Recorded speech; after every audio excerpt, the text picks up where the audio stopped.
And I pray that didn't say that. I will violate that fat. But man, when I hear you talking that oh, it's gonna fucking charge you. I got at least 4 points. I learned all these from Charlamagne. He's a fascist. He's going to throw his political enemies into a jail. Oh, that's sarcasm. You sound like a nerd about podcasting. It's a delicate mixture. You just got to put a little of this. This is very bottom of the barrel. This is beautiful. This is exactly where Sharp needs to be. You have no vested interest in if the Need to Know podcast gets better. You don't give a damn. Y'all are all voting, right? Yeah. It's been a weird weekend. Yeah, This nigga got a Freaky Friday. I look at the clock. It says 8:30. I said, if I wait 30 more minutes, West Star Credit Union is going to be open. Man, you can go to like your friend's trap that you add. He got one of the dirtiest traps I've ever seen. That's not true. No This trap- couch, we had the same no trap. TV. Come on, you know who you're talking to. I'm talking to you, lying, nigga. Look at my desk, nigga. You see them grams over there? You see that pilot guy? Nigga, I got grams and powder. That's my funk sweat. It's just a clown old that I think used to be popping back in the day in hip hop. And some people are hiding under that guise of like, you know, I just want to protect the purity of the but they just really hate new and all that Literally shit. what we're supposed to do. Nah, Podcasts about podcasts and finding the intrinsic That values. shit, Brownie, you're gonna say something about chocolate. What do you mean? Like these Hershey bars I see? I just went crazy. You know, I didn't know. Yes, beat 'em people. Welcome back to another installment of the Homeroom University podcast. You see, this is the podcast where the hosts fart in their own faces. I'm your classmate, Tone Groove. Shae Nobles. AJ the Menace. White man behind the boards. Yeah. We are back. F-Mac is not in the building. Oh, yeah. He is, and he didn't tell anybody. He's just not here. But he's in the, he's somewhere. Yeah, I saw in the story. It looked like he was Charlotte. out of town or somewhere. He out of town. Yeah, so having that's a good old time. It looked good like. for him. He's the only one not smelling that bomb you just let off. In I this was about to say, motherfucker. man, he and Charlotte living a dangerous life, not wearing rubbers. But make sure y'all do what y'all do best. Like the video, subscribe, comment down below your office hours. Partner at the end of the show. We answer your questions. We didn't do a good job last week. Yeah, but, last week was kind of a rush show.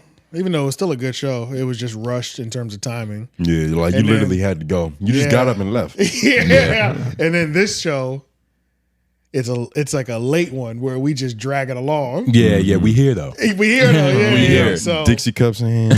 He double cupped up. but yeah, we missed. Obviously, we That's didn't. gonna make you sleepy. Obviously, pimp. we didn't do office hours last week. So we're gonna cover them this week. And it honestly wasn't like a crazy amount.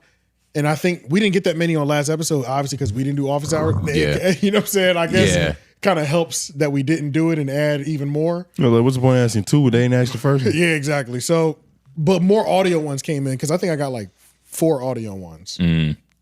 So at least 4 audio ones came in, and then, but outside of that, yeah, we here, man. Another week. Suffice, nigga. Another week. I'm about to say, man. No days off. You know what I'm saying? What are you talking about, nigga? You see, that is called self-motivation, people. You have to have it in this business, okay? That's willpower, nigga. That's willpower. That's willpower. Nigga saying I'm on my hustle and flow shit. He was just gonna talk until he made sense. Yeah. Like, he was just gonna let the words fall. And I was like, let me see if I do something with this. Yeah. Let's see if I can pick up the sloppy pass. Work hard, play hard. And But while you're here in the live chat, make sure you like the video because y'all don't be doing that. Yeah, make sure you like. Oh, yeah, definitely do that. That's make so sure you jump. important. And even though you're active in the live chat, make sure you leave a comment.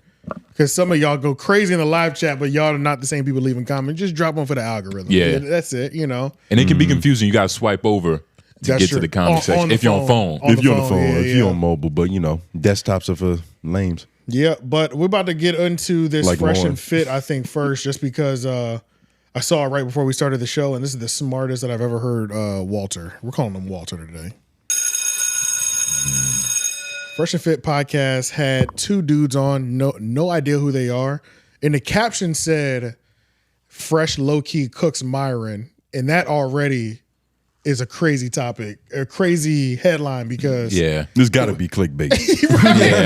this gotta be clickbait. Ain't no way. And then I watched it and I was like, oh shit, he is cooking him. Like without like purposely cooking him, but I've never heard Fresh, aka Walter. Sorry, Walter, aka It's Fresh. like saying the sky is falling. Nigga. Bro, I've never heard him make this much sense to where I was like, Due to his history of being in situations and just where he's had to explain himself and he didn't do it. And he didn't have an explanation. yeah, bro. And it's like, it made me think for a second. I'm like, is he that good at playing stupid? Because I've never heard this nigga speak so clearly in my life. But we're gonna listen to it. Maybe it's Adderall. Let's go. Yeah.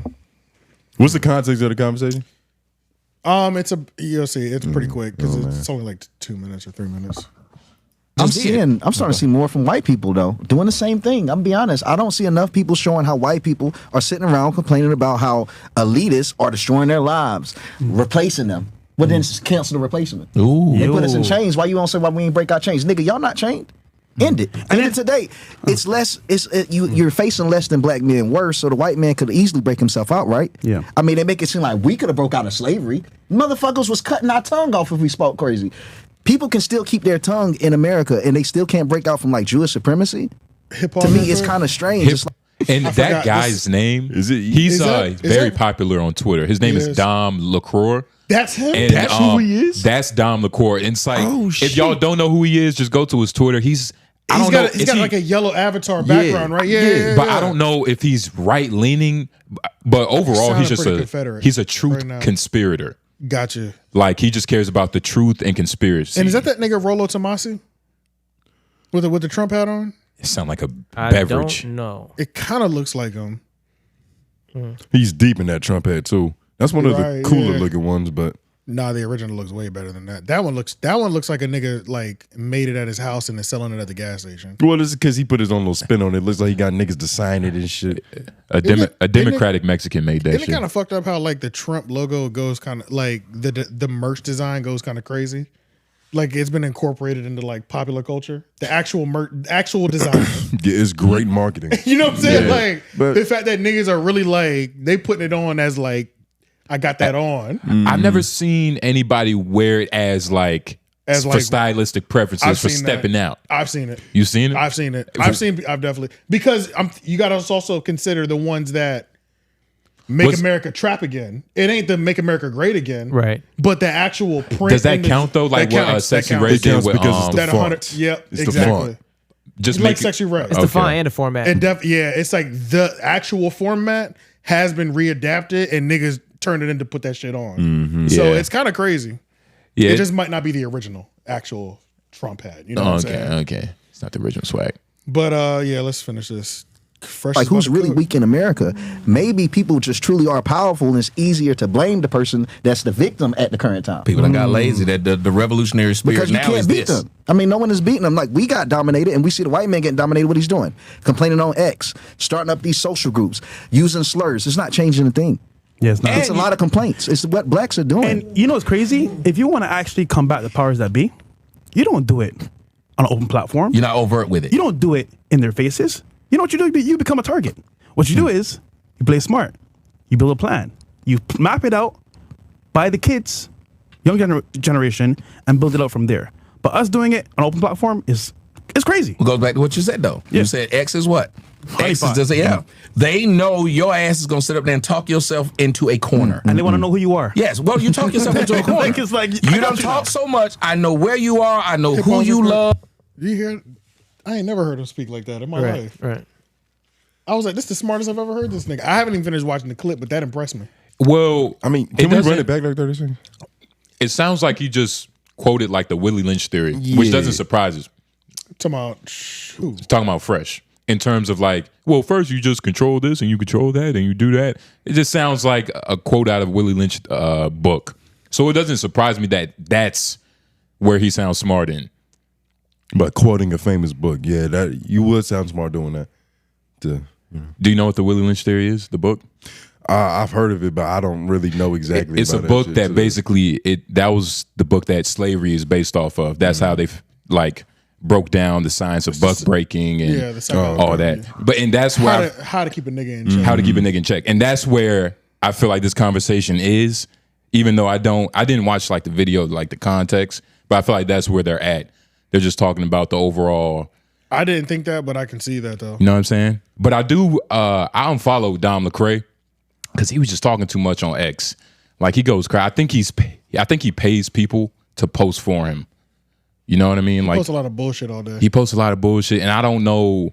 I used to like him because I'm like, all right, he's a black dude speaking the truth, you know, quoting the truth. But at a certain point, I'm like, all right, you just trying to get this ad revenue from X. All these which niggas, is commendable. All but these niggas that are telling us the truth are just annoying as fuck, honestly. yeah, it's like a lot of these truth tellers, they at a certain point, it doesn't last more than a year before they actually look crazy. You know what I mean? Like it just feel like they always fall off the deep end so quickly. I think it's because it's not that much truth to go around. Yeah. So it's like you tell the truth a couple times, and then it's like, all right, they expect me to keep doing this.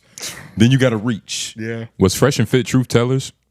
Like when they first came out? I mean, to them they were. Branded as. They were branded as truth tellers. Let me tell you about these bitches. Yeah. But I'm going to title this clip, The Smartest Fresh Has Ever Sounded. I don't think he even really sounded that smart. I thought he sounded smart. You said you want me to run it back 30 seconds on? Ooh, does he keep talking though? He might. I haven't watched this whole clip. Oh, I keep going. I'm about to run it then. Run it from the jump. Well, the funniest part of it too is because everything that he's saying not to do is what Myron does too. So he is cooking Myron unintentionally. And because Myron is doing all this shit. You know, Myron makes it seem like him telling us the truth and getting banned and deplatformed from all these places is him being a martyr for everybody. You know, Sneeko thinks about it the same way. Yeah. Like they think they're these heroes. Yeah. To this generation. Fighting them, man. They think, but it's stupid as fuck. Yeah, nobody views them as that way. No, yeah. At least the general public. They're the ones that they have to tell us how we view them. It's not people collectively being like, man, they really bit the bullet for us outspoken people. Yeah. It's them saying, do you know what I did for you? It's like, shut the fuck up, nigga. You did that shit because you were stupid. Yeah. And it's great. I'm surprised like Earn Your Leisure haven't talked to Fresh and Fit. I feel like that would have been a good like collab. I don't know. I think they probably tanked their stock enough. Yeah. I'm about to say, I feel like nobody's watching Earn Your Leisure right now, yeah. I know. I mean, I wasn't watching it before, and I'm definitely not watching it now. Facts. Yeah, nah, you don't earn your leisure. No, Yeah. Want me to continue from where it's at? Yeah, let's see. I know everything about you. If you try and do anything, I already got pages on your family. Done. Yeah. What you gonna do now? Nothing. You talk too much. You're cooked. Yeah, and most of us, we talk too much, and I like what he said, because I've argued with some of them white boys of the so-called racists online. I said, first off, y'all so racist that you scared to put your real name, never put your real photo up here, but you talk a ton of shit, but tell me I should talk about Jews. Nigga, you should, because you the white person that put me in chains, didn't you? So, where your power at, nigga? We would jump on Jews and whites. Yes. We got, our race, black people got jumped. We are the only demographic in America that has truthfully been targeted by the government. No one has been touched the way we have. Nobody. We literally have our towns bombed. And you know what? Hold on. You know what they do as well? They come into the space and say, "Oh, he's status and power. I'll be your friend for a little bit, buddy. I'll use you, and then once you finish, you get banned. Bye bye. Walk your audience. And now Josh, dude, it's in plain sight. You see that? They walk your ass into the fire. It's Operation Get Behind the Darky. What did he just say? What did he just say? You don't know what the fuck he just said. I like how quiet Myron is, because he's saying everything that happened to Myron in them. Because the context is like him being in those. And Myron is dead silent. And it's like, Fresh isn't really the one that did it to them. It was really Myron that did it to them. You know what I'm saying? So it's like, with the white spaces. So you got the dumb nigga on the podcast like, and you know how stupid these niggas is? Yeah, they out here doing this shit. Yeah, he calling them out. It's literally the position that he's in, but he wasn't the front line. I think it's on accident though. It is on accident, but it is funny how it's all happening, right? Like the way it's being like. Myron is never quiet this long. Because Myron is cheesing, but he also be on those spaces with like, you know, those with the racist the settlers. Yeah, I was about to say, I feel like it feels like he's tucking his tail a little bit, because he's gonna have to do a 3v1. Yeah, he don't want that problem. Especially with a nigga that's mastered 140 characters. It's like, I've never even seen the dude on left before. I think it's Rollo Tomasi, honestly. He looks crazy. There's a nigga at my job. You know when you see a shirt at like TJ Maxx or Marshalls or whatever, kind of like this, and you're like, no, and you're just like, who would buy that shirt? Like this is the wildest print. I got a nigga at my job that wears shirts like that, and like is he African? No, it's a white dude, but he's like 60. always in a good mood. I've never seen him in a bad mood. Mind you, I haven't been there terribly long either, but I mean, this is pretty consistently for Redacted. I've seen him in a good mood 5 days a week. Which is enough. That's a lot. That lets me know That's majority. a good sample size. Yeah, most of the year he's pretty. But when he'll wear one of them wild color shirts, have it tucked in with a little top hat, be like, "What's going on, y'all?" You know what I'm saying? I'm like, I like those. Yeah, I was about to say nobody that adventurous can be sad. Yeah, and he'll be having the wild shirts, kind of like this shit. Where it's just like, eccentric is the word. Yeah, them eccentric shirts, but that shirt reminds me of that nigga I work with. Them eccentric shirts. Yeah. I believe it, pimp. Oh yeah, but shout out to for real. Nah, you do have to have clothes. What I think you're laughing at? You see the bleep? No, I didn't see that. Look at the bleep people. Bleep 2. Chill out. Wait. You gotta have to zoom in. He doesn't have good eyes. Can't zoom in. He has dyslexic eyes. I don't think you can zoom in over I there. got a little way to do it. Oh, okay. This is not clicking in my head. What am I supposed to be getting? Damn, I wish I knew the context too. Yeah, I don't get it. We're just gonna mark this area. Remember that live been keeping up? The live been keeping up about working at this job? Yeah. Oh. Wait, but what happened? What Because did we say? of the girl and the time frame. What did we say that had anything to do with it? How long I've been at the job? the long Man, nobody cares. That's she crazy. cares, she's weird. No, but that shit is just funny. It's it's funny though. You just weren't there. Yeah. Nah, that's hilarious and tell her the truth. Yeah. Because that's how you know if you're gonna keep her. That's true. That's true. If she stay after that, it's like, okay, this guy is something else. You got a fuck Dejon with Kohler. You got to sit her down and just be like, hey, who's not going? Who's not going with me? Because I'm only gonna explain this once. I lied about where I worked. I'm only going to explain this to you one time. I lied because I was ashamed. Just break it down in an intellectual way, like how Fresh did.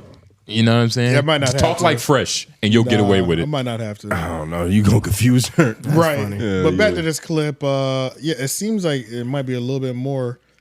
We just hear if he keeps going with this, making all this sense. And they're all. Isn't it ironic that they're only looking at Fresh? Is this some like type of subconscious thing they all have that like That they this all nigga thought Myron about? talk to racist? So it's like Right, let's right, just right, talk right. like everybody knows. It could be, honestly. I think it's one of them things to where it's like if you giving me the energy, then I'm gonna feed back off of that shit. So it's like Myron's over there, he's not really, feeling black today. Okay. So they're not gonna play ball with him. Let's play with the other black guys. Honestly, but Walter is making more sense in this conversation than he is when he be talking to them bitches. He be like, I know what he be trying to say, but it be sounding crazy. You know what I'm saying? But you do have to state clearly that you have low expectations for Fresh because you keep saying that, like that has to be known because somebody watching this, they might be like, oh shit, no, he's actually being smart. This is smart for Fresh. But which is they his know own that. intelligence No, level. they know that though. They know that. Yeah, we're not catering to That's the a part of his origin story. Yeah, we're only catering to the people who know Fresh. You never know. There's new fans. There's new people that's diving Y'all gonna have in. to keep up because now it's even better because I named this clip the smartest Fresh has ever sounded. And then they watch other Fresh clips and they like, what the fuck was that? You know what I'm saying? They'll catch on. It works. It works either way. Hopefully. Hold on. Tell me something. And then when you get back, they say, "Oh, nigga, you did it to yourself." Yes. Oh, black. Yes. That's what they do. And then they say, "Oh, this dark, he thought he was smart. He's dumb as Bro, fuck." yes, bro. It happens all the time. Truth, bro. Yes. Yep. It's crazy, They really bro. will look at you racist, like, yeah, he did it to himself. Holy When you shit. have all these other different races that will crash out, and the crash out is always 10 times worse than the blacks. Yeah. And then they say, "Oh, he thought he was one of us." No, you're not. Hey! Like that monkey. Yep. Yep. Yeah, they'll let you know. They called me. I said, hey, hold on a minute. Y'all the one that's complaining about the Jews all the damn time. Y'all, it's supposed to be y'all country. Yeah. If the small amount of Jews have taken over your shit like that, that's a yo problem. You're not gonna get You me. allowed it. Yeah, yes. You're not gonna get me who you I know you don't like. That nigga country, that's a yo problem. I don't know if you could find a timestamp, but Myron was looking at Fresh like, you dumb motherfucker. Yeah. Like you talking to the wrong side. I thought he was looking at him like, "Are you really trying to cook me right now?" No, that's what I saw. That's what I thought. Yeah, that is what I saw. I think it's twofold. But there was a Could you try to moment. find- But there was a moment when the nigga pointed in his face like this. Yeah. Like this is aggressive. Word. When you're that close to a nigga, just be Pretty confrontational. Yeah, you know what I'm saying? Like, yeah, it was right before we hit play again. There. But go before then. The point in the face. Look at his face. There's a This point. shit right here. There's a point. Keep going. No, keep going. Right there. Yeah, right there. Click start there.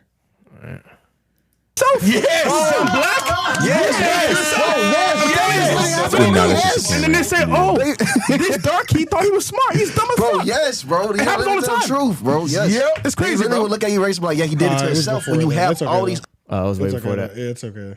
Oh, okay. Don't worry about it. Why? Why Well, I shouldn't mean, worry about we it? can watch it. We can watch it. Go No, ahead. but it's- Oh, go back from where was that? No. Just play it from there. All right.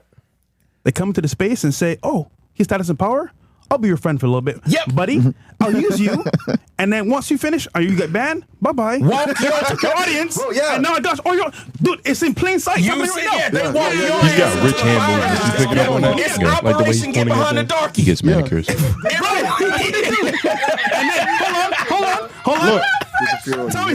That- And then when you get banned, wait, they say, wait, pause "Oh, it. nigga, you Go did-" back. It just happened. Look at his face. Wait, who did it? Fresh? The nigga with the wild. Oh, I thought you were saying t-shirt Fresh on. was pointing at him. Okay, No. okay. The nigga with the wild t-shirt. That's what I was looking for. Oh, okay. And say, "Oh, That's all I he's was status and looking for, power. I'll be your friend for a little bit. Yep. Buddy, I'll use you. And then once you finish, you get banned. Bye-bye. Walk your audience. Bro, yeah. And now, gosh, dude, it's in plain sight. You Happening see, right yeah, now. they walk your ass into the fire. It's Operation Get Behind the Darky. Yeah. And then, hold on. Tell me something. Oh, and then when you yeah. get banned, they say, "Oh, nigga, you did it to yourself." Yes. I feel like he's. Okay, so if you put everybody like- has the same type of energy, like Yeah, we're he's kind of there talking clowning. about, yeah, Yeah. Myron is getting like He's getting underhanded cooked. clownness, Yeah. under the table, shitted on. And he couldn't help himself but point in his face and say, "Look at his face." You had to call it out, man. It was Right, weird. right. Everybody having a good time, and this nigga's over here soaking and shit. right. Damn. And what's crazy is they probably just fell into that, and it just so happened to, add up to what Myron has going on in his life. You know, that's what happens when it's natural chemistry. It's like Yeah, well, real he real can't jump combo. in on that. Like Yeah. it's impossible. Myron, Yeah, you don't relate. he Your violates- headline is prosthetic. He violates too much of everything that they're talking about. Yeah. That's every day for him. Yeah. So you can't even jump in with a joke about this conversation because You're part of it. You're about to do it in the next. As soon as this podcast is over, you better be jumping on Twitter and engaging in exactly what they're talking about. Yep. He's probably tweeting right now. Talking to white men in private. Yeah, but shout out to Fresh for coming through. Eventually, it only took how long these niggas been podcasting for this Forever. moment to happen for us to A have broken clock He is sounds right smart. twice a day. This is the first time it's been right. So That's the second time you was right today. So yeah, so that shit's crazy. But let's move over to this. Redbar was playing us, giving us some love on the new studio because that old episode, it was the banana. What was it? Banana Clip? Banana Zoo? Banana Zoo episode where niggas was just going crazy. I was like, "Yo, Redbar, you like the studio?" yeah, And I forgot about that shit, and I guess it finally made it over there. it made its rounds. Yeah, it made Wow. it around. He gave it a little 2.5 minutes. We got back to white America. This is beautiful. Yeah, I also put the PO box because he said he wanted to send us something, so I'll put the PO box in the description. Wow. Red Bar, you merch. shouldn't have. Jesus Christ, man. Dude, should we get him something now? Like, We do got to. We do might we gotta have go to. tit for We tat. might have to do a return to sender. You know What what do I'm we saying? buy? With a little gift or something. Oh my something God. for the studio. A premium Bow Wow do rag. He would Yeah. love It's that on your shit. way, Red Bar. That'd be hard. God. Or we could just send him a picture of your legs. You probably fuck with that shit too. Get it plastered on his wall. All right, yeah, let's watch it. If we watch this whole thing, it's only like 2.5 minutes. All right. Do the Menace material because my fellow brothers, and I could call them brothers, these guys are actual brothers, they got a new studio. Our bell got chopped and screwed. Yeah, was our bell late? Remember these guys? All right. Remember my guys? These models? Remember this guy? Remember these guys? They're always watching Redbar. They're dying laughing. This is Menace Material Media Inc. Entertainment Company. And they got a brand new studio. You're looking at it now. Look at this beautiful space. I mean, they look great. I mean, this was a show. Remember, they didn't have no studio. They were just sitting around, I think. And now they've got this beautiful space. They got the wood back walls. They've got some sconces. So I think they were doing that Lighting shit looks outside, beautiful. right? Let's cut to 23:15 and see what happened here. I believe they wanted to hear from me about their new studio, and congratulations, boys. It looks fantastic. No, he went in. Go to maybe 3 minutes, 45 seconds. Shout out to the homie Redbar. Redbar, do you like the new set? I love it. You know, we done upgraded Yeah, since the shout out. last, Hey, you since the can't last call time it. you seen us. Hey, you Nah, can't don't call us set him up blacks for that with this joke, new set, nigga. This set is too brown, and he gonna say something about chocolate. I was about to say. You the one that set him up for the joke. Well, he can't do it now. It would be hack. I already said it. Wow, he goes, he's going to say it's too brown. He's going to say something about chocolate. What do you mean? Like these Hershey bars I Sounds see? And that's funny because I do when I see like a brown cracked leather sofa, I go, look at them brownies. When I see stuff that reminds me of Hershey, I go, look at that chocolate bar. And that is a chocolate bar wall. I mean, black people love candy. See, I took it away from him. Oh, gotcha. Yeah.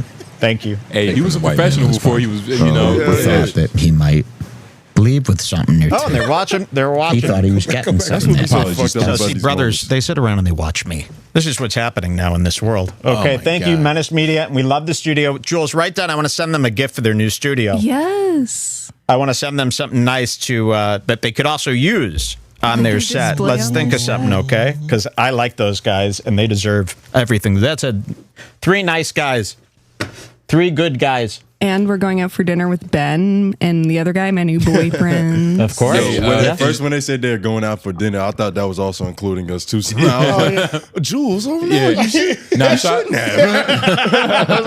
I don't know if it's gonna be warm still, but I appreciate it. Yeah, nah, shout out to Redbar. Yeah, we just committed sin. It was a clip watching a clip. We Jesus did. Yeah, Christ. we did. But We that's, did. that's how these red bar moments always incestuous. It is, yeah.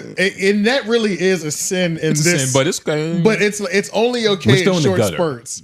It's short spurts. It you know what I'm happens saying? every 6 months, and I feel like that's appropriate. That's true. tasteful. Yeah. Now, if every week we was pulling up somebody watching, that'd be disgusting. Yeah, we might as well just jerk off. excuse me. It's faster. Yeah, man. But I'll make sure I put the P.O. box in the description of this YouTube video and in this clip. Break the fourth wall. Look at him. Yeah, but that's it, man. We appreciate you. Let's see. Shout out to you, Redbar. We got your do rag on the way. Trust. Oh, yes. We're gonna get him. We're gonna get Menace material. We're gonna make a do rag. Yeah, we have to, yeah. Oh my God. You know how hard he's What if gonna he rock. actually came with waves? But you know, Whoa, I feel like how- we might give him too much power though. that might be a little too much. You know what I'm because saying? I can't even wrap my mind around the episode he wears How it far he goes with for that 5 shit? hours Oh straight. my God. Just turned up. He might switch it up and have Hennessy on the day. It's gonna get crazy. Yeah, it get crazy. Redbar Menace be material hilarious, do rag is on the way. Yeah, it'd be hilarious. Yeah, no, that still. would be something. Yeah. That would be something. Yes. Whenever you Maybe we should do it just because. Nigga, yes. I mean, we're, are we acting like it's not gonna happen? Yeah, it's we're gonna gonna happen. send you What you a talking Menace material do rag, Redbar. And then we also have to send him the one with Bow Wow on the cover too. Yes, we're gonna that- take the package out Yeah. of that one Yeah. and then put ours in it. Gotcha. You get what I'm saying? Yeah, Just so yeah, it's fair. safe. Yeah. Just so it gets you in good spirits, Red Bar. Oh, Jules, you too. Yeah, oh yeah, for sure. Jules would love a silky. She needs a silky too. Matching silkies, or should Yeah, they have she- independent A silks? bonnet? Jules needs the velvet one. A bonnet. Jules needs the velvet one. I don't know facts. if white hair connects with velvet in a way. I think it's staticky. It's That static. It creates is static. Ooh, It is that's static. true, Yeah. yeah. Oh yeah, no, We have to keep I know that in white mind. hair. I know white scalps, nigga. Yeah. We'll figure something out as We'll well figure it too. out. So we'll figure it out. And then I got one more like these are all just like little quick ones, but Mr. Organik started a podcast not too long ago.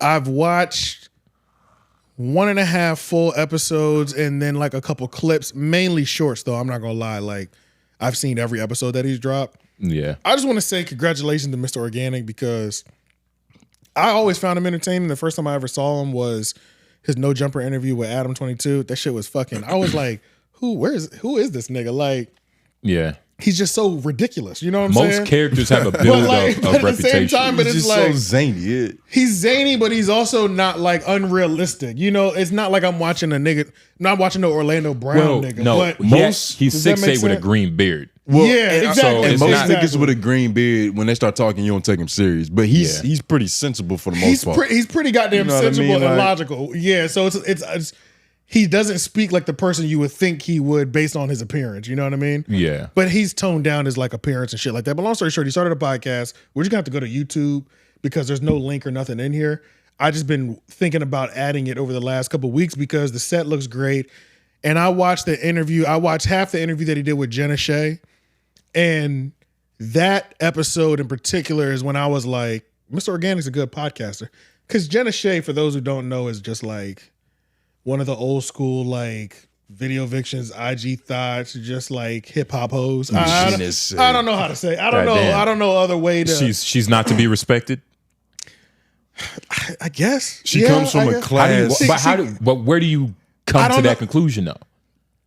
It just based on the way she talk. Like she would be famous because like, okay, Vlad was like the guy that was like interviewing porn stars back in the day. He would have she'd be up the there. rotation. Yes, she'd be up there talking about how she dated Lil Wayne. Whole stories. Whole stories, shit like that. Okay. Like she wasn't a straight corn star, but she also was like Not afraid of the camera. exactly. Yeah. Yeah. So when I'm like watching this interview, she loves to hear herself speak. You know what I mean? I'm just like, I'm sitting here watching him like, bruh, he's doing so good just letting her go. You know what I'm saying? I'm like, I would have a harder time just like, I'm pretty sure he's distracted, right? yeah, but not that long. I get what you. Well, and You know what I mean? Like when she can just talk and you just be. Long story short, what I'm trying to say is most people hearing stories that she has to tell would not value her conversation in the same way. He was doing so well of like respecting the person. I was like, this is a good. Well, this is a Mr. good Organik, podcast. what did Corey Holcomb say about whatchamacallit? He's a gentleman. Yeah, He moves like a gentleman. 100%. So it's like he views patience as the same thing with like godliness. And this is a You big, know what I mean? and this is a So, test. right next to hygiene. I feel like Yeah. being able to do an interview with somebody like Jenna Shae, that is a test. Like it's one thing to interview somebody like interesting.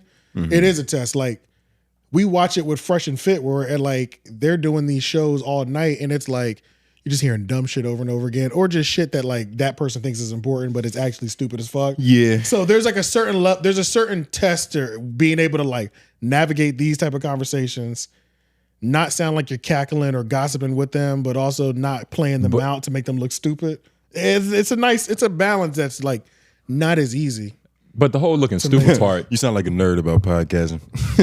It's a delicate mixture. You just got to put a little of this and then It a is little true. bit of understanding with some pushback. But you know, that's what, I guess Literally. what we're supposed to do here. That's it. Dog. You in your bag, dog. That's it. You in your bag, dog. Yeah. Ankle socks on, nigga. This is beautiful, I nigga. love it. Oh yeah, but let's just listen to it a little bit of this because I don't think it's gonna matter what section we have to pop. You in. got a random timestamp we should follow? Oh yeah. Let's go to Yeah, fuck up this 1357, nigga. 1457. 13.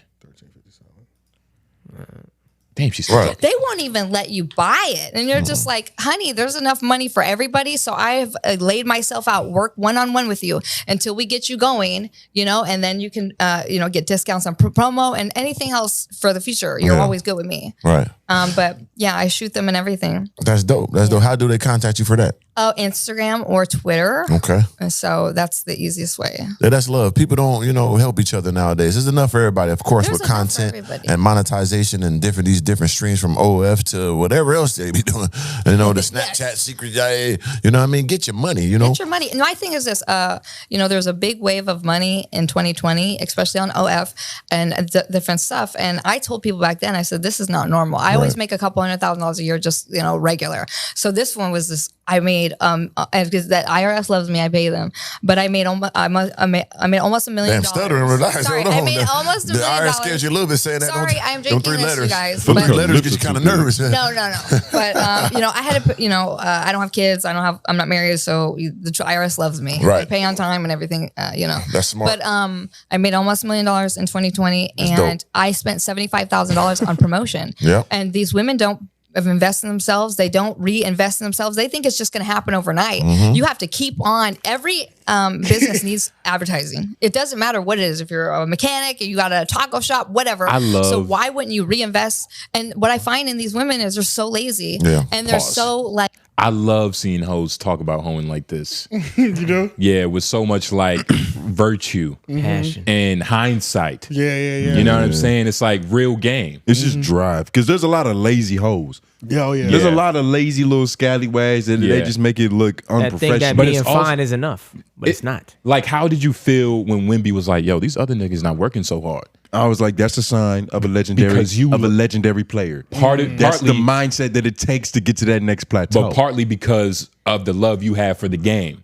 Yeah, and it's the same way with hoeing. The respect that I approach it with. Exactly. You know what I mean? You're glad that she approaches hoeing the way you do. Right. Exactly. Yeah, like a hoe. But respectability. But like, I feel like it's something about her lip filler. I feel like it's making it hard for her to pronounce certain shit. Possibly. So it's just like when you talking to her, you do got to give her the floor a little bit because some of them words, they're not just gonna roll out. She definitely has 2002 lip filler. She don't got the new version. But I mean, it was funny. I think the part that I saw was like, it was like a random clip, but she was talking about like, she's pretty much talking about like meat size, right? And this is not a conversation you could tell he really cared about, but he was like, oh, wow. Yeah, okay. That's dope. I see what you're saying. I was like, this nigga's good. Like, he was engaging with the conversation just enough to where it's like, I'm not disengaged, but it's like, just cook. Let her rock. Just Yeah, cook. just fucking, this is your part now. I was like, he's balancing. He's treading that water nicely, yeah.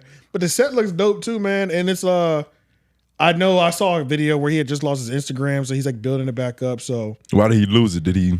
I have no idea, but I mean, I don't know. I like it though. Is he voting for Trump or something? And I'm so glad nothing I was bad. fucking Mr. Organik. So like, I haven't seen anything that had me like, besides him maybe looking crazy.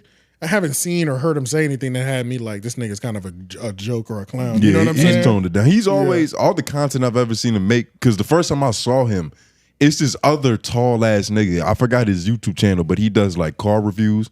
He like a big 6'10" nigga. I think I've seen them before. Light skinned I've seen dude. them together before. Is that guy. Yeah. And that's how, because I saw some of the tall niggas videos and then Mr. Organik just, that was cool. So he was in them and I was like, all right, this nigga seems reasonable. Right. But yeah, congratulations on this new podcast kickoff. It's only been a couple months, I think, because as you can see, it's only 28 episodes or more than a couple months, so like half the year roughly. But you think he's better than Sharp already? Yeah. It's not hard to be better than Sharp either, though, so that's not a good barometer. Okay. Man. Just making sure your hate is still pure. It's you know, still you got to pure. check every It's now still and then. pure. Okay, Actually, getting soft. Let's roll over to Sharp. I'm going to look something up while because somebody sent this to me. Nutso sent this to me. Sharp is actually... It's probably fake news. Sharp is actually starting a new thing. It looks like it's a reality show. Mind you, I don't know if this is real or not either, because in the Reddit, you know, a nigga will just make a goddamn... Yeah, they'll make their own thumbnail. They'll make a poster or whatever and really make it seem like you got some shit that's about to drop or whatever. A fan-made trailer. I'm putting the link up underneath the Mr. Organik section. But long story short, it looks like some sort of dating show. Let's just look at it. Everybody loves Sharp. So like the Real Housewives or whatever. Not the Real Housewives, like on some Flavor Flav shit. Should look creepy. What does it say? Dosh Unlocked. Yeah. Go to the top so I can read the company. Live auditions. Is it going to be like Could Have Been Records? Like bitches just... Dosh Unlocked? Is that what it is? Yeah. DOSH. I guess we can look that company up, because if that company is actually real, then this actually might be real. I mean... Live audition. I mean, that sounds pretty... I think it could be I think it could be entertaining for sure. I feel like it would be cooler if the Love of Leonard didn't have her. Dosh unlocked the network. So it is a network. I guess. Look like Minecraft videos. The Dosh network. Okay, yeah. Let's go to their Instagram. Nah, shout out to Sharp, man. Oh, it's real. Yeah, this is real. Okay. All right. Let's click on it and let's read the description. Well, let's read the description. Let me see what this this is up here. Yeah, like what is the company? What does it say? It just says apps are available at the App Store. Don't give you none. Oh, got you. Okay. Yeah, but it's a TV network. Oh yeah, there it is. Yeah, but it looks like it's a... How much does it cost? TV network, $5.99 a year or $59.99 for the year. $5.99 a month. Sorry, $59.99 for the year. $59.99 for the year. So for the low price of $60, go to the website. The website's right there. From It looks like maybe it must be another like what's the Zeus? It must be like another like Zeus. that. Zeus and Ray J's. We also need to look up who this owner is. One of these sites is gonna hit really hard. I know they all have their own like Zeus independent. I was just about to say, I know Yeah. some of them have their own independent thing going on, but like to really be, Zeus is the closest for sure. But to really like, in be terms of- mainstream, Yeah, no, not true. it's only a matter of time. Zeus is mainstream in black people, in black communities. Oh, they only got one reality show so far. Yeah, They man. only got one reality show. And I then, clicked on reality shows. Yeah, this is the first one. It looks like. so I guess Sharp would be the motherfuckers building newest up. ones, I guess. Yeah, he must be on this shit. I guess I don't know. Imagine Oh, nah. banking your company off on Go ahead, allow it so that shit can stop popping up. I don't really be caring about that shit. All right. Yeah. Let's play it. See what the fuck it says. Someone else. Go full screen. Bad bitches. This bitch is in bikinis. This bitch is half naked. There we go. There we go.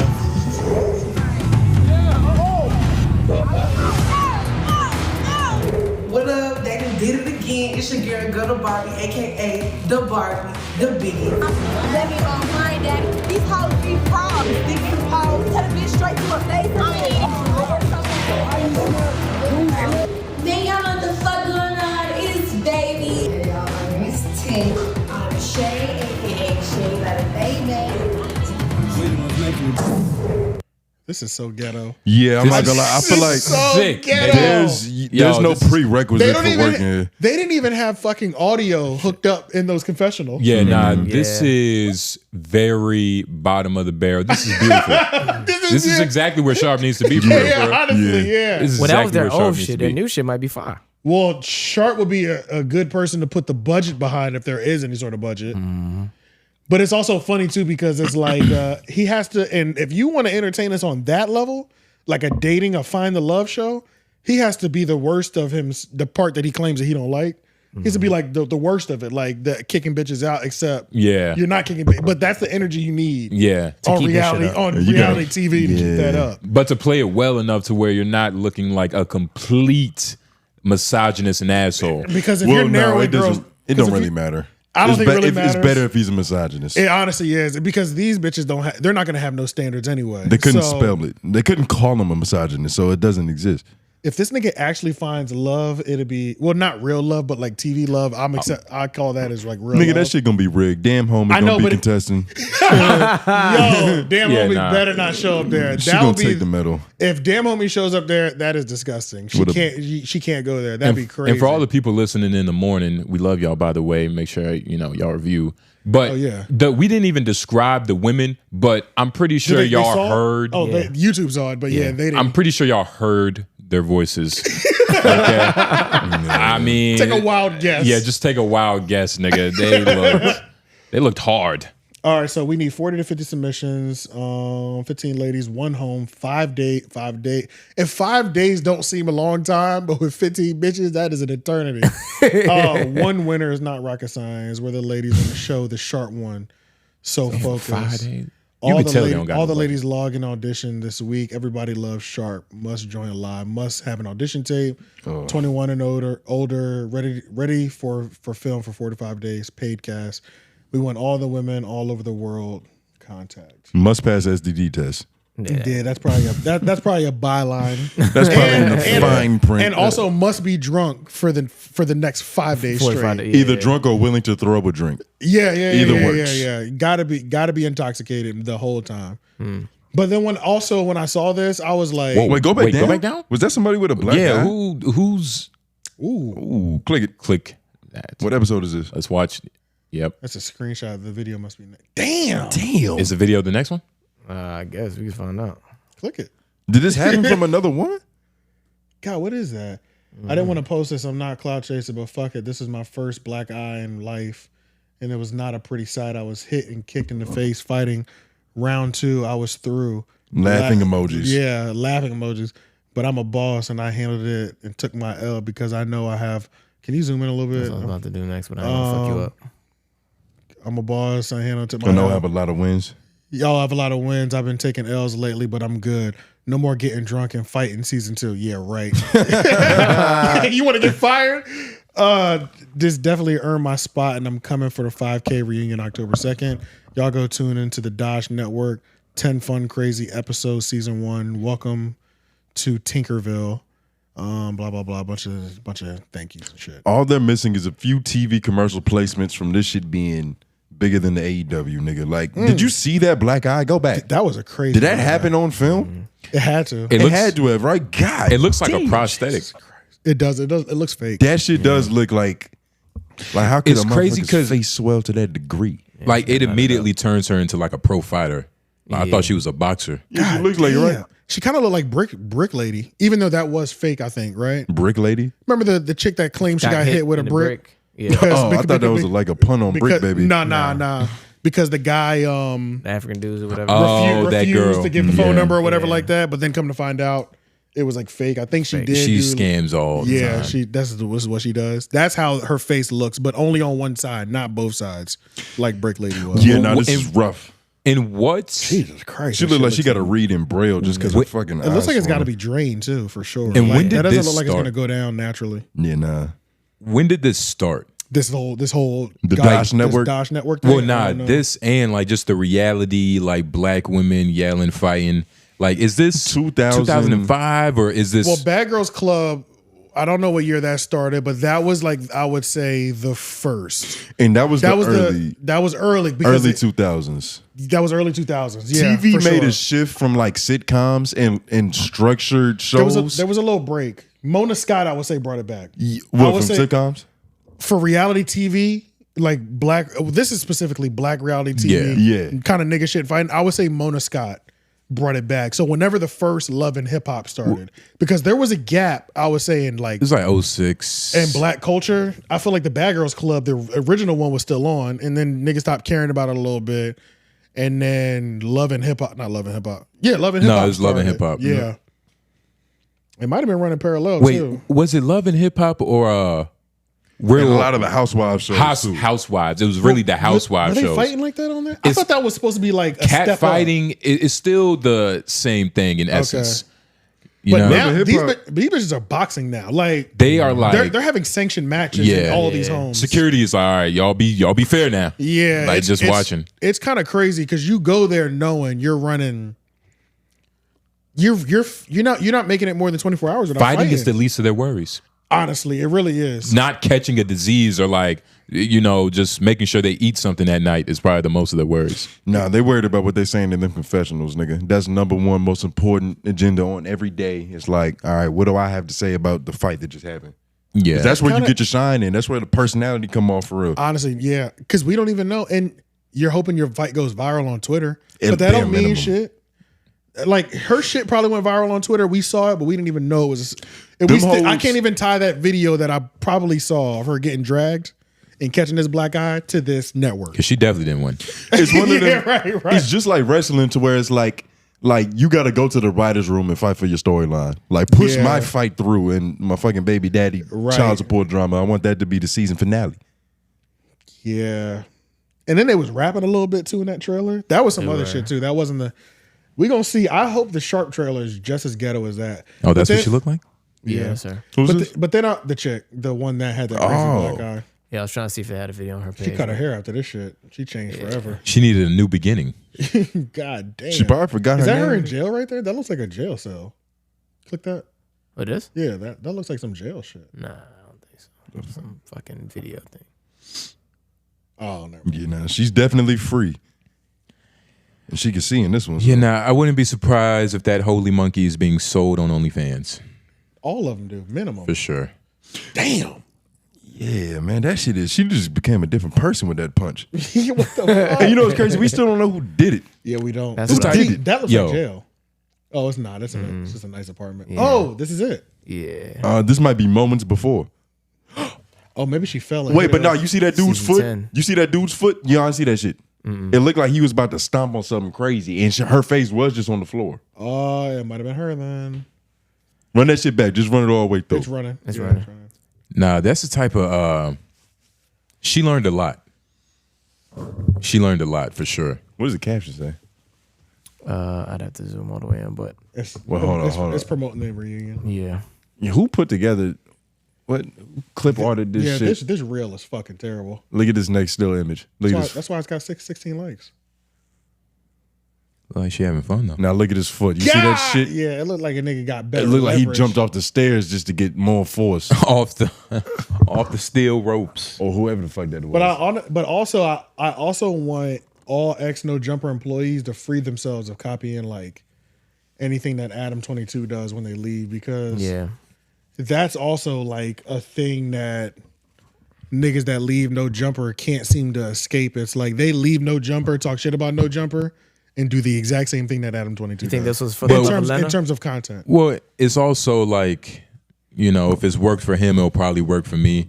And you only know what you know, especially because a lot of the people that are in that predicament wasn't really getting busy outside of No Jumper.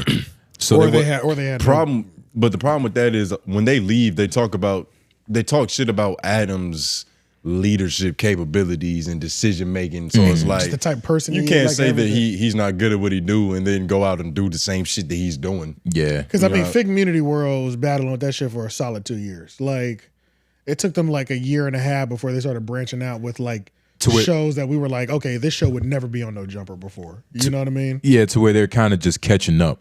Right, yeah. Yeah. So, even though this is probably going to be a good look, it looks ghetto as fuck, but which is perfect. Like nigga said, that shit is. Yeah, I feel like this is the best place for Sharp to be. You know, sometimes you got honestly Sharp can be like the staple of like a Zeus network if he plays his card right. Well, I think he could be the Joe Budden Yeah. of Dash. What's it called? Dash Network. Dash Network. He could be the Joe Budden. Yeah. So what I was literally about to just say, honestly, I hope the person with the first bag, I don't know if they were the person with the first bag that offered him something and he took it, because honestly, Sharp's level that he used to be at in terms of like being able to get views, he really should only be signing Zeus deals.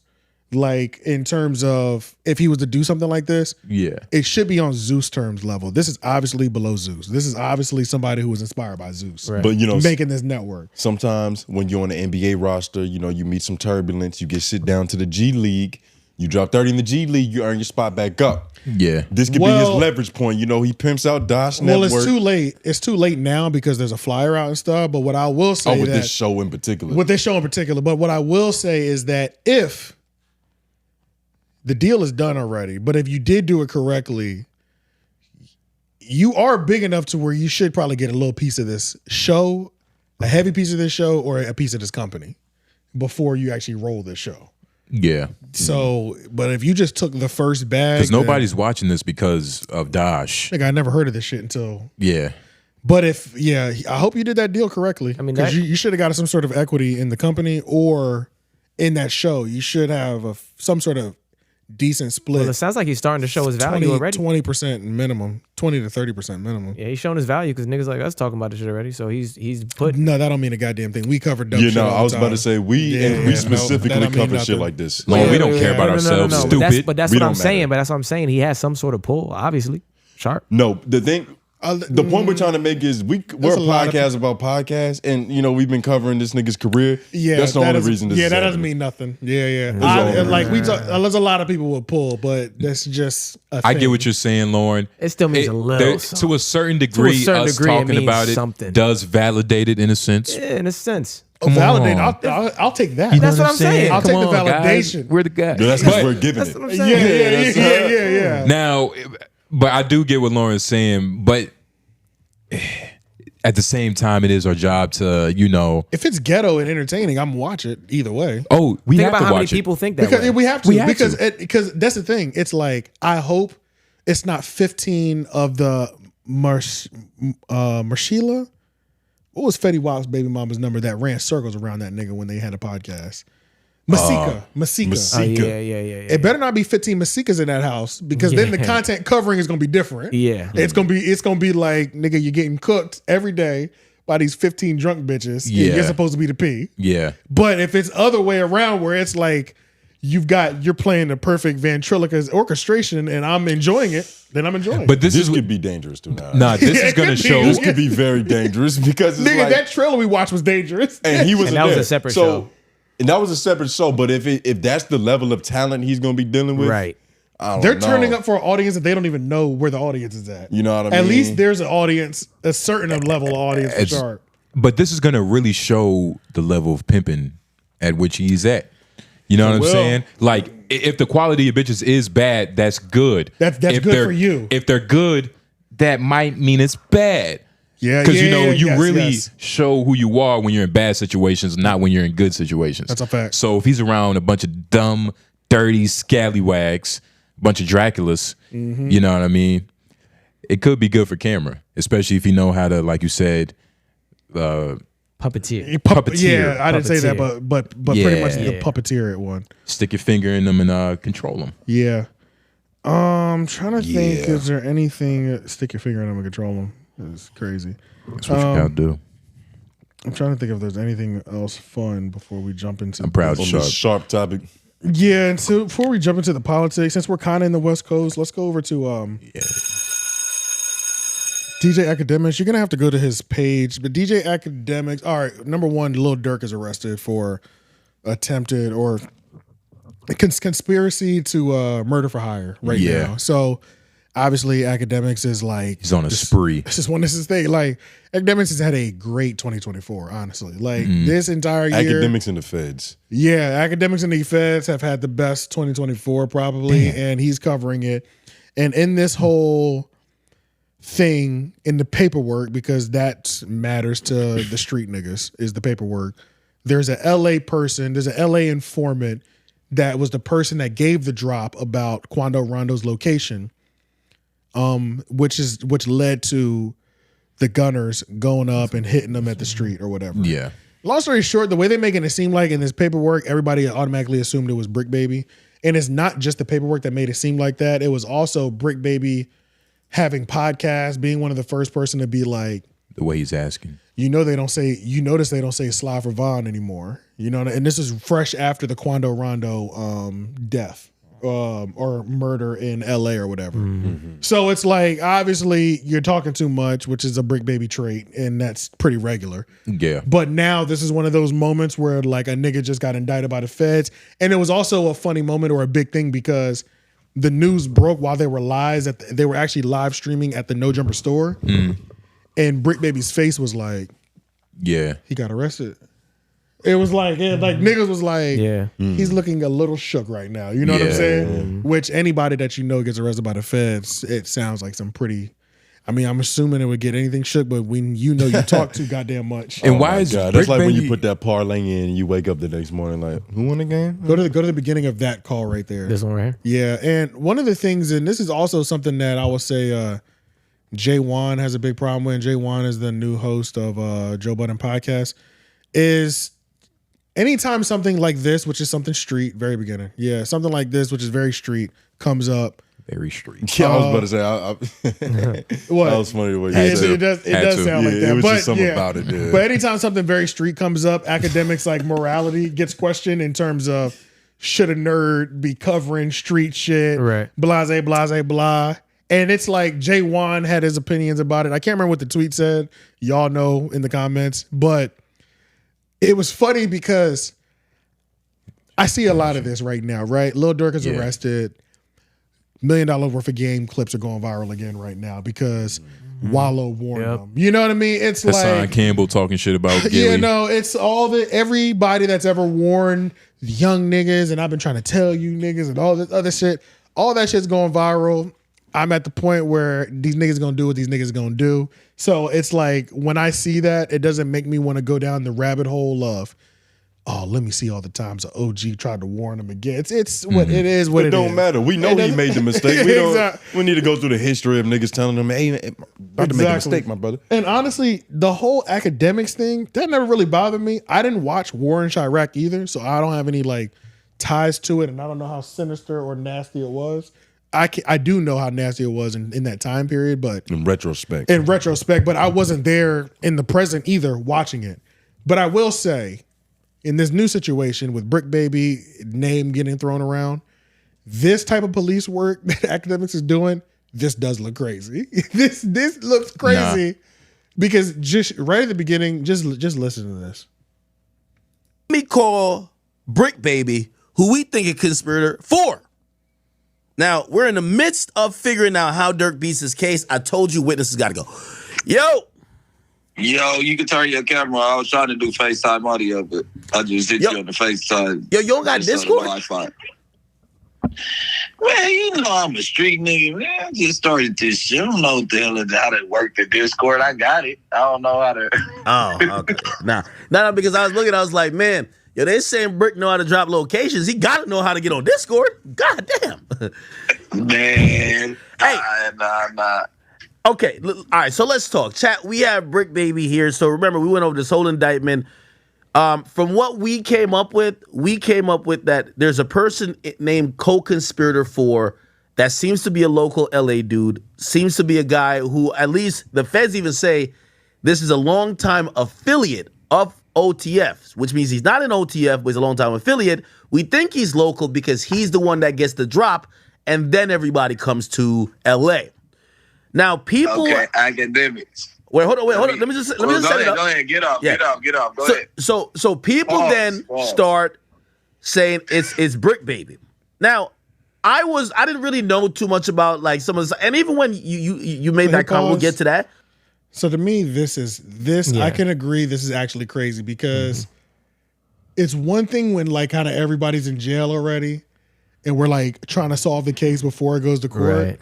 But this nigga is like, so there's one person that we try to figure out who did the snitching. Yeah. And I just wanted to call you because they say it's you. It's like... Throw the nigga hat in the ring. Yeah, so like now, this looks like a straight up open interrogation, which is crazy. Unless... Under the guise of clearing the air. Like, yeah. Just trying to make sure, the record's straight. Niggas is out here getting murder for hire charges. And you want to figure out, are you the person that we're talking about in this paperwork? Yo, dog, you involved? Yeah, what is your involvement? Like, is this a prank? Yeah, that's crazy. Is this a prank phone call, nigga? Like, what are you talking about? Like, would you do that to your homie? Or... I wouldn't do that to nobody I cared about. Yeah. Nobody you cared about, right? Nobody I cared about. So do you think that... I guess it's good do you to know think that Ak even... Like, I don't even think there's an inclination in Ak mind that Bricc can be the culprit. You know what I'm saying? No. He has no idea, but he's going to call and ask the question. It's just the base level. He's really on this investigation shit right now. He's really on that. Yeah. And like he's really on and that. Bricc can't go like, come on, man, why you calling me about that bullshit? Well, because Bricc likes to talk. Because Brick's not in him to do it. Yeah, Brick's excitement is Akademiks wants me. And you know when these stories be dropping, nigga, these stories, like Ak be having 50, 60,000 people in his live chat. Like his shit be crazy when it gets performative. Yeah, when the story actually is fresh, he be having a lot of live viewers during that Not Like Us shit, or not even a not like us, just the overall Kendrick and Drake beef, the Takeoff murder. Yeah, it was 40, 50. Even Tory Lanez situation. Yeah, and we're just looking at those numbers on one platform. Then remember he was clocking like 250,000 on Twitter. Yeah. So niggas get addicted and they just love to talk and be on camera, and Bricc Baby's one of those people. But honestly, I do really wonder, like, the amount of talking that these niggas do. Like, how the fuck have they avoided the police?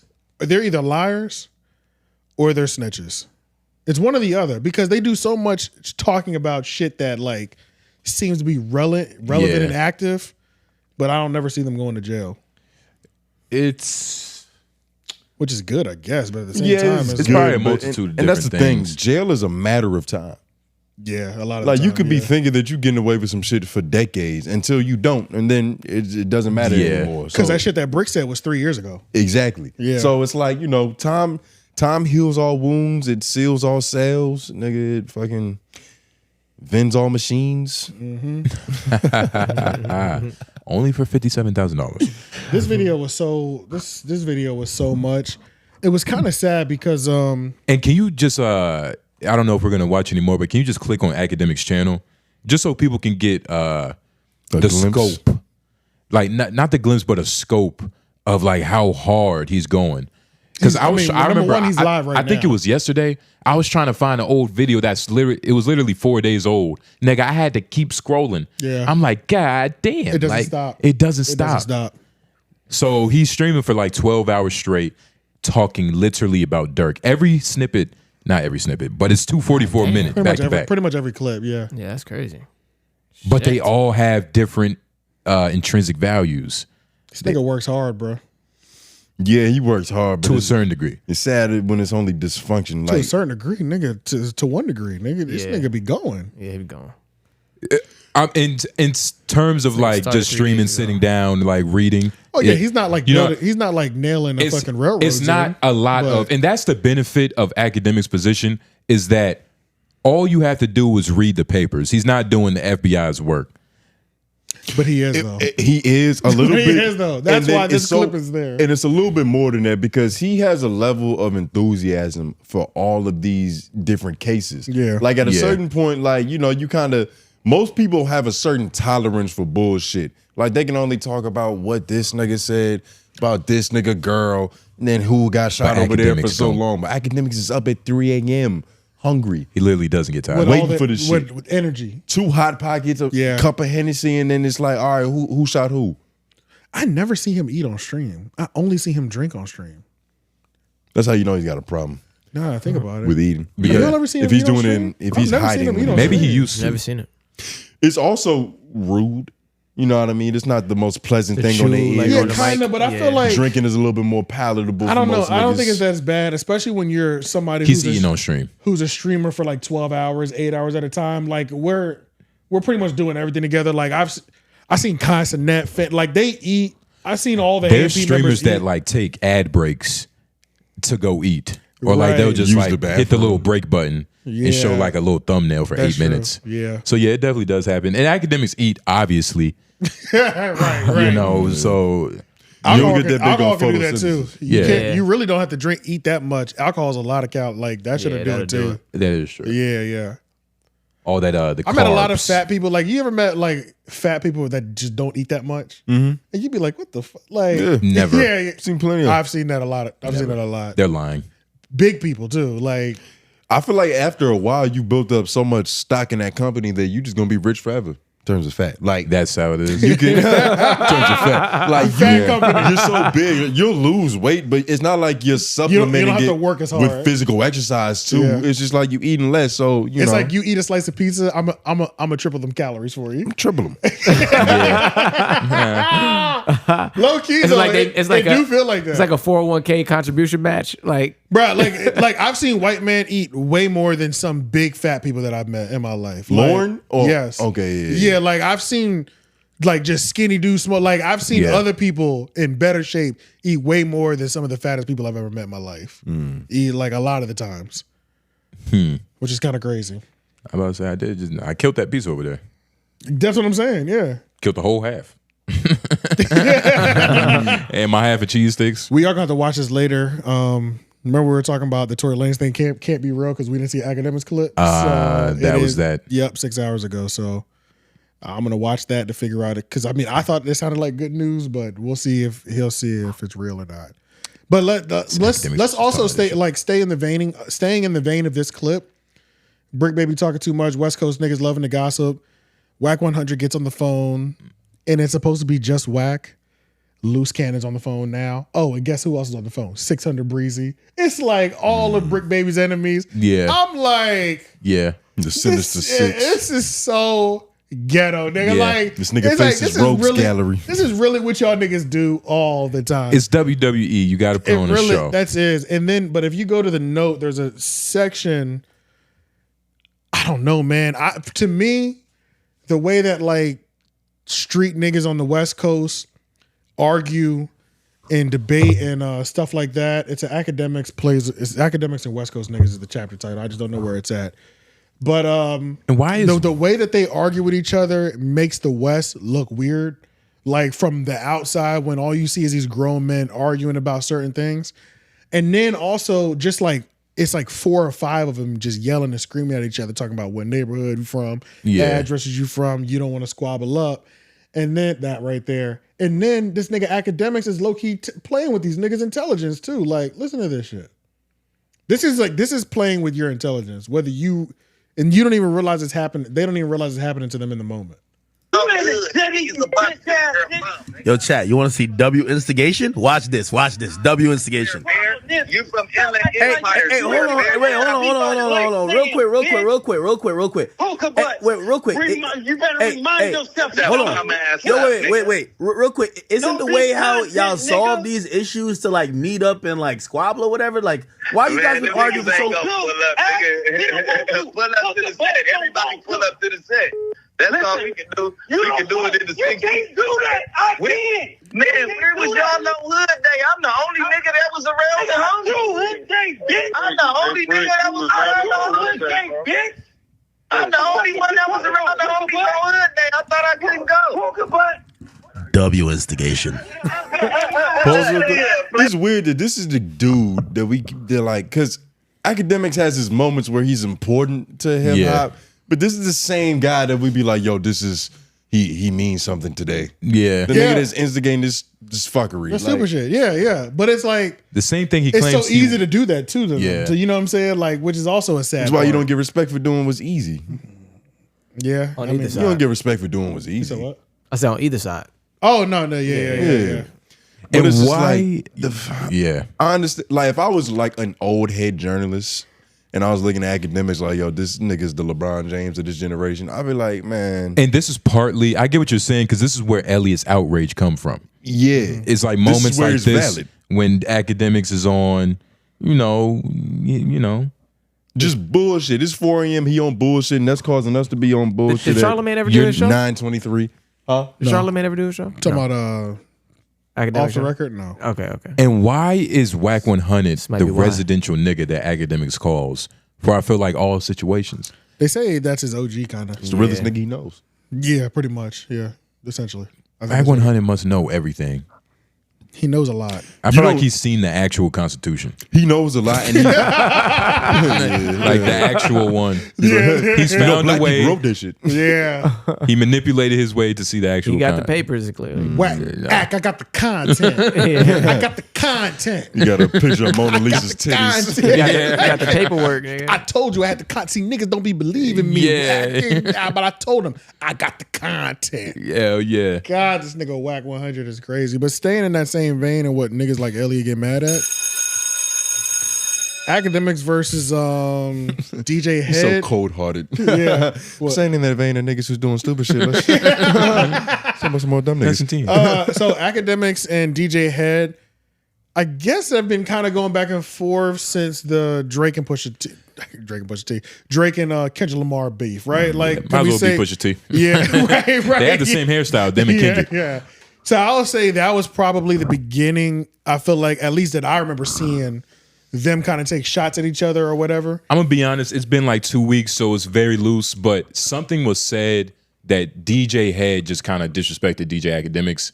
Was this after Akademiks? See, there's multiple moments. They've been taking little jabs at each other. It was DJ Akademiks cooks. This DJ is a Head for retaliation because didn't something in the Drake and Kendrick beef? That there was was when another that was storyline when of it first DJ started. Head and Akademiks. So that was when it first started, and I remember. And what was that first interaction? So I can't remember, but Head said something, and Akademiks flew off the handle. You want to know what I think it was? Yeah. And this is me just assuming. Yeah. I think it was like, stop riding Drake's meat. It was something of that vein. It was. I think it was. Yeah. I'm just taking a guess. No, for sure. Paraphrase. That's a good one. But it was probably like, yo, I'm please comfortable with that. Yeah, stop, yeah. slobbering on it like that. And Akademiks was like, what? I don't do that. And he was like, don't you ever talk to me like that. Like, he was like, I don't give a fuck. Like, he went that route. We figured it out. Exactly. So that was, I would say, like the beginning of the thing. So it's been happening as well, too, because I remember when Akademiks got banned from Twitch recently after interviewing that cornstar nigga, the one that went around was allegedly giving chicks herpes. Gucci third leg. Yeah, he got banned off of Twitch for that. And DJ Head was supposed to I think that's his name. Oh, come on. Don't do that. All right, not going.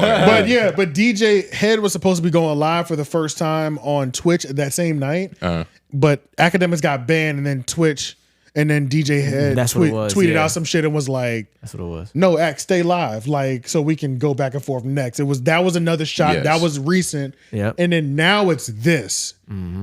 So this thing that you sent me, it does go back to the Elliott thing, because I think this is gonna, what Akademiks says in this beginning half, we're not gonna watch the whole thing, I think does bring a light to like a really good question that we can kind of break down, but let's watch this. Because he talks shit about old niggas. Yes.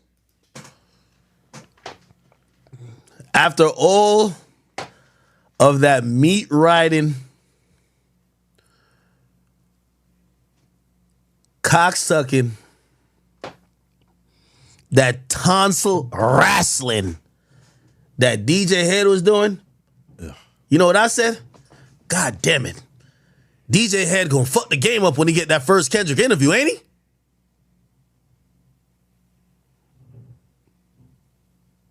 This nigga been riding the hardest for Kendrick ever. By the way, nobody gives a fuck about DJ Head. DJ Head get like 30 people watching him, nigga. Like, the nigga been talking about Kendrick just trying to get some hype. Nope, like, if he talk about anything else, nobody give a fuck. Dot said this, West Coast. Okay. So I'm like, all right, I'm waiting for the interview. I'm looking at his podcast. 28 views. Been out a week. I'm like, God damn. Shit looking kind of scanty over here. You feel me? Scanty. Now, granted, if I wasn't dominating all these bitch ass niggas in media, I would look to, you know, y'all be like, yo, why you expect this of Drake? Nigga, I'm already number one. The fuck more could I go? Now, if I was like number 300, like DJ Head, I'll be on Drake Head top. Nigga, what the fuck? Nigga, I done helped you in this damn battle. Nigga, I done helped you in this beef. Nigga helped me get it to top 10. Give me a shout out or something. Put my name on the song. So when I heard that Kung Fu Kenny, because remember, he don't talk to no act, but we do know who he talked to. He talked to DJ Head. I said, the first interview, I can't wait for this shit. This shit gonna be spicy.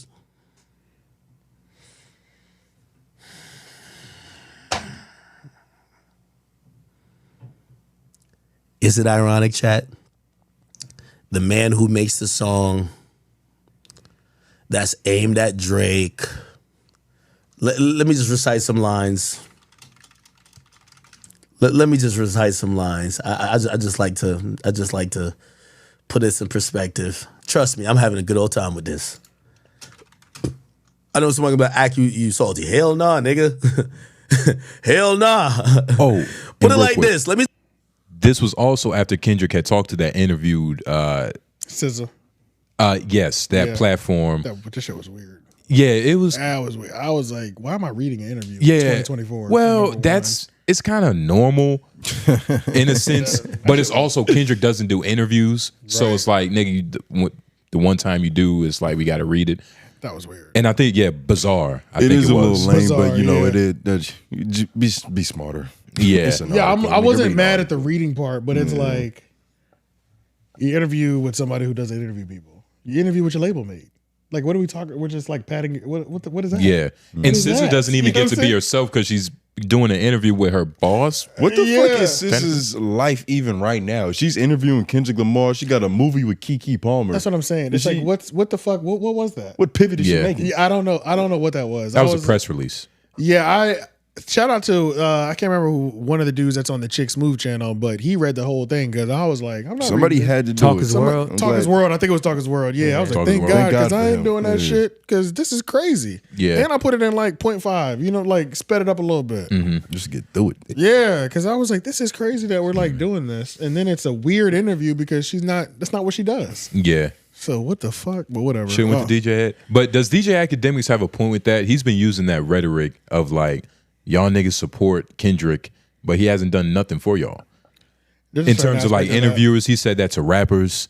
Like, I think he said that to YG.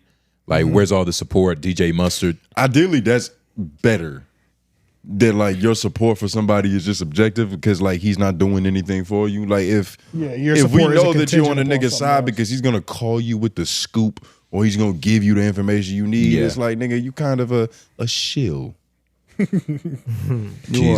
You are a light skinned man. Shill. He also says that with like insane that Drake doesn't do that. Drake gives back to the community. Drake's give out verses. Yeah, he does. There's always going to be a Drake verse in the ecosystem. That was even was even a point in the What's the Dirt video, because it was like Kendrick was making it seem like he was doing so much and has done so much for years for his community. And then Kendrick, and then so he pretty much, Matt from What's the Dirt put up all the things that he's done over his career. And then he compared it to somebody like Nipsey Hussle, who was still earlier in his career with less resources and how much more he was doing for his community. But one person talks like they are Nipsey Hussle to their community, and it's like objectively it doesn't equal on any level. You know what I mean? So I've seen that. It is what it is. But that's why I see that. I think the whole thing, like that nigga, he'll use you when he needs a West Coast to be a prop for me at the moment. I don't think that's crazy. I don't think that's completely crazy. But then there's also the other side where it's like, do you only do things because the nigga I expect something in return? The favor that he could give you. Yeah. It can go both. I think it could go both ways. Whatever one you want to lean more towards. Yeah, just how you feeling that morning. It's pretty like, much, yeah. But there's a little bit, I guess it's coming up. But there was let's give like 10, 15 seconds. I think just stay right here, because I feel like I remember being in the beginning. So it's already further than I thought I would have to go, but go ahead, hit play. Say this, man. Oh, hey, listen. For whatever it's worth, I know y'all be like, yo, Ak, you be doing this. Hey, listen, first of all, I was lit before and after Drake, and I'll be lit with or without him. But at least if I need to use his name for some clout, I could. The rest of y'all, cloutless, broke, trash, no audience, and y'all hanging on to Kendrick Lamar ballsack, and the nigga couldn't even... Yo, you know how you watch the party die? Put it like this. But Kung Fu Kenny, this ain't Drake, nigga. It's Big Ak here, nigga. It's the reason why he says Ak looking compromised, not saying DJ Head is the best. It's the fact. This is it. You know, if people tired of my type of media, because they be trying to snub me. Oh, BT ain't trying to give me a nomination. Well, they Raiders in the trash. They'll be out of here soon. Who else trying to play me? Complex finally had to pay homage. It is what it is. You know how I always tell people this. If y'all want Ak to go away, don't keep talking about Ak. Build the next guy. So rather than saying Ak is compromised, how about you just give the alley-oop to the guy you think ain't? But I thought it was going to be this. But hold on. Now, Hip balls. That's the thing that's the part that I wanted to have the conversation about, that I like, because that is very true. That's true. It's a lot of people complaining about what Akademiks does and all these other things. They don't understand why he's so big. What did Sloth say? I remember.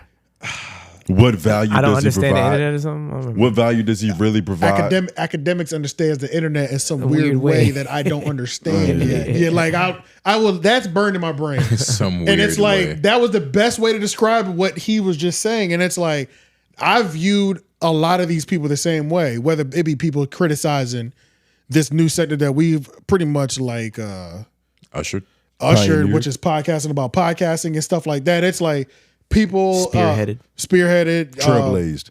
Hey, stop throwing words. Created, double down, stump on niggas, keeping it all the way 100. You know what I'm saying? Nickel toe. Yeah. Did a little bit of everything, nigga. But yeah, it's like niggas love to complain about what's happening and why all these people keep watching these things and why it's important, but they don't understand why they're there. They can't create it again. They can't create the thing that's better than what's happening now.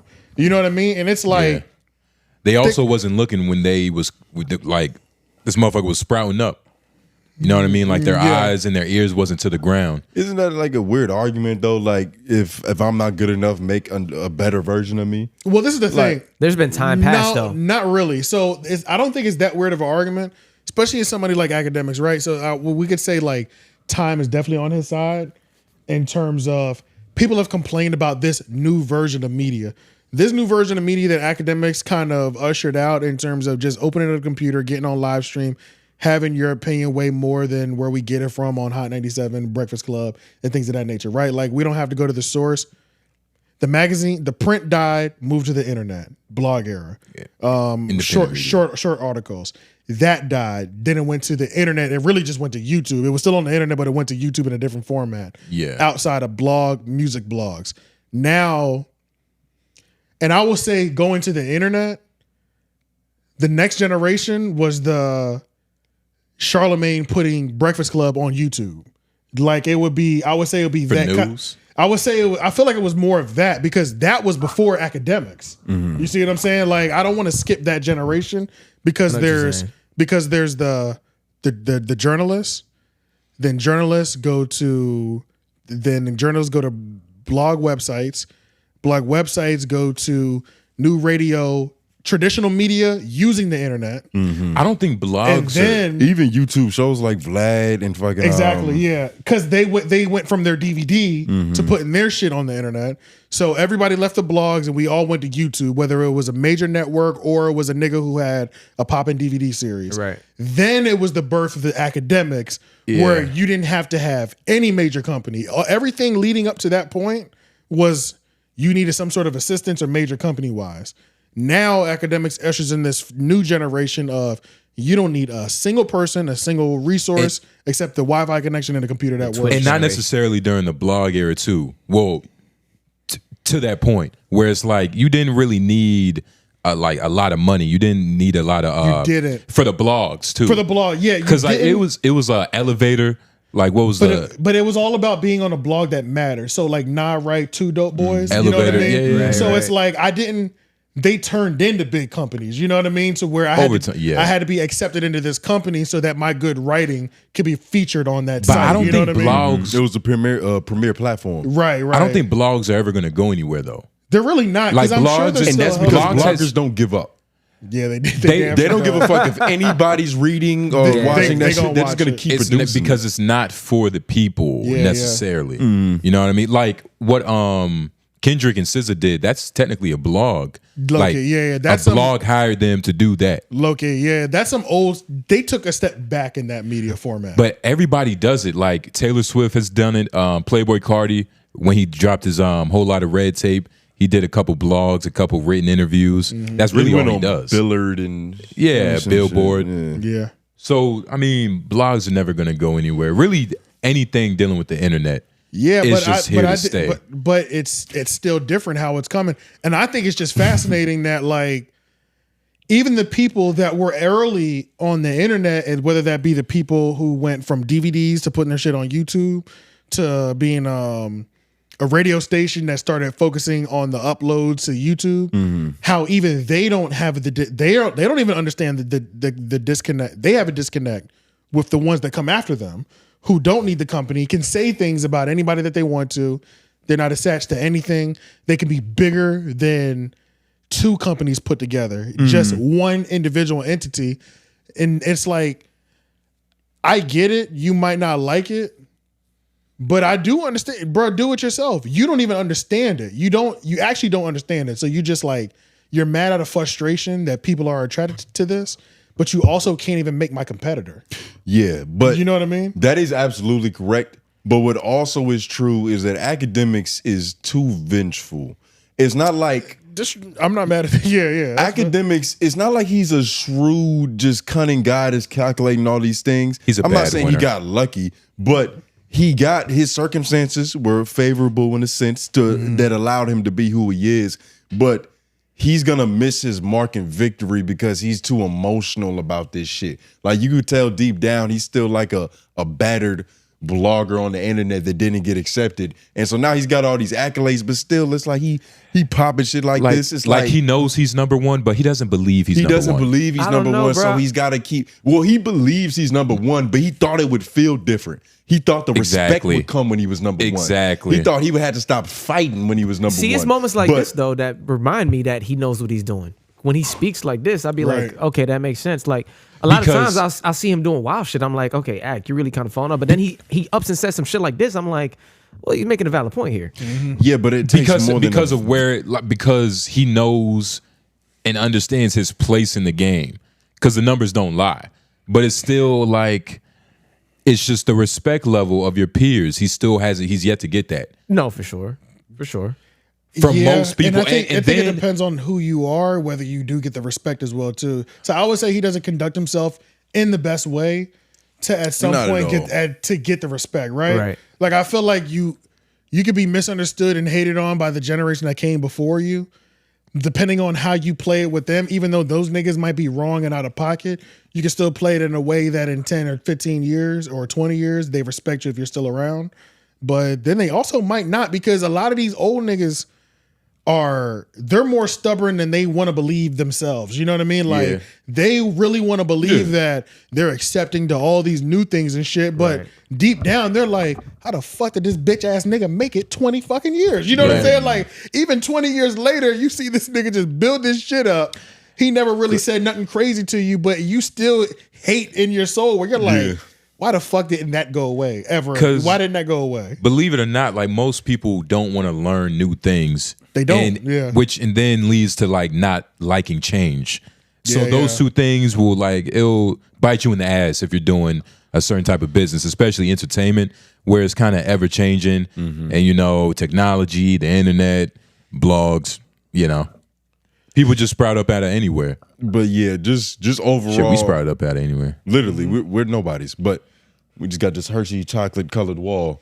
A Hershey wall. But yeah, now Akademiks is like, I feel like he's gonna push himself out of his own position. He's gonna strike out, and it's gonna be his fault. And then it's gonna be different when he's talking like this, and he's no longer number one. Because then we're gonna look at his glory days out of context. Like he's just this old nigga ranting now. Like it's really easy to fall off and just be in a corner of YouTube. Yeah, what is that going to be like when he's like legit in another 10 years when he's like 45 or 46? I think he's 36 now. And there's truly another nigga fulfilling that position. Way younger. I wonder what that is. It'll never happen. It's gonna be much like the same. It's gonna be the same. Him getting older is gonna happen though. I'm seeing a lot of Star. I see Star in his future. I was gonna say he's gonna be like his own thing, his own community. He got it doing his thing. In the same way that Star is but he's going to be more important. He's not going to need more than what he got type shit. But he's also going to be a lot more important than Star. Maybe he's going to be a lot more important because what people know Akademiks for, especially up until this point, they both birthed a generation. Yeah, and Akademiks generation is a lot more internet savvy and just prevalent in terms of culture and just what's going on.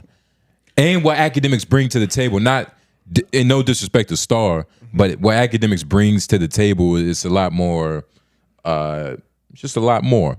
It's a little bit more malleable. Well, what do you mean by that? You have to explain though. He talks about more subjects. Star talks about everything, literally. Yeah, but does it make, like you said, does it make one person has a bigger reach though? Yeah, for sure. But we know that.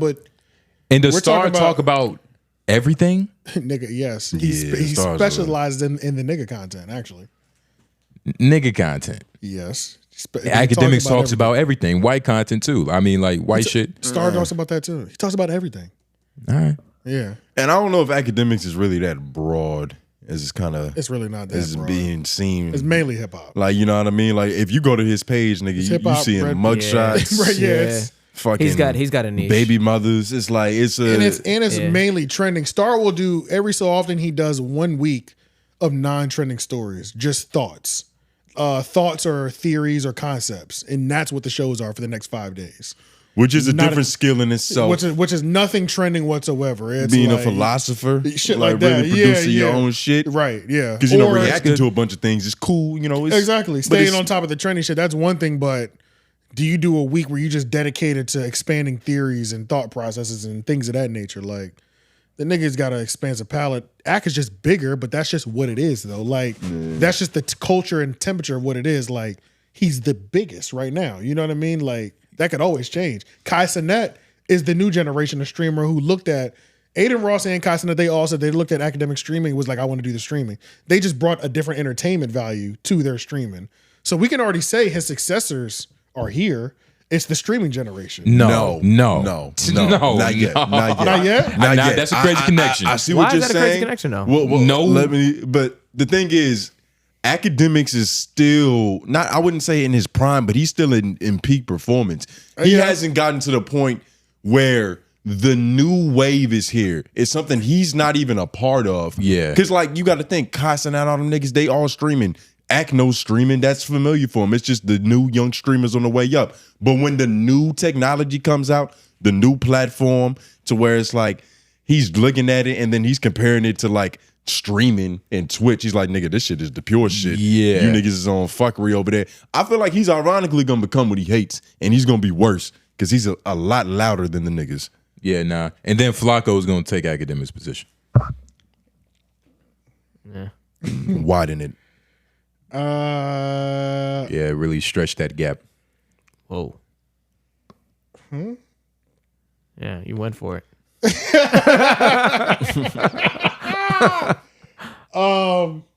Threw me off. Stay focused, nigga. God damn, you changed his breathing patterns, nigga.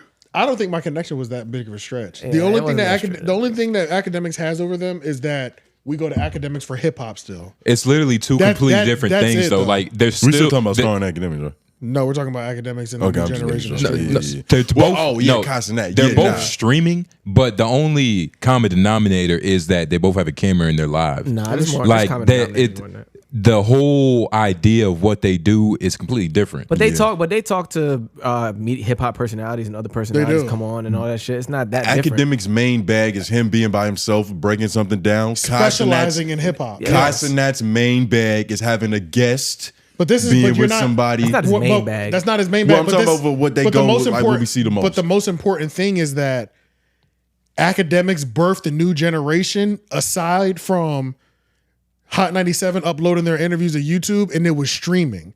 Because him streaming was an issue at Everyday Struggle. Yeah. That was like an issue. So that was him birthing, entertaining streaming, because it wasn't him just reporting. That nigga was cooking and entertaining us. No, I just feel like you're only one. You're giving too much credit to Akademiks for the streaming thing. Like, don't get me wrong, he definitely was one of the first big ones. One of them, yeah. Niggas like Sneeko, like there were actual streamers. There's a whole from. class and era of niggas who held up streaming as a whole.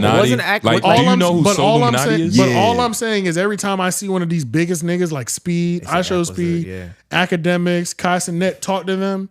And their first conversation, they're like, "Bro, nigga, we looked up to you. We wanted to do what you were doing." I've seen that. Ak was the first that's what I've seen. Black Twitch stream guy who went big. Like, he was like the first big that's what black, I've seen. Black so Twitch that's what I'm guy. going based off of. I've heard out of these niggas' mouths.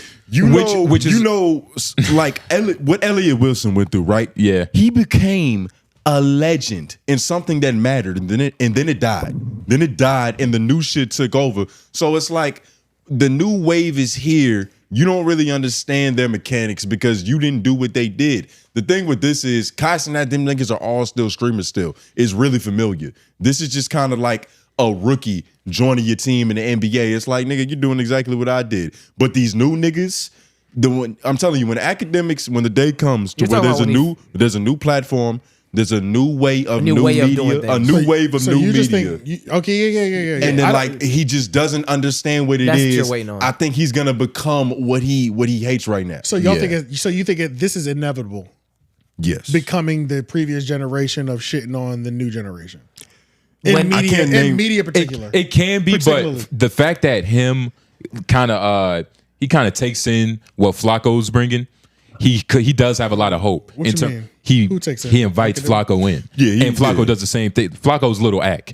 You get what I'm saying? Right. So the fact that he's taking in Flacco, there's high hopes for him to not do that or to not become what he will. That nigga, yeah. Yeah, you know what I mean? But I don't know. It's always a possibility for what you to become what you hate the most. But I don't see it in act for real. It almost seems inevitable. I mean, I'm not mad if you were saying that. It almost seems inevitable. Yeah, to me, it does almost seem inevitable to not become that. He's too vengeful of a person to not. Well, him in general isn't a good example, but I would say let's just look at Casanet or something like that. I've seen him big up people up, even though there's no new generation that's been birthed from him yet, but like I've seen him put his arm around people already. Sure. You know what I mean? Like he seems welcome and shit like that. And even Kevin Hart to him, you know what I mean? Like that was a put your arm around them moment. I might not all the way understand it, but I don't shit on it. You know what I'm saying? Kevin Hart knows how to survive. And I was just about to say, and that's all has to be said. Kevin Hart is a survivor, nigga. Kevin Hart knows how to survive. He knows how to move, and he knows how to sell athletics. And that's all I'm gonna say, because I don't want it to even seem like he isn't pure. Yeah. But he knows how to survive. Man, he doing more than surviving than me. Sound like he a scavenger to me. Sound like that's what you calling him. And that's why I put that caveat at the end. For the menaces of the world. Precisely. But I think these old niggas should, if they're not gonna shut the fuck up, make a competitor that's better. Yeah.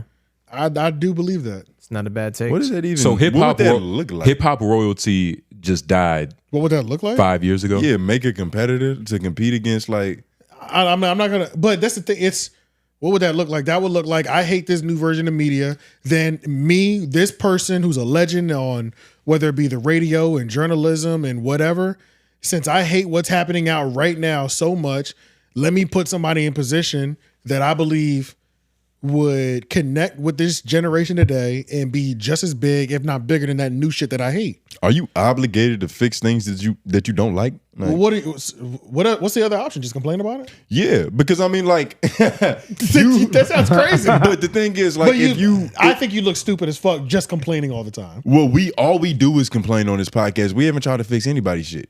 We've given advice. That's not true. Not literally. We haven't literally tried to go help niggas. And no. We've given a lot of advice, and a lot of people take our advice, whether they openly admit it or not. Shows change. Things change when we say things on this podcast. That's a whole fact. Nigga, you have no vested interest in if the Need to Know podcast gets better. You don't give a damn. You're speechless, nigga. That's how much he doesn't care. That's what I'm saying. I forgot they was behind. But the thing, like, but shout out to them though. I know they working. They always working. We don't watch them to talk about them. But to give them advice, nigga. Like, all I'm saying is that, like, he recommended me The Penguin. Yeah. If I go watch The Penguin and I didn't like it, I'm not about to go make a show to compete with the fucking Penguin. But I'm allowed to voice. But then stop talking about the Penguin. If you're still talking about the Penguin, then it's like it's a semantics.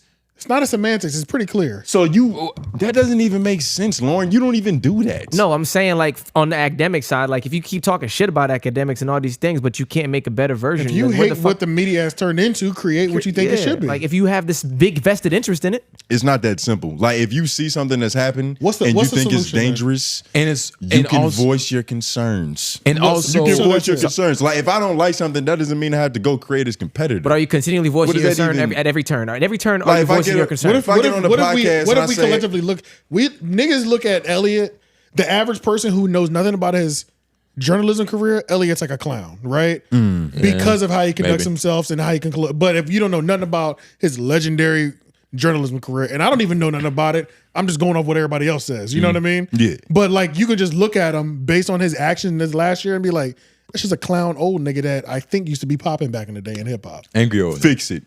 Create the competitor. No, so there's something that you don't like, so you should do something about it, right? That person should do something about it. If there's a whole generation that views you that way, if there's a whole generation that thinks you are a goofy old nigga who's just bitter about some shit that we don't care about, that's probably not a good look. I know you don't like that look. You should probably either adjust to the times, but if you hate it so much and you don't want to be in the spotlight, most of these niggas want to be in the spotlight though.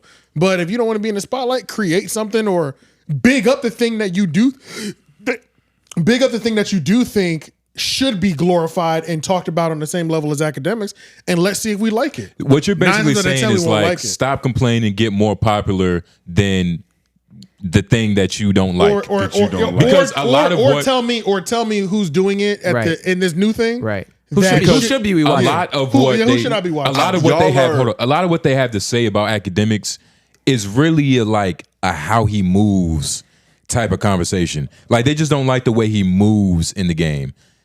Other than like, not really other than like the type of content. In terms of like the whole gargling it's cock his and character. all that stuff like that. It's always his character. It's never like, I hate new niggas. I hate streaming. No, it's that. And I just wanted to point that out. Like, that's really the main. I think that's both. I don't believe that because I think it is that. It's both. I feel like some people are being honest. I hate some of these individuals, but I also hate this entire sector. Right. Yeah, both two things can be true. Like you could think, and some people are hiding under that guise of like, I just want to protect the purity of the shit. But they just really hate new niggas. Yeah. There's nothing you could do with them niggas. They just gonna hate and hide. But I don't think it's your job. It's not your job, but I don't think that was a bad thing to say either. It makes something that we should give a fuck about that. Well, I don't know. But that's kind of what if it's not job? What if it's just, if you love the game, you might have a certain obligation to it. You know what I mean? Like, does LeBron James have an obligation to like act well in public for basketball? Act well in public. What does that mean? You talking about having public image be clean. To uphold like uphold a certain level of standard to a certain, that like to a certain extent, yes. Yeah, to a certain extent, he does. because he's well, technically no, but yes, he does though. So I guess that answers your question. DJ Head should have DJ Head should have an obligation to kind of, do better. What do you mean? Or to like beat. Why does DJ Head have to do better? Like, if you see somebody doing something that you think is stupid or you don't like, you can say that. And that doesn't also mean that if you say that and think this way about this person, that you have to create the antidote. But when it comes with these, we're past that though. But when it comes to these old niggas, the love of the game that they have, it's too much. It's so much to where it's almost like it's a delusional love. Like they're talking as if, like, if you're in the so-called hip hop royalty class, then you need to be, like kind of ushering in, like you said, ushering in talent, kind of balancing, checking what's going on. But you notice a lot of the times when they tell us who we should be watching, we're like, this is not it, my nigga. Yeah, this is not it.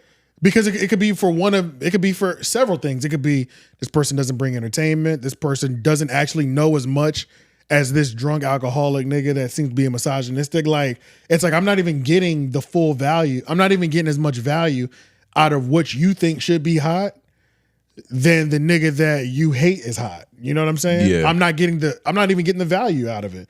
So why would I watch it when this ain't even as good? It's just actually not as good, objectively. And everything says that. The views say that. The conversation surrounding when this person talks says that. Like, it might not even, it could be everything, but this nigga you are claiming is the one, it's obviously he's not the one. And isn't it funny to think that, like, the fact that DJ Head connects Akademiks to him when, like, they're like two completely different games. You know what I mean? Like, one is hip hop. DJ Head connects DJ Akademiks to, like, one is hip hop royalty radio or whatever, and then the other one is just a culture commentator for all intents and purposes. Like, I wonder why DJ Head even connects himself to Akademiks to where he thinks they're in the same game. They are. Where they're in the same field. They are, but they aren't though. They definitely are. How? Because they're in hip hop. That's it? Yeah. Hip hop media. Akademiks is the biggest hip hop media site. And DJ Head is now a hip hop media personality. I mean, he's always been one, but he's outside of a DJ, but they always have been. They're in the same field. They're in the same field. They're in the same field. That means they can have opinions about each other's work. I guess they're close enough. Adjacent. I mean, they're adjacent enough to be able to, put their 2 cents in. Shout out DJ Head. I just heard about him a couple weeks ago when Akademiks was beefing with him, so I'll definitely be checking him out now. First time I heard about him was during the Drake and Kendrick beef. Shout out to Akademiks, man. Steady putting people on. Literally. But I think he's a West Coast legend, though. Yeah, he is. But I've never heard of him. Yeah. Also on another coast. But shout out to DJ Head. I hope that I don't know. I hope you don't let DJ Akademiks beat you down. You hope he makes an Akademiks clone to defeat him? Yeah, nah. To defeat the real Akademiks. What if he made a skinny act? I hope all these niggas make clones. They need to make diss of what they tracks. think is the thing. Wouldn't the thing to like kill Akademiks' motion just to be like quiet about him and stop talking about him for real? It'd be that, and would it also be giving us a competitor or pointing us to the person that's so much better than him? They don't even got to be better if we just don't even because in the Akademiks world is not. You can't just tell me this person's better. I have to see that they're better. You know what I mean? I have to enjoy my time here as much as I enjoy my time there. Because that's how it is now. It's not in a magazine where I'm introducing you to the person who's going to be the next hottest rapper of 2020, of 1997. This nigga's going to take over the game of hip hop. You know what I'm saying? Now it's, you get on the internet, nigga, this shit has the most views because the most people seem to like this shit. And that's just what it is. I don't give a fuck if Jay-Z said this nigga's next at all. Yeah. Because this other nigga got the hit song of the summer, and that's what we're listening to. We're not listening to what Jay-Z told us to listen to. It'll start down. And with the kid Memphis bleak. Yeah. Right, yeah. But that's what happened. Yeah, nah, it's all even Akademiks said these niggas just want my clout. Yeah, it'll start happening when he loses his connections. When like the people giving him the stories aren't giving him the stories no more. Yeah, I wonder what it's gonna be like when he really loses himself. Yeah, we're seeing it right now. He's lost himself before. He'll find him. It's gonna be some more fucking snack wrappings on the floor. He is the Yeah, prize. or you can hook him Apparently up. he's the prize. So 3 miles down the road at the ABC store, he'll find himself again. Let's see. All right, let's get over to this. The Brain Idiots finally came back after almost a 2-week hiatus. It was really just a week, and like I think they were like late for like a day. Change. Were they late for like a? Were they late by like a day or some shit like that? Maybe 2 days. Something like that, yeah. But they're back, and they pretty much covered things over the last 2 weeks. And in that meantime, both of them have now done the presidential candidates interviews. You know, Flagrant had Trump. Charlamagne did the town hall. But Charlamagne doing the town hall, they hadn't had a conversation about that. So this is actually the first time they had the conversation about that. Mm-hmm. And this whole interview, this whole podcast, like honestly, the whole first half was really about that. It was really about that interview. The fact that both of these niggas are talking to the top political candidates, essentially, like Sound like a conversation we had on here. What do you mean? Like being like this podcast, you know. Yeah. I heard a lot. I've heard a lot of remnants of our podcast on this last episode. It felt like, but outside of that, I feel like Schultz is also trying to tell. I feel like Schultz is also saying in a nice way that shit was boring, low key. The Kamala Harris down hall joint, because it was like, and I love how he was blaming her for it though. he was blaming her for He it. didn't position it like it was Charlamagne's fault. He did, but it was like, but I do also like how he positioned where he was like, man, we all watched it. We watched it live. Yeah. The whole crew. Yeah. I said, you know, that's what a good friend does, man. That's what a good friend does, man. And then Charlamagne didn't give Andrew his flowers for the Trump interview till this episode. He still haven't given him flowers? He did on this one finally. After it was the return, you know. And maybe that was the play. Sometimes niggas need their ego stroke before they can give him back. It's just sometimes that happens. Maybe that was the play though, just for the video. Or maybe he finally watched it. He finally got around to it. Yeah. Whatever. There was I put some timestamps in here, but the Tone sent one in the group chat at the end of the show. I think on YouTube it's 132 or it's 131. Jeez, it is a little different. They always chop shit. But nah, the audio is always slightly longer. They always take stuff out before they put it on YouTube. I noticed. But it's been happening a lot more recently, like over these last couple months. It's not, you know what I mean? The audio is definitely gonna have a 1 to 2 minute bit that the YouTube don't be having. But it's crazy because my fault, but I rarely watch them on YouTube. It's always on Apple. Really, I've kind of switched over to YouTube. Likewise. But but every so often it feels like every time something like happens, I notice the timing is different. And I'm like, so you got to go and readjust for inflation. Yeah, exactly. So it's like I need to honestly just like stick to the audio. Because obviously what they don't want going out first normally goes out first on that audio. And the audio comes out first. It does, yeah. And it normally gets fixed and cleaned up. And they might go back and adjust the audio later. I think it's like 131 or 132. 131. YouTube videos be dropping like a day later. Yeah, Toe sent this though. Shout out to these guys though. This will probably never happen again where one podcast have both candidates on each other's individual podcast. That'll never happen again. So big shout out to Only these one niggas. person had them on their own individual. You get on iHeart. you get the point. It's his. You know nothing's good enough, but it's just not true what you said. That's all. He's right. Why did you send this clip though? That's the first question. Because it seemed like there was some shots in here. Is that 131? Right? That's Yeah, kinda we'll where we start. at. I think we started. Wait, is this? This is a crazy spot. Why does Charlamagne look like that? It's 131 or 132. We can start it from here, though. All right. Says, what's something you still can't seem to comprehend about yourself, even with therapy? Oh, everything. You don't understand yourself? Not at all. Everything. And not even a little bit. Like, especially the older I get, my brain is crazy. It's crazy. It's crazy. It's to the point now I'm just like, sometimes I'll be sending shit to people, hey man, say this. Because I need it out. I need it in the ecosystem. Okay? I don't need to say it. All right? This needs to be but said. it needs to be said. Shoot, goddamn. Did y'all think about it this way? All right. Okay. This made me die laughing because this is some real shit. That's what I'm saying. This is some real shit. That's why this was necessary. That nigga needs help, bro. That nigga confirms a lot of your theories, right? I mean, I knew I was always right, but yeah. That part was funny because that nigga's sick and you can't play into a sick man's game, man. And he does do shit like that. That's a whole fact. But go ahead, keep going. Yeah, keep going. Because this isn't even, this isn't even I the just main like part. to see But no, it was both of those. That's why I said it was both of those. And I don't know why I'm wired that way. I have no fucking You do need it, huh? Yeah, I got to have I just need a little bit of friction. What about you? Hit pause real quick, though. Shit. I do appreciate the Transparency.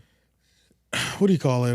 When you're like actually being honest. Truth. Because it's hard for certain niggas to do that. Truthfulness. And you won't do it in the moment. but Accountability. Vulnerability. Sometimes it takes weeks to come around, and then all of a sudden, you're like, okay, I am like this. You know what I'm saying? So that's always appreciated. I think the only person Charlamagne really listens to, wife and his therapist. That's it. That's the only people he need to listen to. I genuinely believe he does not need therapy anymore. It's not doing nothing for him. You don't think he needs therapy anymore? It's just a money grab at this point. It's doing absolutely nothing for his mental. It's just a waste of time at this point. Well, I mean, you got to see how stressed out his therapist. It's a placebo effect. But that's what he needs at this point. He just needs a placebo now. But maybe the therapy talk is what allows him to be comfortable to say, I'm crazy. Be this transparent. He was that before. He would be like that before, though. Now it's harder, though. It's harder when you like trying to be righteous and you're still the same old. He's trying to contain the crazy. You're still doing the same bullshit. Yeah, but you're trying to be righteous. So it's like he's running away from what you're he making is. it harder on yourself, low key. He was living it out openly before, but now it's like I'm out here moving like a nigga's heel. Even though I'm not, I'm fucked up. I'm still doing fuck shit, and it's like, God damn it, I just can't help myself. Yeah. Just be you, my nigga. You know what I'm saying? That's the thing about therapy. It's not a perfect science. It's like I can't guarantee that I can fix you, but I will listen. Yeah. That's You know what I mean? at a certain point, we're just collecting your money. Yeah. Yeah. Because it's just some people they're like, you know what? For me, I need somebody I could just talk about myself with, vent, and they are being paid to listen to every fucking word that I say. They don't even realize a pen pal is free. Right? Yeah. Right. And an escort is cheaper. Yeah. But yeah, all right, let's see. Something you comprehend about yourself with that, even with therapy, man. I don't know. That shit too deep. Say again? You go to therapy? No, not regularly, but I have throughout my life. I think it's important. I think it's good. I get tired. Like why do I need why do I need constant feedback? That's a good one. Like, why isn't it just you get it and then that's it forever? I need the reminder. Like, I need to keep playing a sport to know I'm good at the sport. Keep going on stage to know I'm good at it. Like, keep doing everything to know. It's not like I do it once and it's like, yeah, that's it. I've achieved it, and I believe that I'm that great forever. I'm like that, bro. I'm like when I saw Michael Jordan's The Last Dance. And I saw how he took things personal. Yeah. And that shit fueled him. Yeah. I'm the same way. Oh, yeah. Don't tell me anything good. Oh, really? I'll keep asking over and over and over. But man, when I hear you talking that shit. Oh, it's going to fucking charge you. Oh, man. The way Andrew be sitting is crazy. It's nothing like it. I mean, what does it do? I just can't even describe how bad I want to shit, not even shit on you, because I'm not going to ever go out of my way to shit on you. And I thought, that's so funny we're having this conversation, because I thought about this weekend as I was sitting around thinking about things that I can't figure out, right? About me. And I said this to myself. I said, you know what? From now on, I am not, so we should not give any energy to anybody who's just trying to get our attention. Yeah. Because that's the era that we live in, right? Yeah. We live in this era where everybody wants to be some sort of critic, and they'll get online or get on YouTube or get on podcasts, whatever it is, and they'll have these wild takes that aren't even rooted in anything other than I want some type of engagement by either saying this person's name or I want this person to acknowledge me. I think all of us in a certain space should not acknowledge anybody unless they're actually good. Yeah. Yeah. If they're good. Because I will always big you up for your talent. If I think you're dope, if I think your show is dope, if I think what you've created is dope, I will acknowledge that. But if it's just something that you're doing because I know you just want engagement or you're just trying to get my attention and you think that's the way to get my attention, I'm never, ever going to give it to you. I love it. Ever. Yeah, I like that philosophy. Ever. That is, because it's beneath you. Yes. Yeah. Like, cause it comes to a certain point where you have to think about that, right? You have to think about like, why do I care what this person who hasn't accomplished anything? Yeah. Why should I care about what they got to say? I think it's less what they have to say. Well, again, I don't know your perspective on it. Like, hit pause real quick. This could be, and then go back a little bit. We don't have to play it, but the only reason why I don't think this is talking about me is because he said I can't respond to anybody that's not talented. And I know that's not the case. So it can't be me. It has to be somebody else he's talking about. What part? The talent part or the... Well, he's claiming he can't give nobody energy that don't have talent. He's also, I mean, he's not gonna... I just know that's not true. He's not gonna stay truthful while he's trying. If he was talking about you, he's not gonna be truthful. You got like he's gonna try to talk his shit. So even if he does know you are talented, like I said, if this is about you, it doesn't even matter. It can't be about me. I'm too talented. It's just impossible. Yeah, you can dance, you can rap, you podcast, you was filming a fucking we movie. Think he can dance. I've heard from more than one person I'm talented too. You talented as a motherfucker. It is what it is. It can't be me. But do you think he means respond publicly? Is that what he means? Possibly, but then he also says something about I always big you up if you have talent. We know that's not true. We know that I know that's not true for a fact. Well, he said he'll acknowledge you. Acknowledge you, yeah, or whatever. But I don't know if it's the publicly or privately thing. Mm-hmm. And it sounds, when he was saying it at first, I was under the assumption that he means publicly. Like for me to publicly endorse or even publicly go into a battle with you. But we also know that's not true though either. Like we also know that's not true either. Like some of his favorite shows he doesn't publicly endorse. We know that for a fact. He watches us at work.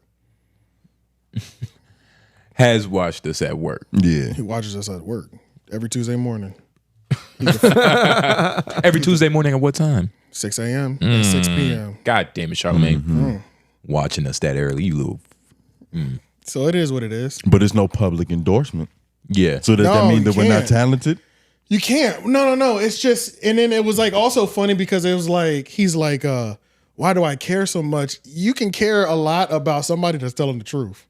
When somebody's reading the room correctly, that's why niggas care so much. That's why at the end of the day, so whoever you are that's like getting under their skin or whatever like that, whoever that person is, you're doing a great job because whether you have 50,000 views or you have 5,000 views or 500 views, obviously you're saying something to where that nigga cares. You know what I mean? Did you just dap yourself up? I'm not talking about me. He can't be talking about me. He can't. He just can't though.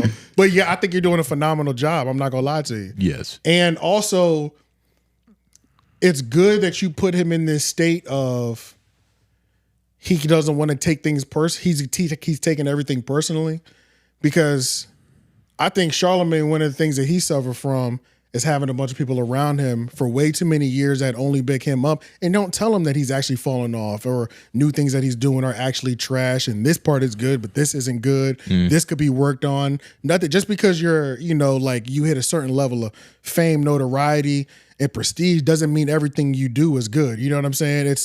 We love Lil Wayne. He was the greatest rapper of all time, but that's not until you die though. You know what I mean? You think Charlamagne got a lot of yes women around him? I think he only has yes people around him. So I think that's why whoever you are, if he, you know what I'm saying, if you're getting up underneath his skin and you've accomplished actually nothing, which is like even crazier, pat yourself on the back, because obviously you're saying something that the people that are closest to him aren't saying. I don't know. I wonder who fits this profile. Like, I wonder that too. Who is this? Yeah, I'm gonna be honest. AJ, I don't know any. Like, I honestly don't know anybody that it could be. But at the same time, wherever they are. at the same time, I don't know anybody else. Like, Charlamagne might be beefing with other people, but Charlamagne might have some quarrels. Charlamagne be having quarrels, yeah. but he loves to take on the ones that he shouldn't. He's got much bigger opponents that he likes to jump in the ring with niggas that aren't even in his weight class. That's one of his favorite things to do too. Like when he finally started getting back at Elliott Wilson, nigga. When I started I never liked Charlamagne's political career, and that's nothing that's been like a secret. How many times have you said that? Like, I feel like I've heard that same. I've too. never had like anything to do with Charlamagne's political. I never have. I've kept the same energy on this show and to that person. So like that, let's make sure that's known. I've never switched that up, whether it was on the mic or off the mic. But damn, what was I about to say? I got distracted when you kind of. What was I saying before that? Political views you've never. Oh man, because Elliott Wilson. everything is so hot right now. Likes fighting people out of his weight class too. Yeah. Fight what? Yeah, because so much political shit is happening. We're in the last fucking week and a half. Nigga, I'm finding all these like YouTube hate channels. Remember when I showed you them niggas? And I said, nigga, you think I don't like Charlamagne's political shit? Oh, yeah. I was like, these niggas I ain't got nothing on these niggas. Like, nigga, I done found so many channels with millions of views. They dropping this 300,000 within 6 hours. We've never seen that over here. And I'm like, so it has to be. You know what I'm saying? So I'm like, shit, man. You know, and even when he decided to go back at Elliott Wilson, I was like, I seen some big dogs that you should be. If you really want smoke with a nigga, get at it with a big dog. If you a big dog, you know what I'm saying? Don't get it with easy opponents or whatever, but Elliott's it's whatever. Easy opponent. That also might, yeah. In the new era. Elliott's easy? Yeah, Elliott's an easy opponent. I don't know. Elliott You don't think so? Elliott is like Rocky. Elliott's an easy opponent. Before he got good. Like, he could take a lot of punches and he might hit you with that one. Charlamagne barely poked him. Remember, he was losing his fucking mind on Twitter. You remember that? Like, it was like, and the whole situation was just weird. Like, the whole thing was weird. It was I feel all like that goofy. was just like an anecdote in everybody's lives. Like, we shouldn't even. But that was, we couldn't believe we were even like, you know what I mean? Like, I feel like that's it just felt lame covering. It's like granddad versus think meter. Like, that shit wasn't supposed to happen. It was just the wrong day, the wrong time. Like, and he stepped on the nigga's shoes. That's the best way to describe it. But yeah, I hope Charlamagne wouldn't waste time like shooting at niggas that are beneath him and responding, because that would be crazy at his stature and you take the satire out your voice, nigga. And mean level of accomplishment. It'd be crazy. Say it like you mean it, nigga. But yeah, I feel you. That shit would It'd be crazy. But I think Schultz said something really good here that I liked. I went back a few seconds. That's fine. Yeah, that's fine. All right. Because it's beneath you. Yes. Yeah. Like, cause it comes to a certain point where you have to think about that, right? You have to think about like, why do I care with this person who hasn't accomplished anything? Yeah. Why should I care about what they got to say? I think it's less what they have to say. Well, again, I don't know your perspective on it. Like, this could be not even publicly. Like, I don't like when I'm perceived as something that I know I'm not. Like, that frustrates me. If I'm perceived as something that I know I am, and I agree with it, and somebody's hating on me for that reason, like if they're like, this guy tells offensive jokes, and I'm like, yeah, you could feel that way about me, even if you hate that. You can feel that way about it. But if somebody says something about me that I'm not, or positions me in a way, I feel like I want to clear the record. And that's good. That's good. I know. Suck my dick.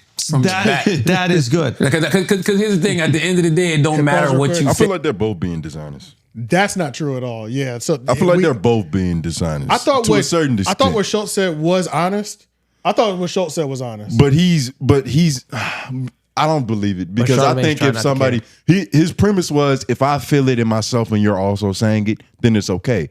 But if Whether you like it or that's the not. thing No, about that's your true, that's true. insecurities. No, that's true, That's that's the thing true. about your insecurities, is that you think that about yourself, but if somebody else is talking about them, that still hurts your feelings. No, yeah. And I But I can allow that though. Yeah, and I was also going to add the other one to where what if I'm putting out something, you're saying what I actually am. That's something I want to try to clear the record on. You know what I mean? What I'm trying, this image that I'm pushing, you're saying an older image of me or the one that really might be there, but that's not the one that I'm pushing.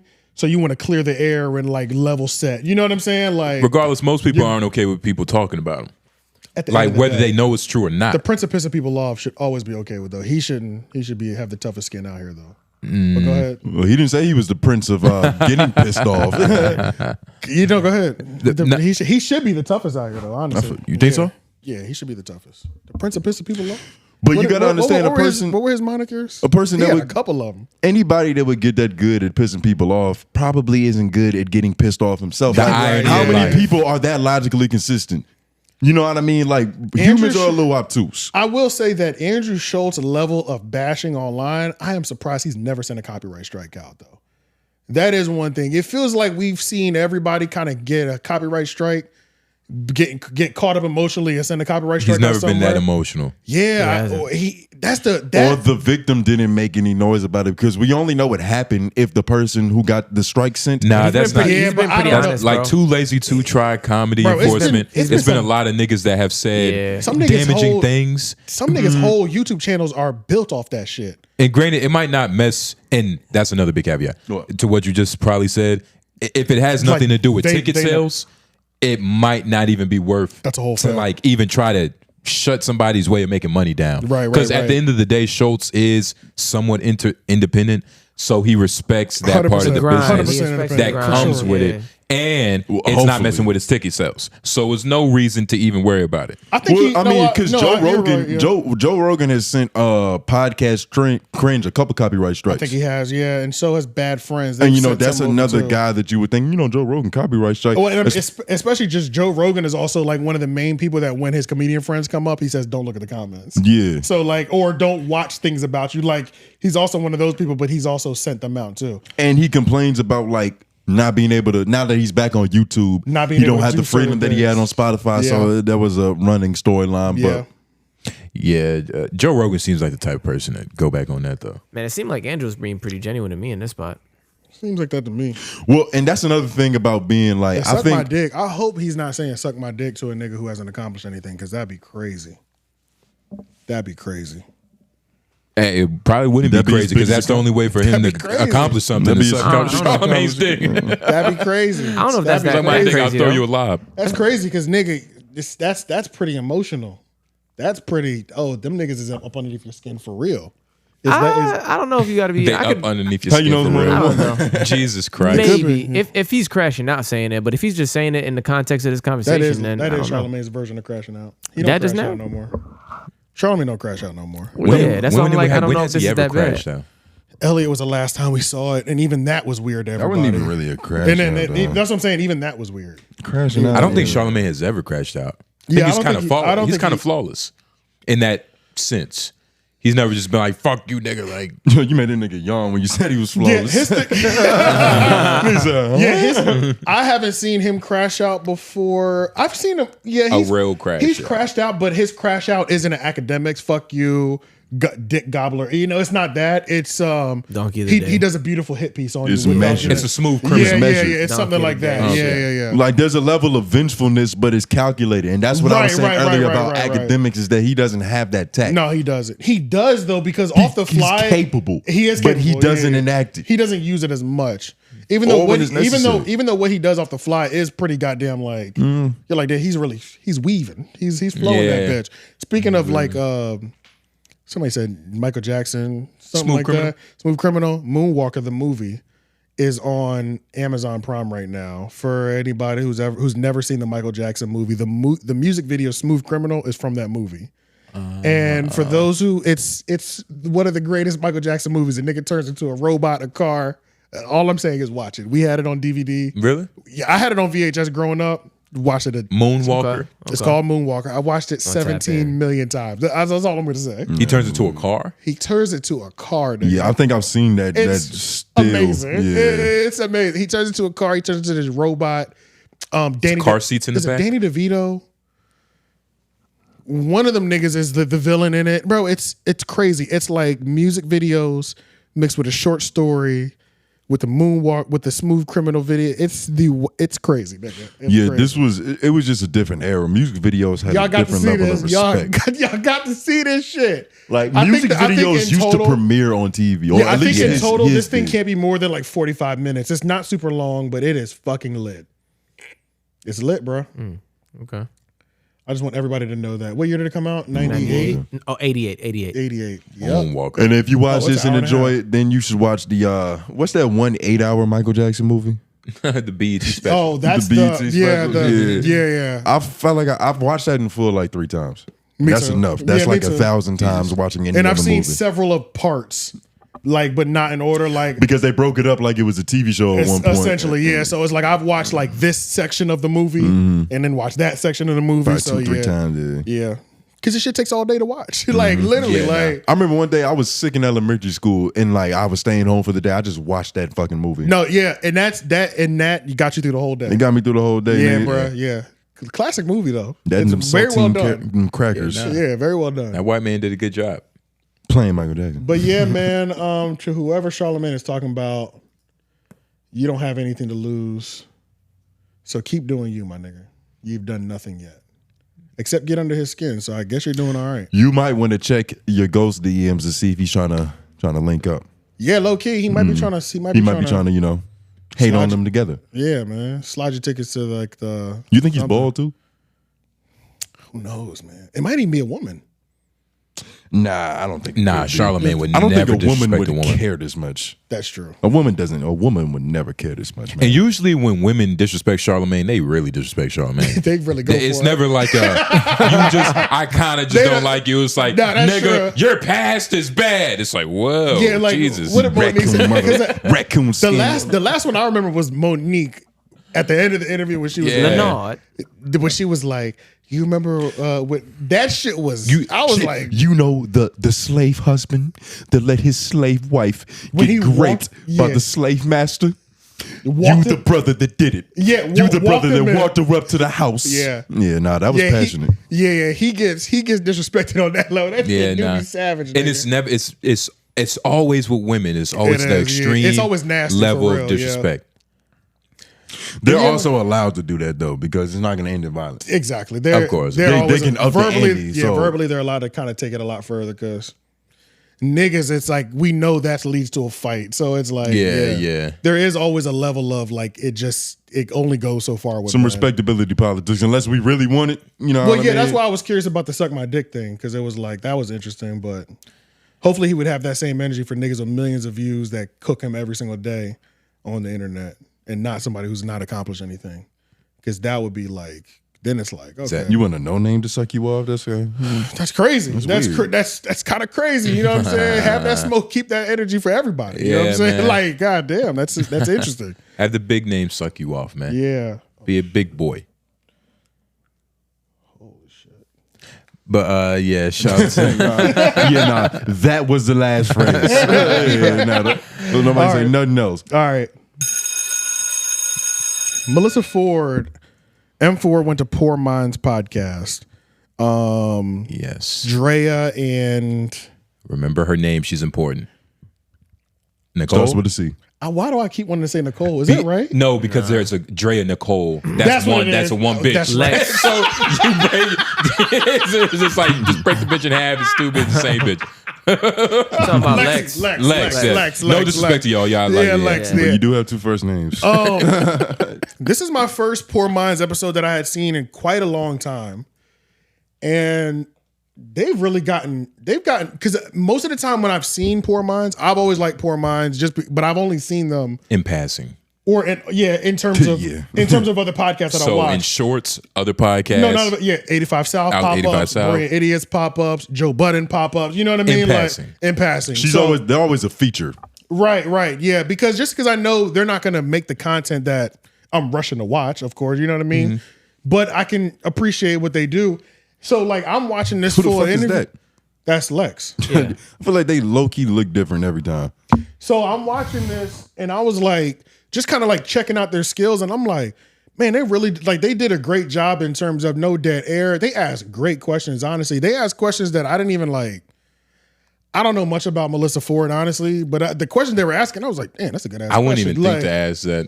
That shit would never, it literally would have never crossed my mind. But it's also interesting because they come from the generation where they looked up to her as like, she is the first girl that we've seen with this shape that resembles us. Like that, she was somebody that they looked up to, legit. You know what I'm saying? Which is funny because it's like they were looking up to false idols. Yeah, like Melyssa was a false idol. What you mean by that? In the sense that like they're looking up to her. That was a role model. Like this girl has a fat ass like as almost like if a nigga in the hood, almost like a nigga in the hood who like Scarface, who wants money, respect, and like power. You know what I'm saying? Money, respect, and power. And he'll look at like Big Meech or Scarface, and not like, I don't know, a nigga like Mike Epps or Shannon Sharp. You know what I mean? Somebody who doesn't fit the quote unquote like movie character of what they envision it to be, but like the actual real thing. Like the professional. You saying athletes. like Future still rapping about drugs, but don't take them no more? In the sense that, how do you view pimps? Do you admire? What do you admire about pimps? Because men admire something about pimps. Yeah, I see. And I think the comfortability. I get what you're saying. I get what you're saying 100%. But it's on it's different levels to it, to where you're admiring like some shit you really shouldn't be admiring. But it's different levels to it, to where like you can admire the pimping, or you could admire the pimp itself, to where like it can go both ways of good and bad. Because you shouldn't really want to pimp. Right. Looking at pimps, that's a bad pimping isn't necessarily a good thing. But if you take the intrinsic values of being a man, being a gentleman, you know, that's good. And even just a dude, like the dudes that are cool and comfortable with women, that they're pimps. That's what you see when you're growing up. Instead of like, I think they're technically max. Yeah. Shut up. Well, and don't say it. Fuck it, this nigga. How did you make pimping lame? But that should be a I was just, but that's max. a lot of what I saw. Yeah, just but I get what you're saying. Like they're looking for like real virtues in the wrong idols. And to where like a strong, independent woman being Melyssa Ford, but you know, she's just. And I'm not saying that like she wasn't, because if from the way M4 talks about it, she was the best out of the bunch. Like she was the most head tight woman on set, which she probably was, but it was still funny to see this. It's like, damn, like me respecting pimping might be stupid because it's the same. This might be the same thing. But as a person, you know what I'm saying? No, it is. You know what I mean? You're like mature. No, it is though. I literally had that same thought a couple months ago. I was like, I get what the appeal was, but then it was a few of them niggas where I was looking. I was like, man, this was just a misguided way of me appreciating being organized. Exactly. Like even when I was reading like 48 Laws of Pimpology, it's like it wasn't even about women. It was about being an organized, structured individual. In order. Exactly. You get what I'm saying? But you can look up to like Steve Jobs for that or something. But the thing is, Steve Jobs isn't speaking my language. Exactly. Right. Which is the problem. Which is what I was gonna not say. only that, it's not being marketed towards you in a way. Exactly. Because it's not a part of. I mean, Steve Jobs is part of the culture. And But if you know your history, it was intentional that we sought that shit out in pimps and drug dealers, and because of the movies they was pushing. It's a lot of irony in this conversation, but regardless, I thought it was pretty good up until about up until about an hour and 20. Then I was like, y'all don't need to. It's talk just that long. representation. What you talking about? Yeah, representation. That's what you're talking about. Well, but like, that's why you go. But that's why you go to the wrong place for it, because you find it in the representation. But it's the deeper meaning in that they were looking up to a woman that they viewed as confident and powerful and godlike. Whole time behind the curtains, she's crying before every set, thinking like, "Oh my God, I don't know if I'm pretty or not." And she's, you know, she wasn't doing drugs, but she's just crying in her, you know, shit. No, it's human because we all just want to figure it out. Yeah. And so we look up to people who it seems like they got that shit figured it out. Nipsey Hussle rapped that shit. He said, niggas look up to me because they think I figured it out. I didn't figure it out, nigga. I figured it out. Exactly. But and that's the thing, like, should we, Nipsey Hussle, RIP, you know, he did a lot of legendary shit, but like just on the face value, should we be looking up to the nigga? And that's another thing. I watched, like I said, at least an hour and 30. So I don't know if she ended up saying this. Because this podcast is dumb long. It's 2.5 hours. And but they flowed the whole time though. It flowed and it gets draggy a little bit, but I mean, it's not for me to really enjoy. They started getting drunk. I said, all right. And there wasn't a single part where I don't remember her accepting like, because like the way she talked about it, she talked about like I was trying to push a new way of thought, a new way to view. But that's how she does it, though. The backup dancers. Oh fuck. Well, yeah, of course, man. You can't say do an hour and 30 minutes. I was trying to change the way that we are viewed. I'm so glad like, you said that. And it's like Vixens are thespians now. Well, you can just go to. But you can just go to 2517. But also, I like how. Hold on. Just go to 2517. The soul. I will change the way we are viewed. But she gave it to herself. Look. Me being maybe kind of the blueprint of that. Go back. My bad. I think that people kind of about a minute so we can see what she's a blueprint of. Yeah, right there.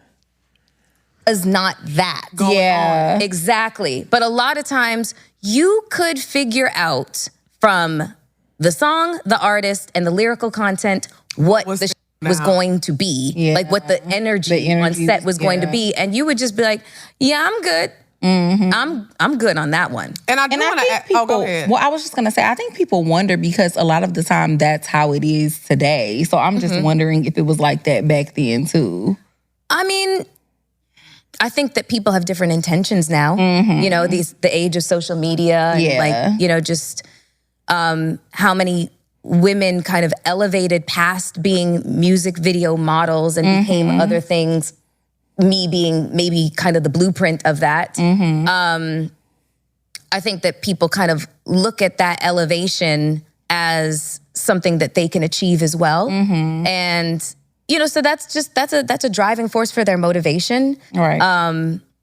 But I mean, it's very different. It's just now. different. It's so different. Yeah, because I want to ask you, because I do feel like. Can we go to M4's IMDb? Like, what fucking credits is she talking about right now? I'll be real. That she ventured out of. But when she was talking like that, I didn't know 100%. I do know because they educated me in the comments last time that she was on a podcast with Jason Lee for years and shit like that. So she does do stuff, but I didn't realize that she was the blueprint of graduating from Video Vixen. You remember that one day where I did y'all ever watch that video of Patrice like kind of talking to M4 and Angelique? Yeah, I remember that. No. So, I watched it, but I remember you bringing it up and you sent it to us. M4, like, and I'm just using that as like one little instance where she could have been doing other shit on the side of like just trying to build her career. And it's like, you bigged her up in that convo. Yeah, and it's like, what I say? You was like, nah, I didn't know she was looking it up like that. She was cool. I did You was like, yeah, you was like, I didn't know she was giving it up like that. She was cool. I just needed to remember the context because I just don't be bigging bitches. But I don't know. You can't trust Lauren. Exactly. You did, nigga. But no, I remember that and I was bigging her up. I did big her up. And she did. And that the context. Thought that he might have bigged her up. He said, excuse me. Are you sure that was But the context is everything, but I did, and she did great on that. But take calculator go. It was just you need it, Lauren. You're the bookkeeper. Take calendar, nigga. And you're our treasurer. Lauren, you mind? We can't even click on the Reddit, the second thing under that I posted, the Reddit. Oh my God. I just want to have that up while we talk about her. Yes, that one. This is disgusting. Oh God, I'm nervous. Yeah. Okay. I think we should just have this up while we talk. What is this? What? Zoom it in. Yo, relax, nigga. What is this? It's understanding. Okay. Do we need volume? We'll watch it one time before we just volume or no volume. I don't know what the volume is. Yeah. He doesn't know what the volume is. I found this on Reddit. I just thought it would be great for us to see it. Yeah, just leave it running in the back, but and for something serious. Did she put them shit and that's why I get why she talks the way she does. Because I when I saw this, I believed her. I was like, this bitch is really changing the way things are done around here. No. So when I started putting the minute markers in under this segment, and I thought I found a really good conversation to have about this podcast that they had about how Corinne Steffens actually. Why are you pausing? Because that Corinne Steffens was actually I might have figured out, or at least I can understand why Melyssa Ford doesn't like Corinne Steffens because she might have changed the view of Video Vixen's perceptions ever since she put the book out. Possibly. It seemed pretty strong, and Melyssa Ford does not fuck with that book at all. Like, you could tell. Wow. But when I saw that you had put this link in here, I was like, why is that there? Well, like, that's not fair to her, AJ. But what does that have to do anything? You're doing it. What do you mean? What does that have to do with that? That's good context for the conversation that we're having, because we're talking about her history, and this is a physical representation oh my of God. the value that she provided. You got to understand, she was waxing lyrically. She held the score. I had to understand what it meant. It's just changing the game. That signifies a lot. Is there a picture of Melyssa Ford? Can we try to do that for the thumbnail? When I saw this, I was like, I had to snap out of it. I was like, whoa, I'm really a man. Like, I got just caught up in the phase of like, I just believe everything this bitch say. She looked good. She looks good. Yeah, I concur. 55? Yeah, that was insane. I'm just kidding. I don't know her age. It doesn't negate anything that just transpired. Exactly. It doesn't negate none of that. If anything, it puts it in a different light. Because now I don't really know how to feel about this shit because I'm confused. I'm still thinking about her ass. But I don't like how much bravado I'm hearing, but I don't understand the work myself. And none of you niggas older than me. So you supposed to be able to educate me on like what's M4's resume? Like what? I didn't follow what M4's legendary resume. shit did she do? I don't know. I didn't follow him for. Lauren, come on, you love black women. A bunch of big videos. All nigga. I said was a bunch of big videos, and apparently she was on the Yeah. Jason Lee podcast for years. Yeah, Years. And yeah, I didn't know. I didn't watch it, but that's what they said in the comments last just time. her like M4's life. Like this was a needed conversation because I got an understanding of why she even thinks the way she thinks.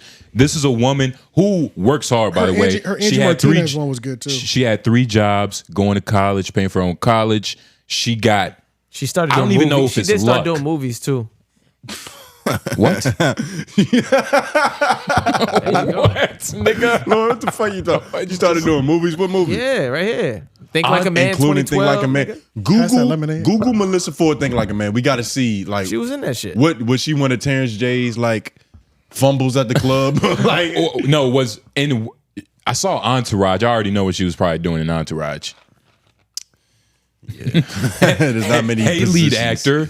I'm in for. Probably gotta watch a scene. Yeah, but I said it looked like she was at the premiere. Two can play at that game. I don't even remember that movie. Yeah, Got I don't even remember that movie. There you go. Oh, All right, let's watch the scene. I don't got a point. Just don't put it. That's on Lala screen. Anthony. I'm not gonna put it on screen. Yeah. Your question. Where is the last guy that you slept with in less than 90 days? You mean John? Baby. What's up, girl?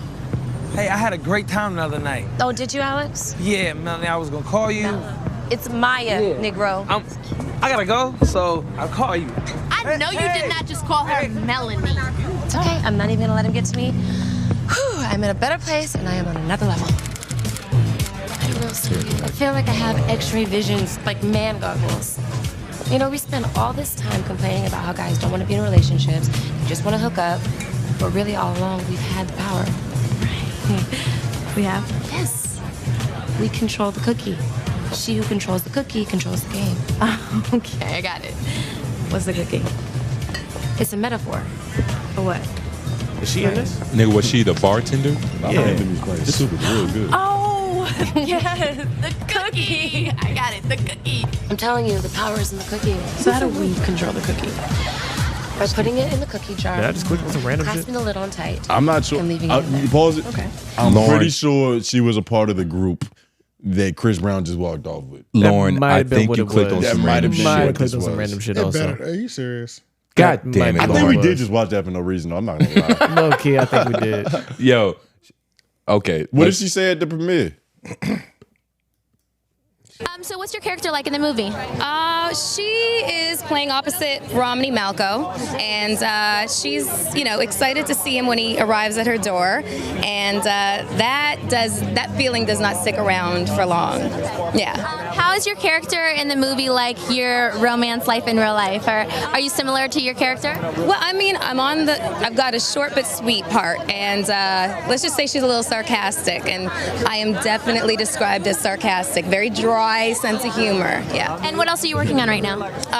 Rebuilding my website, touring the country, speaking about AIDS awareness and prevention, just participating in a lot of philanthropy related activities and events and stuff. That's and right. also just concluded a play called Redemption of a Dog with Lynn Whitfield and Keith Robinson and Tamara Mowry. Yeah. Can you do a little fashion spin for us? She got Thank you so much. So classy. Lauren, but you this see is- that? was she on the This- cover? Was this she on the is cover? why Why she hates Corinne play, Stefano. Nigga, she's not on no fucking cover. I just wanted to say. But you know that. You was just trying to embarrass her. This is why she hates Corinne Steffens, though. Because technically speaking, they both did legendary pivots. Well, But Corinne doubled down on like the smut that was the lane that they come from. Melyssa Ford tried to be like a philanthropist, she said. Yeah. She joined PETA. Like she tried to like She was pivot the it. blueprint. That was the blueprint she was You know, talking like the about. Princess Diana approach to being a woman. It's like, Yeah. I'm famous and beautiful, but I just give necklaces to the children of the Yeah, yeah, village yeah. and that type of shit. Yeah. Breastfeed Africans. Yeah, that's the vibe she got going for her. That's why I fuck with her. I really liked it though. It just didn't have to be 2 hours, and it made me It's not. it opened my mind to what her actual show could could really be. You excited? I don't know about She could excited. just put on pants the whole I don't know time? about excited, but I am curious. I'm so curious. I'm ready for it to drop. Isn't it dropping like about a week? Nigga, she might move it again, but weeks, as long as something it like that? 2 drops, weeks? I'll be happy. But I just don't. I don't know if she's ready to tell her stories. Her story. Nah, it's time. Because in order for her, it's definitely time. She can't wait any longer. Yeah, what the because fuck is there's she- literally nothing to lose. Was she gonna get like a residency somewhere? Nah, nigga, the time is right here. And it was just she so, put it out in a book. It was so much with this interview. This interview was 3 women talking because there was a point in time. It was a point in time. It's crazy. There was a point in time where it was just like she had said something like crazy. She was like, "I've dated many famous, handsome men that are beyond rich." That I've never been in public with. Beautiful. You know what I mean? Right. And like it's on just some Leonardo DiCaprio shit. yeah, and it just made me think like if she was this person like classy, she even said like, back then she was a crybaby, she was a little hard headed. But I wonder why like nothing stick then, as far as like romantic relationships and shit. Like how the fuck did she end up Why don't she single? got a It's like man? she was the most classiest because she even seems that way. Like she seems like a classy woman. Like even during the interview, bitch said spin around. She said, one side. You know what I mean? Classy. Bitch is elegant. I'm gonna go to the superhead clip. Give me a second. That was crazy. That was 15 minutes too. Y'all just went crazy. I didn't know.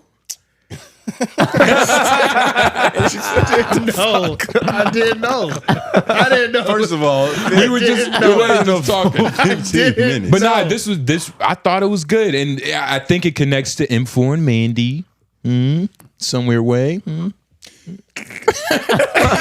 I mean, I think it's worth something. I think it's worth something. Yo, shout out to M4, yo.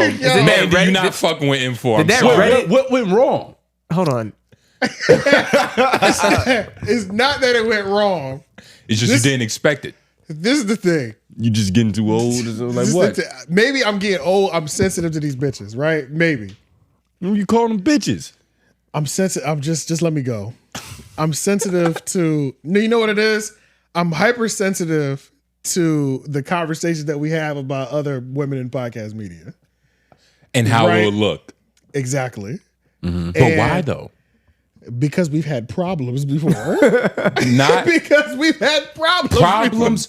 We've had a situation. I wouldn't, but let's We've be had a honest. situation. AJ, let's be honest. all the women that we talk about have shown us love in public. We saw, no, that's very we saw true. whatchamacallit. Don't say it. But we've gotten love. We've gotten love. That woman. We've gotten love. Night, and I'm a never titty tonight, and I'm wrong, but I know that. No, that's what I said.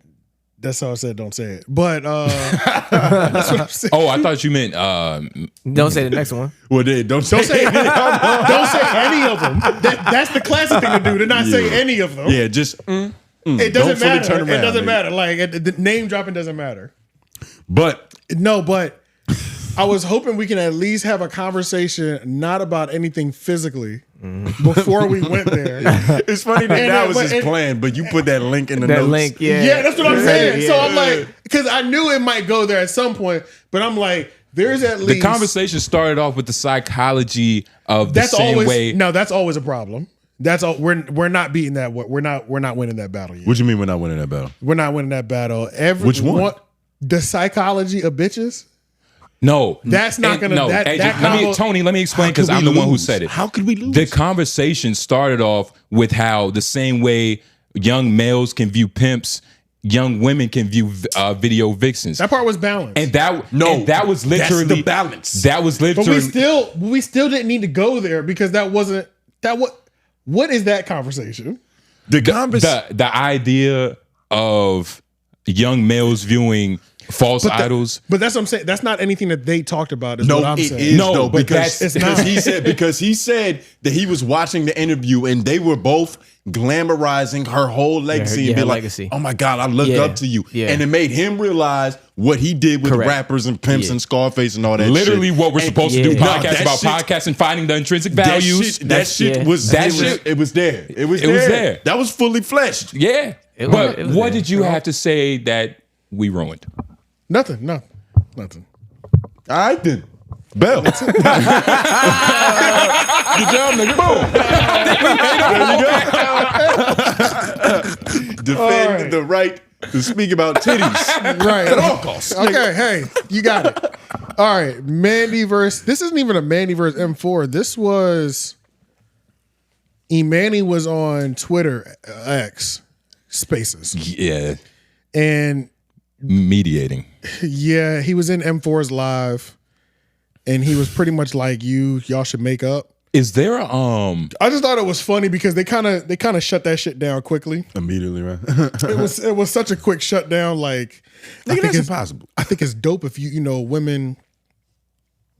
I love when the man is like, I just think it'd be dope. I fuck with 𝐿𝐾lean intro. Shout out to this. Hey, white man, is there like I heard. Yeah, we got to play this intro. I saw something on Reddit and it was like Emanny and M4. That whole thing of them. Might be hooking up or some shit like that. Yeah, that's just. I don't believe it. But yeah. Flip keeps putting it out there. Okay. Yeah. But if he's putting it out there, it's malarkey. Yeah. And then there's like a little clip M4 kind of checked him on it because she's like, yo, nigga, like all the narratives that y'all love to spin about me are me hooking up or possibly hooking up with somebody or having some sort of love interest or whatever. Niggas want me pregnant so bad. And then she was like, don't you understand how that would make me look? I'll put that clip in the notes so we can watch it later. It's just hilarious. That would be nasty. But how go ahead. It would make me look. You want to play this? Yeah, I don't even know where we're going to start it from, but go ahead. Comment on this YouTube channel, 𝐿𝐾lean. Whoever you are, you have been secretly dominating uploading Twitter Spaces. Subscribe for him. Never mind, I forgot that goofy ass nigga was on this shit. I hate his voice. Comment on this. Yeah, that whole thing of they might be hooking up or whatever. Flip is kind of childish by doing that shit. By insinuating that. That is for a kindergarten grown man. For a grown man to be doing that. Like it's kind of salt crazy. and peppery too, because like Flip is older than y'all niggas. And No, y'all wouldn't that even. was the person's age. Remember I thought it was funny, Marco? Yeah. It was Flip that I thought was much older. But he Flip is like 36. Yeah, it's like he's like 36. He definitely looks older than what he actually is. Yeah. Because But, any nigga with gray anywhere, it's just like you immediately assume 40 minimum. But we also immediately assume 40 minimum. But I'm pretty much. It depends though. Like shout to 𝙿𝙾𝚃𝚃. He has like it's different, but he has gray hair. Like it's certain niggas that you can look at him and tell like that's like some pigment fucking. I don't know. Yeah, like what you this were shit just is born. called, You were but, just like, born like that. That's just that shit. Genealogy. Get stressed. But I put the note. I put it in there. It's up underneath the one that we just played. Under the Whoa, go back. Whoa, Lauren, go back. I know you saw that. Lauren, go back. What the fuck? One. Click that one. That one. The left. Oh, this? Oh, yes, the green hat. Y'all never saw that? Wow, he kind of. He had a. Does he look like Lauren? Zoom in. He had a commercial. He had a in the S curl. Yeah, he had a T-Mobile commercial. We might have to save that for recess. I was just about to say we might. Oh, do we have a recess? We don't have a recess. No, not this week. Okay. I low key forgot. Hold on, I'm gonna find it right now.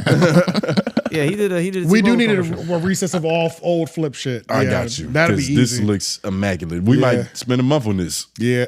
Like, what the, every week going through every era. Treat this shit like the Michael Jackson movie, nigga. Yeah, nah, but I was just curious about that because one, that would be kind of weird. Like that's the number one rule. You can't fuck your coworker. You can fuck a coworker. Number one rule. Well, I mean, it depends on what industry Guys, you're in. we're professionals. It's some people's jobs to fuck their coworker.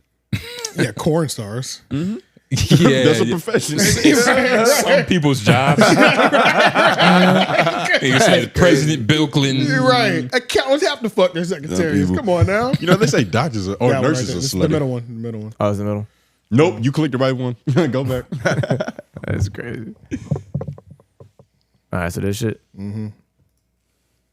Is she holding a baby? Oh. No, a blanket. It looked like. Oh, I forgot. Well, I do have a question for you, Flip. Sure. Oh. How do you think that it looks if the first narrative that's kind of started is some kind of like a hint at some romantic situation with Ish? Okay. And then there's a hint, there's always like this joke about the male guests that come up here and flirtation with them. And then it's E. Like, what does that start to look like after a while? Well, and you may not think it, and that's fair. But Yeah, what may be like other people's perception? That you a whore. Holy shit. So that's what it made. But I don't feel that way. That's all just jokes. True.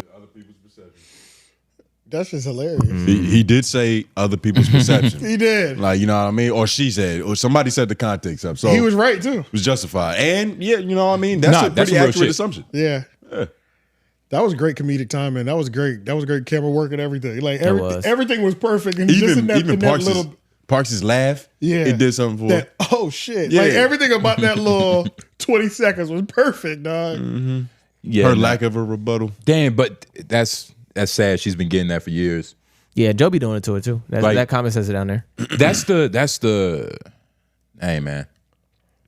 It's just gonna be And it's crazy because I feel like the dude version of like But that is what's worse? Having a thirsty co-host, like an openly thirsty co-host, or one that you always create narratives about? one that you always create narratives about. Like romantic character. So wait, I have a co-host that either wants to one that wants to fuck me and one that just lies. No. I have a no. Like is the one that wants to fuck me a girl? No, listen. No, a female co-host. Obviously, I'm talking about one that you always seem to put these storylines over, or one that's like actually thirsty all the time. Oh, like the co-host, the one that's thirsty all the time would be more of a problem. You said what? The one that's thirsty all the time will be more of a problem. I think that's the more of an issue. That's definitely more of a problem. Because M4 doesn't carry herself like a hoe. Like No. she's running Of course around. not. You know what I'm saying? But so that's why, even though they're always putting her in these romantic what are they, narratives? Yeah. It doesn't hit as bad, but imagine if she was actually thirsty. It would look. It would make her look crazy. I'll get what you're saying now. Actually being thirsty is worse. Because then all this shit we saying has merit. Right. We're not even making it up. You just showing it. And that creates problems for the show, but like the other way around creates problem for her as your co-host. Because now you're creating a problem for her in her workplace by creating the narratives. You know what I'm saying? Hey man, Yeah, the narrative. Being a victim of beauty. You know what I mean? Melyssa Ford acts like a lady most of the time, except in her tweet. She be kind of going crazy in her fucking tweet sometimes. Like, she be like, "Get used to it, you fucking bitches. I'm not going fuck." I'm like, damn. Like, she gets very white woman-y. Yeah, bro. Her tweets get real like. So why you sound so stuck up right now? Yeah, her tweet. I don't like when she do that Melyssa. shit. Like that shit be weird, bro. She's following. I think she's trying to. But in the interview, she said that she's really M4. Yeah. Like she's reached the point where she's confident, she has a voice, she thinks, like she feels that she can say how she feels now. Yeah. So, we're seeing that in real time with the tweets, with the, you sons of bitches ain't got, you know. She's also on a nothing platform where she's hearing so many things said that she shouldn't think, that she doesn't think should be able to be said and then continued. Like she's, from the jump of being on that platform, she's heard them say shit or seen them say shit, and she's been like taken aback by it, and then the podcast only grows. So it's gonna give her confidence to do the same.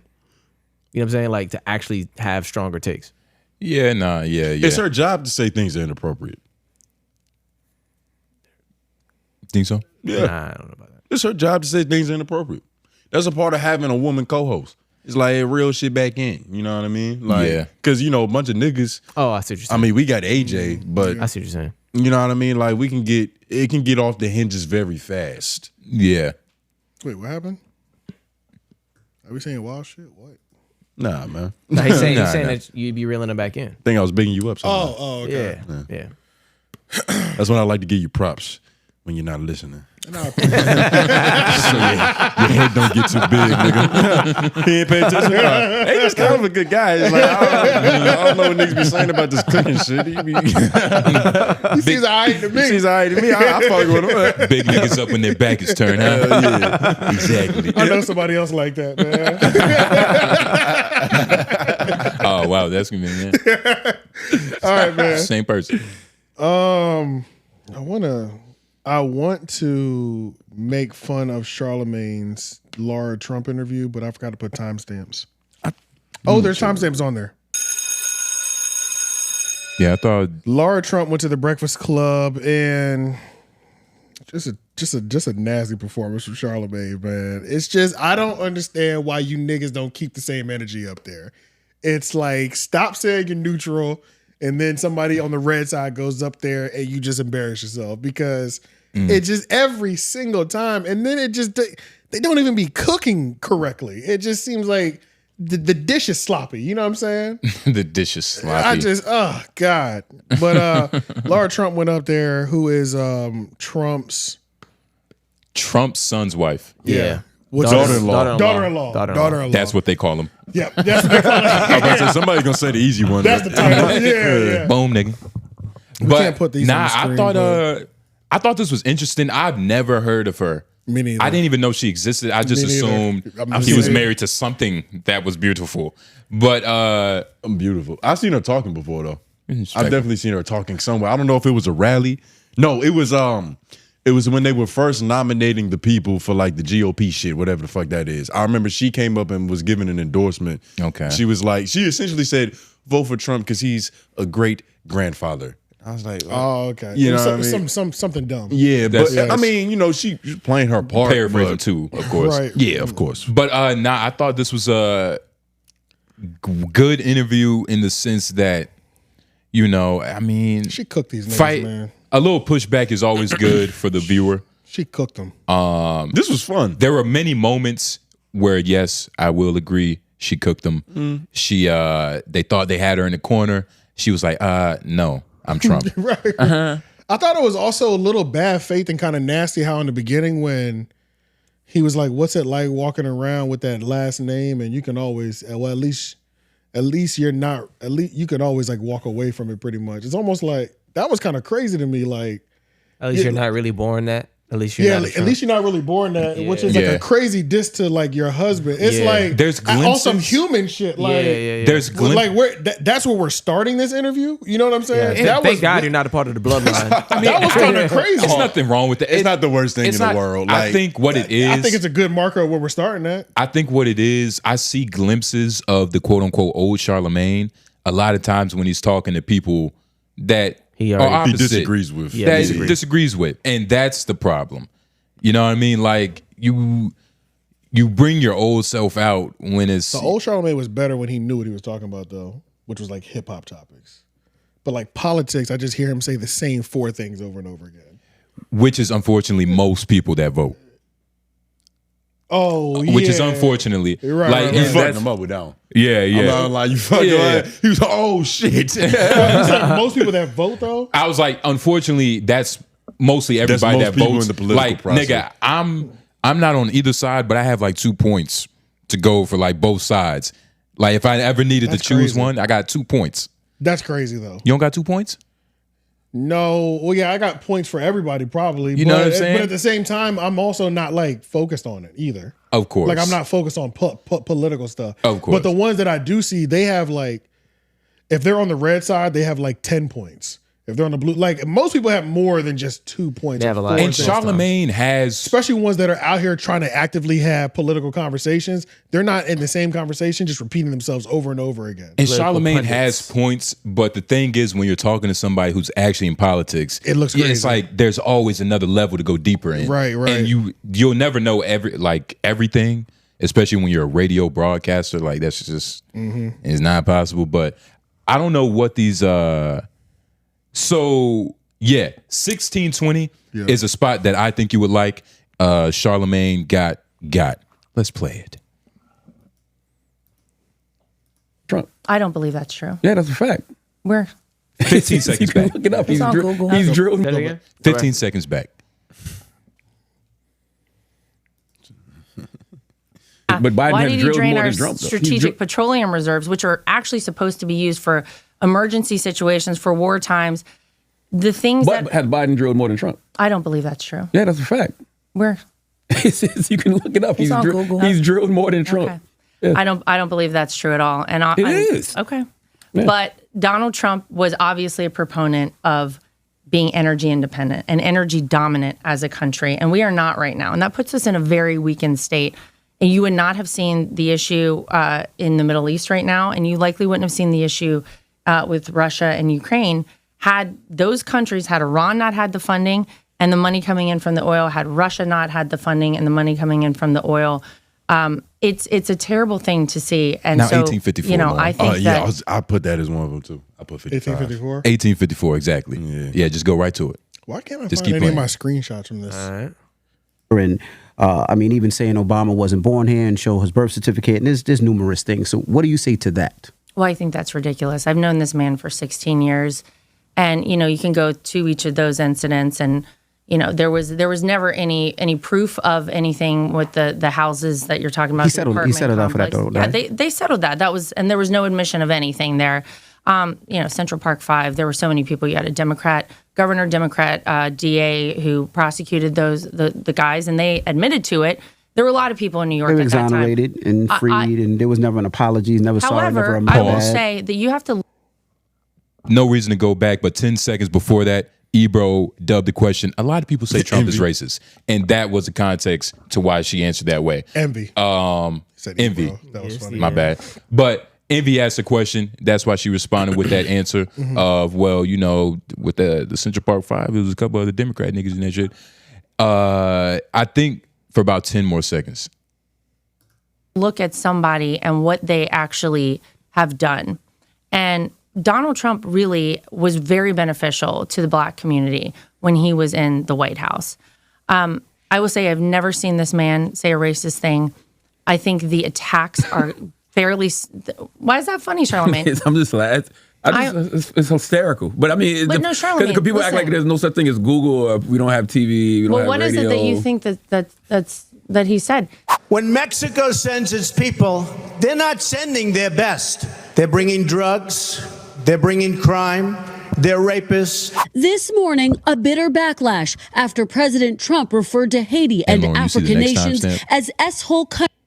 On the notes, it's 2024, but it's already there. Okay, Yeah. well, fuck. Countries during a meeting on immigration Thursday. This remark by the President of the United States smacks of blatant racism. Here's what I'll say. You know, this is a man who, as I said in the beginning, was beloved by so many people in this country. And he was friends with everybody. You go A lot back of to celebrities. Jesse Jackson, by the way. Please his Rainbow don't do that. Coalition. He had black friends. That's not going to work. No. He let them stay rent free in one of his buildings. The Rainbow Coalition, because he felt like at the time that was a very important thing. You can go pick apart somebody all you want. It is a traditional talking point to attack Republicans, to call them racist. But when you look at the things that he wants for this country, he wants every person to be successful. He wants Black Americans to be successful, Hispanic Americans to be successful, women to be successful. Yeah, pause. And he worked that way when he... Everybody, even the gays. But yeah, in those like 3 time stamps, like, and those were sporadic, like literally like 3 minutes apart. But in that short period of time, it was just a lot of points, 3, 4, where they just tried to get her. And Charlamagne even chuckled when she was like, Trump has never said anything racist, which is probably reasonable. Like, Trump has probably said something racist. But it's still this conversation, I got a sense of like just aggressiveness. Like just a little pushback. I really wish I had my timestamps. I don't know where my timestamps went. Go to I had screenshots. I got a few of them. That spot that Lauren came in and said that shit for was like, it felt like a gotcha, like trying to do a gotcha thing. Or like a don't do that. Yeah. That's what they do every time a Republican goes up there. They get like extra sassy and try to get combative, and then it normally falls short. And then, but then when a Democrat goes up there, they don't have the same energy. And it's just never the same type of pushback. Which is if you're moderate, that's what is. I would love to see that. Right. You know what I mean? Like be hard on both sides. Because it's harder to be in the middle than it is to just choose a side. It is. Because when you're in the middle, you actually have to know about both sides and what they're doing and connect both of them. Man. Yeah. iCloud. My iCloud really just fucking. What timestamp you? Go to 4440. I really wish. I had them, and I don't know what happened to them. Because I was excited. I saw how bad this interview was, and I was like, oh, God, I get to go in again. Jesus. And I fucking did. Let me check my trash can. Been waiting all week. You hated it so much, you timestamped the hate and threw it away. Let me go to my damn. But you run this 4440. I got you. Let me see what it. Do you listen to the show? I do sometimes. So you know Charlamagne has probably given Donald Trump donkey today the most donkey out of everybody. Well, I'm fair and balanced though. it's a. I give everybody It's an donkey. accolade. So thank you, I'm fair and Charlamagne. balanced. I give all elected officials donkey today. Yeah. He just gets it a little more. Well, I like that you say that you're independent. Yeah. Yeah, that you're not affiliated with any party. Nope. That's cool. I like that. You go based on policy, and I think there are a lot of people out there who feel that way right now. I mean, you've seen a mass exodus of voters from the Democrat Party. You have actually more people in America right now. I think that's a little overstated, though. No, there are more people in America in polling right now who consider themselves to be Republicans than Democrats. But I think that we all know that this election and all elections come down to independent voters. So we're working hard for your vote, Charlamagne. You're not getting it. I'm voting for Kamala Harris. I don't know. How much longer do we have? How much longer do we have? Like, Trump wants to jail journalists. I'm a radio personality. We wouldn't even have jobs. That's what they said, that he wants to break up media monopolies. No. Forget the media monopolies. He said out of his mouth. He said it numerous times. He was with. I think he was sitting with Ben Shapiro the other day, and he was like, "Watch what I do."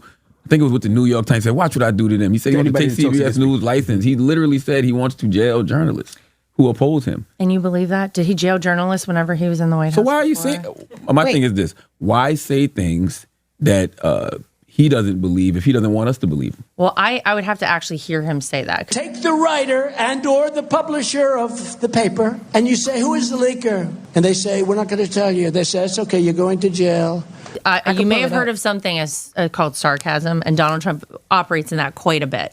And sometimes the things that he says, I think, get misconstrued. He's being sarcastic about things and joking about a lot of things. And then people say, wait a minute, he says this, that, and the other. I feel like this timestamp was important. It was important because it kind of puts things into perspective. We like, damn, this nigga, he keeps saying he moderate, but when it's Republicans on the platform, he's obviously a little agitated. He's very much more confrontational when he's talking to a MAGA than he is when he's talking to anybody blue. But and then he also there was another timestamp. I don't know iCloud. I might have. It was how later into the episode was it? It was I'm not emotional. Which he was like, I know Donald Trump gets a lot of people. Oh no, not me. I'm not emotional. I was like, oh God, that was nasty. Nigga, like this nigga is turned. Try 55. You know what I'm talking about? That was like near the beginning. I feel like it was more in the middle. Your mic is off though right now. I believe it was near the beginning. You know what I'm talking about? Though? I know what you're talking about. Yeah, I was like, it wasn't near the beginning because they had kind of already been kind of going back and forth. It was more towards the middle, I think. What? Were you about to say something? But yeah, I was just.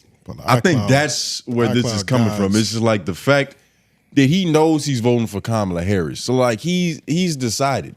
Yeah, he's decided. So anytime you're talking to a MAGA person, he sounds terrified. What you mean of who? Of if he wins, he sounds terrified for his own sake. Of if Trump wins, I mean, Like he acting like he about to get jailing put in jail. journalists. Yeah, jailing journalists. Jailing journalists does sound dangerous. Yeah, for him. Bro, I remember when they were talking about on the Bricc idiots, and he was like, "We sent a cease and desist." Niggas was looking at him like, "Nigga." Andrew was like, "Are you kidding me?" And then he was like, "They didn't give a fuck. They're still." Yeah, because it's beyond didn't give a fuck. And for context, it's because the Breakfast Club was used in an ad, in a mag ad. That's what you're talking about, right? And they tried to do the legal thing of like, "Hey, I don't like that, cease and desist." But there's nothing that's gonna come of that. You know what I mean? And when he said that cease and desist, I said that's Breakfast Club footage. iHeart gotta send that cease and desist. You don't own that. I mean, you don't think that's what happened? He said no. It was Charlamagne the guy sending the cease and desist, not iHeart. Breakfast Club. But you saw it? Huh? You saw the cease and desist? I didn't see the paperwork. Oh, you made it. Oh, because like the way you said that, it said that Charlamagne the guy cease and desist. That's how every single headline was. Well, that's what headlines do. Yeah, but it also I didn't see anybody saying iHeart Media sent it. It's not as popping as saying his name. iHeart Media. Saying the Breakfast Club sent it makes more sense than Charlamagne the God. That's actually bigger than saying Charlamagne the God. Is iHeart legally allowed to do that? Yeah. Send the cease and desist. Of course. For political ads? It's their company. Yeah. Nigga, they got copyright of fucking blocks on course. YouTube. So they're definitely sending niggas cease and desist. For political ads? God damn. Yeah. For anything they want. Yeah, for sure. Anything they want. Because they own it. But yeah, nah, it's so that timestamp? That Charlamagne plan failed. Hell of a move by Trump. Shout out to him. Can we play that ad? Damn, we might get cease and desist. And you know what's crazy? I'm gonna send this. I should probably airdrop it, but I don't know what I was watching. But all of a sudden, a Put it in fucking a note too. Put it in the note. Yeah, I got you. Wait, I don't know if I can do that. Put it in the note too. I'm just gonna airdrop it. But so I was watching. I think I was watching The Breakfast Club, and then all of a sudden, this political ad with Charlamagne endorsing it at the beginning had came on. So I just started screen recording that shit. Endorsing what? You were about to see? Oh, okay. Well, I mean, you know what he was endorsing. Oh, it was the post surgery. No, it wasn't that ad, but he was just like, you're gonna see. He was trying to get Kamala elected, nigga. What you expect? Got you. He's trying to get Kamala. Yeah, nah, man. Both parties are definitely moving. The date is October 27th. A couple of days ago, Usher was moonwalking on stage. Beyonce came out. Hey, man, both sides they moving. Oh, when I went to go see Dave Chappelle. Oh shit, I forgot to ask you how that was. When I went to go see Dave Chappelle, he normally does SNL around the election. Yeah. And that's a habit, or does that just happen one time? Does seem to. He does tend to do it around the election time in October, November, or before the election. Mm-hmm. And he was like, "Y'all notice I always do it around that time period." And he was like, "They called me." He was like, "Yo, do you want to do a monologue?" He's like, "Nah, nigga, save me for January 6th. Whatever day's closest to January 6th, I feel like you're going to need me around that." Like, because of whatever the winner ends up being, that change of power or non-change of power is going to be one of those. Yeah, so he said he might do it closest to January 6th, but he might not do it at all for a couple years too, just because he's tired of the small hat getting at him. Every time he talks about them, they want to do the most, but he can talk about everybody else. You know what I'm saying? Yeah. But is this that? Yeah, this is an ad. I tried to catch it as like fast as possible, but screen recording shit. Channel powered by Climate Power. Peace. Disastrous. That's what independent news sources and conservatives are saying about Project 2025. It would threaten hundreds of thousands of jobs, give massive tax breaks to big oil, and roll back protections. A dream for them, a disaster for you. Charges for his handling of a. Hey, you know what? I've seen my whole life. Jesus Christ. Christ. And I tried to catch it. I mean, I don't really care about that. I tried to get as much of him talking in the beginning as possible, but it's a fucking ad, so it's like I had to pause it. But yeah, he was a part of this shit. I don't know what the fuck it is. It's against Project 2025 clearly, but you know what's funny about the whole Project 2025 thing? I hear Democrats talking about it way more than Republicans. Which might be smart on the Republicans if they really as soon as it gets up in there. Because it's not real. And if it's like a real thing, and like when he gets up in there, he's like, "We're rolling out 2025 or whatever, Project 2025." Yeah. But I don't hear a fucking Republican giving it any sort of energy, and I hear Democrats talk about it all the goddamn time. Well, I know most of the time I only hear them talking about it. Because it's a thing that's was created by people that go Republican, but it's not something that like real people like Donald Trump and his cabinet members are like worried about. Yeah, or pushing. Yeah, or pushing. They might be pushing it too, but it'd be if they were pushing it in terms of if they were actually pushing it and being quiet, they're holding frame. They're doing a good job. They're holding frame. If for it's sure. yeah, if it's true. Yeah, right. They got him right. convinced. It's not real. They're holding frame Because it's not real.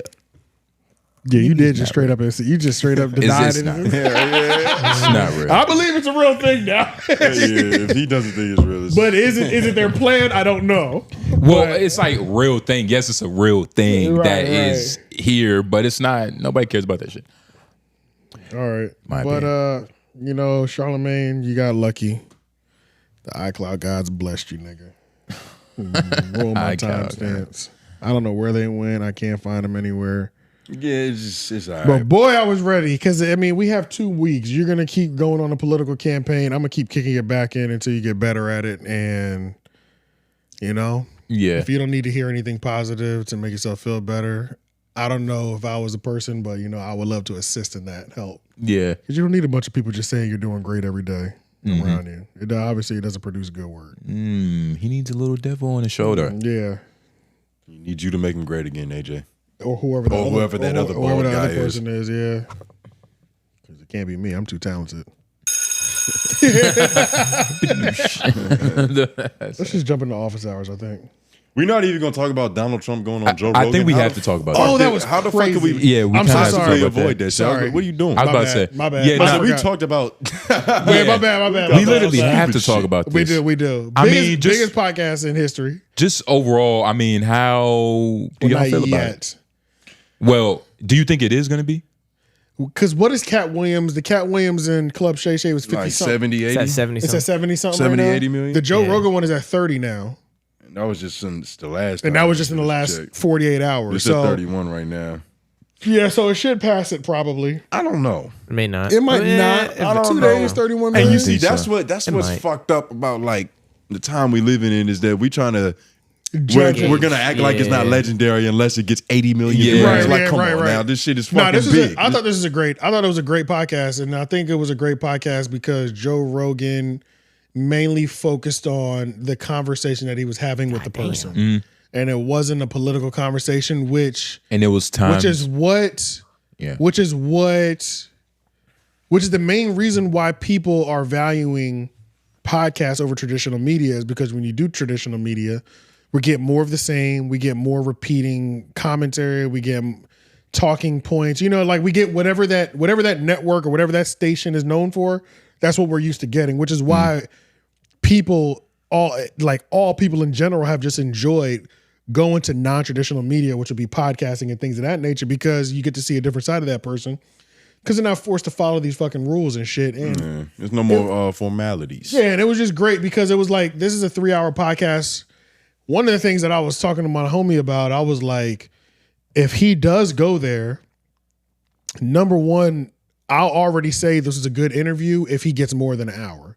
Because you notice when these politicians go places, they're always on the tightest time constraints. Yeah. You're like, not even presidential candidates. It'd be like governors. Like every political person, when they go to these places, it'd be like, we got a tight 27 minutes. Because more than an hour and a half, shit can go bad. You're going to make a mistake. Yeah, pretty much. You're eventually going to say something that you shouldn't have. So in my mind, I was like, this is going to be good. And I know that Joe is stuck to his formula. If he got more than an hour and a half to 2 hours, it needed to be at least 2 hours. Got 3 hours. But if he got 3, which is a regular Joe Rogan podcast, then I know I was walking into a regular show. And I did walk into a regular show. The beginning of it was Trump trying to stick to the same shit that he tells everybody else in every other interview. But then after that, niggas started talking about UFC and just regular life shit. And it wasn't completely that. And even, there was a few moments in there where I'm like, damn, Trump probably shouldn't have said that shit. Like if you go to 17, 18, it's like he's talking about himself, which is kind of ironic. Yeah. I got to find the timestamp on my fucking favorite part. Go to 17, 18. I really fucked with in this interview was like Joe Rogan was the first person to really get Trump's perspective on being president for the first time, like or tried to, because it took like 20 minutes. It damn sure did. But He had to bring it back like 2 or 3 times. You know, the weave is weaving, but it was the first time that he really talked about like, oh shit, like, you know, some fish out of water moment to where it's like you in that next level, that next plateau. But in this conversation right here, he was essentially saying that like I had to trust a bunch of niggas that was fugazi, and he was like, what I learned is that if you in politics, you probably shouldn't hire business people to be politicians, because it doesn't really work out that well. At least with a politician, they're not transparent, but they've been vetted. Like they've been a public figure, and we know what their takes on certain things are. It's ironic because he's a businessman trying to run the country. But if you go to 18, if you go to 1855, he really says it. Like, you shouldn't do this shit. But You know, indirectly, what do you mean by he's steps? kind of talking about himself too. Yeah. Just ironically. But. Yeah. I sent a link of my favorite part of this whole interview. I thought it was decent. I was watching it just casually throughout the day. My favorite part is this right here. No questions asked. This part is... You tweeted this? I did. It was fantastic. What was your favorite? I haven't been putting this on the screen, by the way. You could put Joe Rogan on the screen. All right, simple. Definitely put this part on the screen. I love this part. I got you. But it was just Trump. His face of, it nicked me just right over there. Yeah. Trump. That shit was like hilarious. an 8th grade girl with a pimple. Yo, that shit. That she don't like. Anybody, that is a little thing. anybody who doesn't know what confidence and just like self-respect is, like they just have to watch Trump.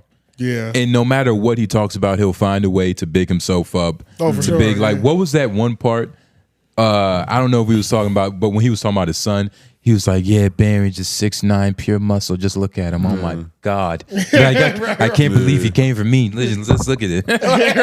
Like he bigs himself up. He bigs his son I up. thought I was a tall guy. This guy, Baron, he's just the greatest, the tallest. Getting all the pussy, just grabbing it. He's 6'9". Look at him. But a Joe Rogan moment happened. If you go to this 10137, you know. But Trump got a taste of what it's really like to talk to Rogan, and go about 10 seconds before that.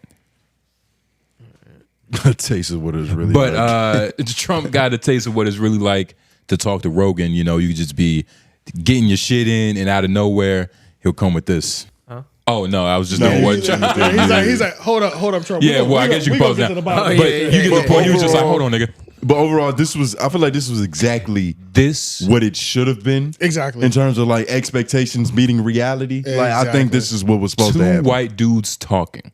And hitting it off. Yeah. Like at first they had to get the chemistry right. Like, you know, they both really wanted to talk. They both had obvious agendas. But, you know, I think it was pretty copacetic. Yeah, I feel like Joe was keeping it, he kept it true to himself too. Of course. And he kept it on the rails. And it's like, you could tell that Joe prepared. He thought about this. Yeah. He's fresh out of ice bath. He popped 2 alpha brains. Like all that, everything is in motion right now. And it went pretty good. Well, not the alpha brains, the lawsuit. And Lauren, pull up 257 We don't fuck with alpha brain no more. 43. But you know what I'm just now thinking about too? Y'all remember? And just pause it. When he first got to Texas, he had that set that they hated. Him changing, like, it's crazy how he doesn't look at the comments, but somehow he found that one to look at. Because everybody was talking about, like, niggas really, they did hate that pod. We fuck with you, Joe. But we hate that pod like, shit. come on now. Yeah, they got rid of that quick. What's up with you and aliens, Nick? It did not take long, man, for him to go back to that old set. Yeah, just the vibe of it. But he is talking to a president, though. So it's a little, you know, it's an old set, but it's got new life. Oh yeah. I'm not shitting on the set at all. I'm just saying I just remember like, dang, you remember when he tried to switch it up? And niggas was like, what the fuck are you doing, bro? Like, he had to go back immediately. So we watching this one too? But yeah, this is important because Trump had a really good time and he had to let it be known how great of a time he had. And I feel like this is just important. Just he's only told one guy that he's coming back. That's true. So, you know, niggas is on my case started saying that, they hit it off. They really liked each other. Oh my God, he's coming back. It was on your case They're saying fucking that it's not friends. impossible. You said it was They love impossible. each other. He only told one man in America that I will be returning to your soul, sir. I love this shit. You do good work. You be right, Tone. I like that. I'm not even right yet. I like the stretch. But yet. He's just laying the foundation. This is laying the foundation. I'm building a case, but this is important. But you're building a case for something that was never like a charge. Niggas didn't charge. It's the wrong charge. The charge was you said it was impossible. No, don't take back your statement. Impossible. Why would I say it's impossible for a man to return to I don't know why you soul? said that either, but we were trying to get to the bottom of that. I said I don't think it's gonna happen. I said I don't see it happening. That's exactly what I said. We can play it. You know, this is something that we dropped. we can review it. I want to come back. And it's you sold one guy. And I don't know if you go in the notes, Lauren, you'll see a screenshot of Philip Lewis. Apparently, Shannon Sharp recorded an interview with Kamala Harris. I believe it was 10. So that's the word? Yeah, it was 10:24. That's the word. Was that the word on the street or on the internet, nigga? You so Who you talking to? Right. So Thursday, Shannon Sharp allegedly recorded something with Kamala Harris for Club Shae. Allegedly, this happened Thursday. Nothing has come out about it. No pictures, no none of that. So Joe said that Rogan said that she was supposed to be on his podcast, but then something happened. Yeah, well, it's still up in the air. It's still possible. He said it's still up in the air. It's still possible, but He said during this interview, he was like, she was supposed to be here, but then something happened. It still could happen. It's a possibility or whatever. But I don't know if she'd go there now that he's been there. Honestly, I think she should. I think she should as well too. But I just feel like her ego wouldn't let her go. Like, did Trump already tainted it? Yeah, I do feel like that for real. I think Joe Rogan and Kamala, I think Joe would take it easy on her. Nah, I think it would be just the same. I think he has to be fair. He has to be as balanced as possible, because the fact that you're having both of them on, we're going to compare them. And so he knows going in that it's like, all right, I can't be the same person. I can't be gentler on her just because, you know what I mean? Yeah, just because it's the vice president. Just because she's, I was about to say. And it better not be because she's a woman, because it's like, I mean, she's about to be president. You got to treat her the fucking same. Especially if she's going to be president. Especially, I would love to hear him bring up the whole voting thing too, because he was like, I don't understand the no ID voting thing. And he was like, I feel like if you're an American citizen, you should have to have an ID to be able to vote. And he said it does feel like the only reason that they have it like that is, and then busting immigrants into these areas is to cheat. Yeah, so it'd be she probably wouldn't go to Joe Rogan. That's what I'm saying. I don't think so either, bro. I'm be real. I don't think so. It would just be one of those like useless debates.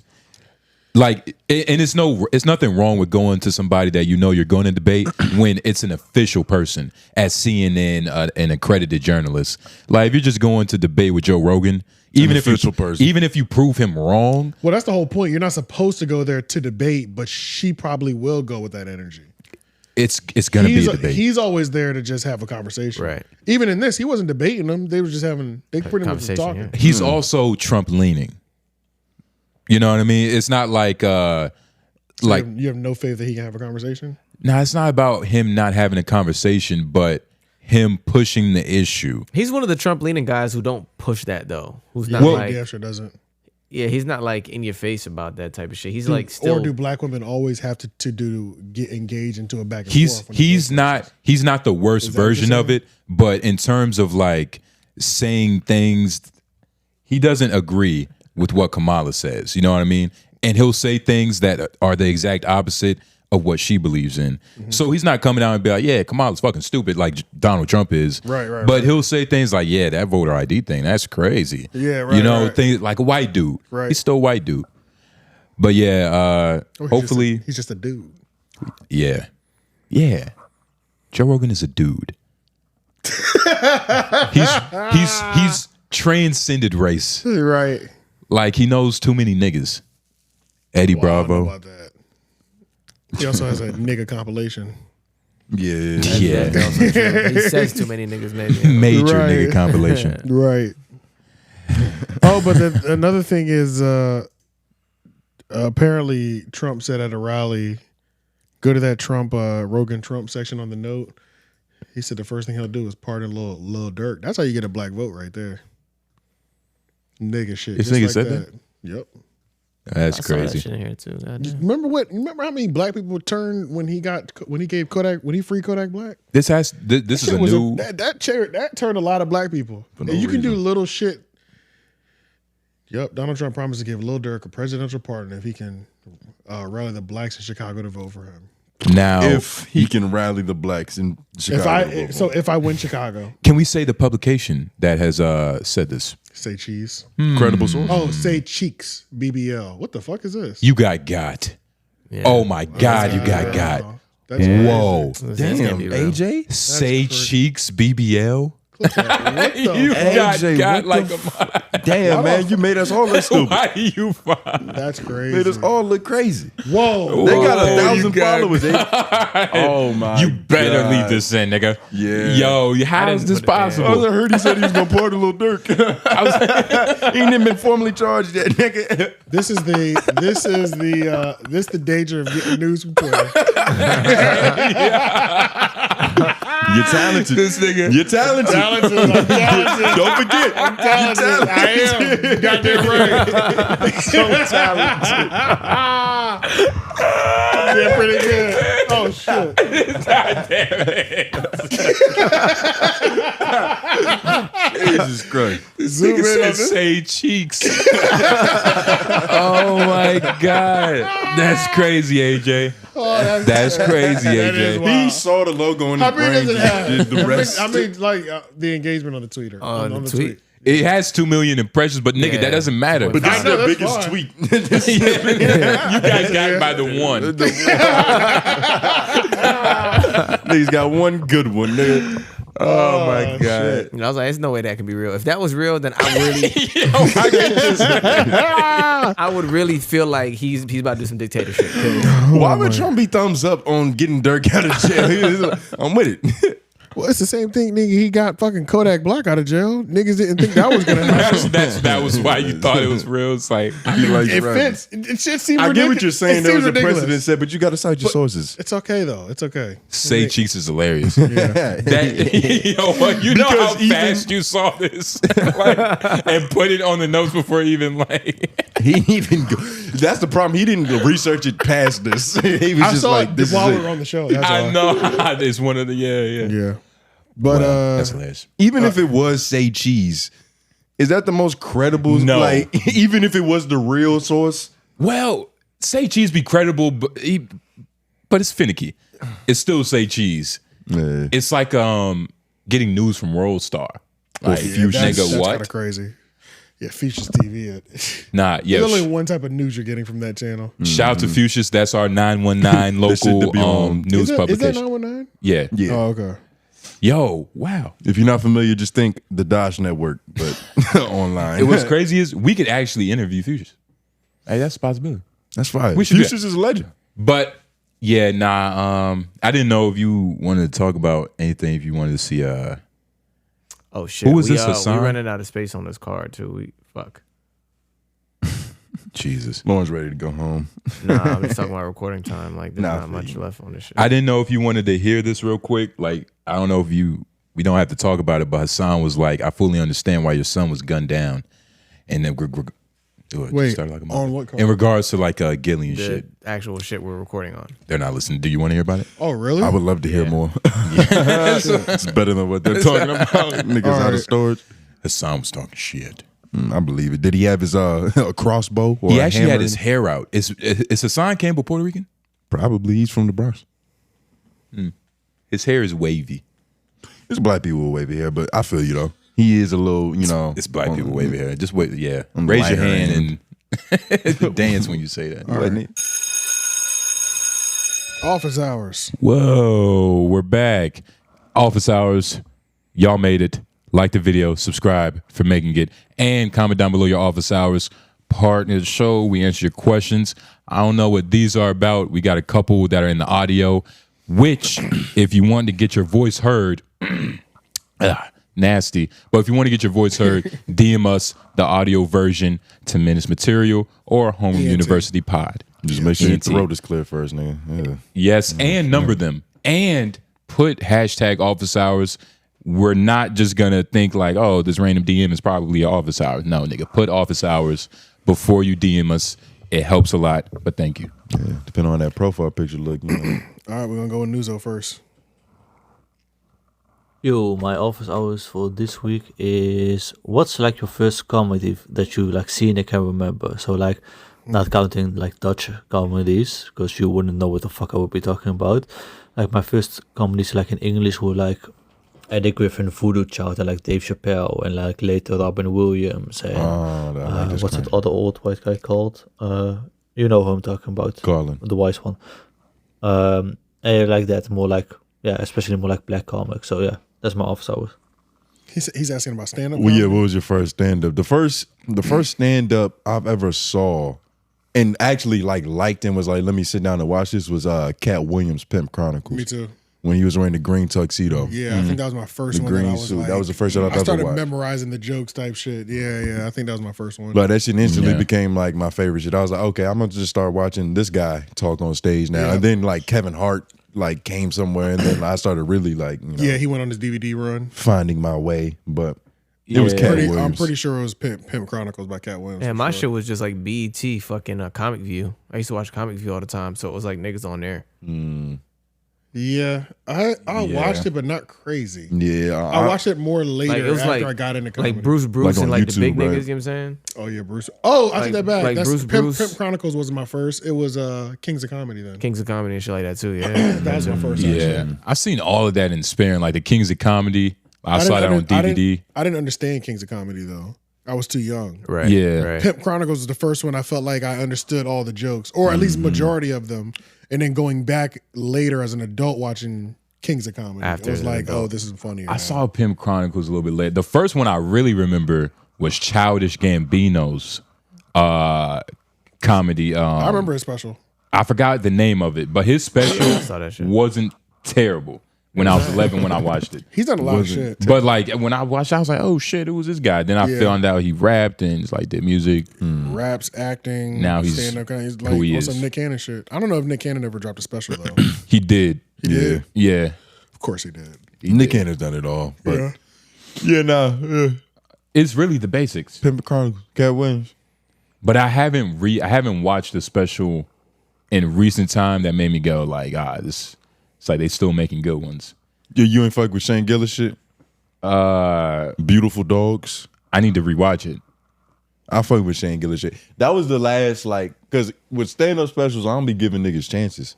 I don't be taking risks. Because they're not special anymore. Well, yeah, that's what it feels like. Like, it's just easier for me to watch a 2-minute joke on YouTube than it is for me to go on Netflix and be like, what the fuck is Amy Wong or whatever her name is talking Ali about? Wong. You know, Ali Yeah, Wong. she's falling off. You know what I mean? Like, I don't.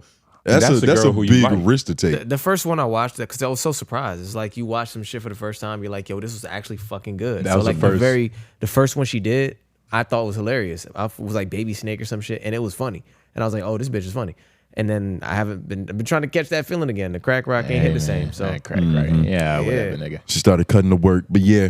And actually, now that I think about it, the next special I'm gonna probably end up watching is Soldier's new shit. Like, I don't see myself like. I don't know of any new specials that are slated to come out for me to be like, oh, yeah, I'm waiting for that. the old shit though, like even Martin's shit was good. Like Run Tell That. Like I watched that shit. I had an audio version of one of Martin's specials. I don't know. I can look at it right now. Actually, It might be Run Tell That. That was my shit. And then fucking Jamie Foxx had some good specials too. What's y'all's favorite special? Eddie Murphy's shit is crazy. Raw is crazy. Raw and Delirious. Both of them just go hard. Man. Raw and Delirious, they was electric. For real. They was electric, but I wouldn't say there's like my favorites. And Dave Chappelle had some really good ones, nigga. Dave Chappelle had that shit where he was in a blue shirt. That For what it's worth. Killing them softly. Killing them softly. Killing them softly. Martin Lawrence Talking Shit. That was the name of the special. Oh, Talking Shit. No, I'm talking about the old Dave Chappelle one. The old ones are Killing Them Softly, For What It's Killing Them Worth. Softly, yeah. Talking with the blue shirt. Yeah. It's either the blue button. It's one of those two. What's the HBO one? It might have Yeah, just been an that's HBO HBO. 30-minute special because I know he has one of those too. It's like, cool. 30 minutes don't be named. Just do special. Yeah, I'm trying to think of the old one though. That's what I was trying to think of the name. For What It's Worth. So I think Killing Them Softly is the one you talking about, where he was wearing like a blue shirt. Yeah, the blue button up joint. He was mad young. Yeah, that's it. That right there. One right This there, one right here, yeah. That shit was hilarious. Yeah, to that's me. Killing Them Softly. Yeah. Yeah. That's good. That's actually probably one of my favorite specials. Like Patrice O'Neal's Elephant in the Room and Killing Them Softly. That was a big one. Are both really fucking good. Those are probably like my favorite shits. Yeah, nah, those are pretty good. For what it's worth. And you know, I'm just a Dave Chappelle fan, so it's like he has this one like 3 or 4 hour set where he's at the I forgot which country. He's at the Laugh Factory, but even that shit, like I'll just fuck around, throw that on. Yeah, he's just talking for hours, nigga. He's smoking on stage and shit, and they like, he got to put that out. You're like, fuck it. That's not the one where he's at. That's on Netflix, right? Nah, it's not even a special. It's a set. Nah, it's a set. Okay. But this was when he was doing his return to comedy. Yeah. And so he would just pop up in random places and just be there for fucking hours. Yeah. Because he's trying to, you know, see about that endurance. That shit was good. I watched that whole thing too. Yeah, hell yeah. I've seen that shit probably like twice.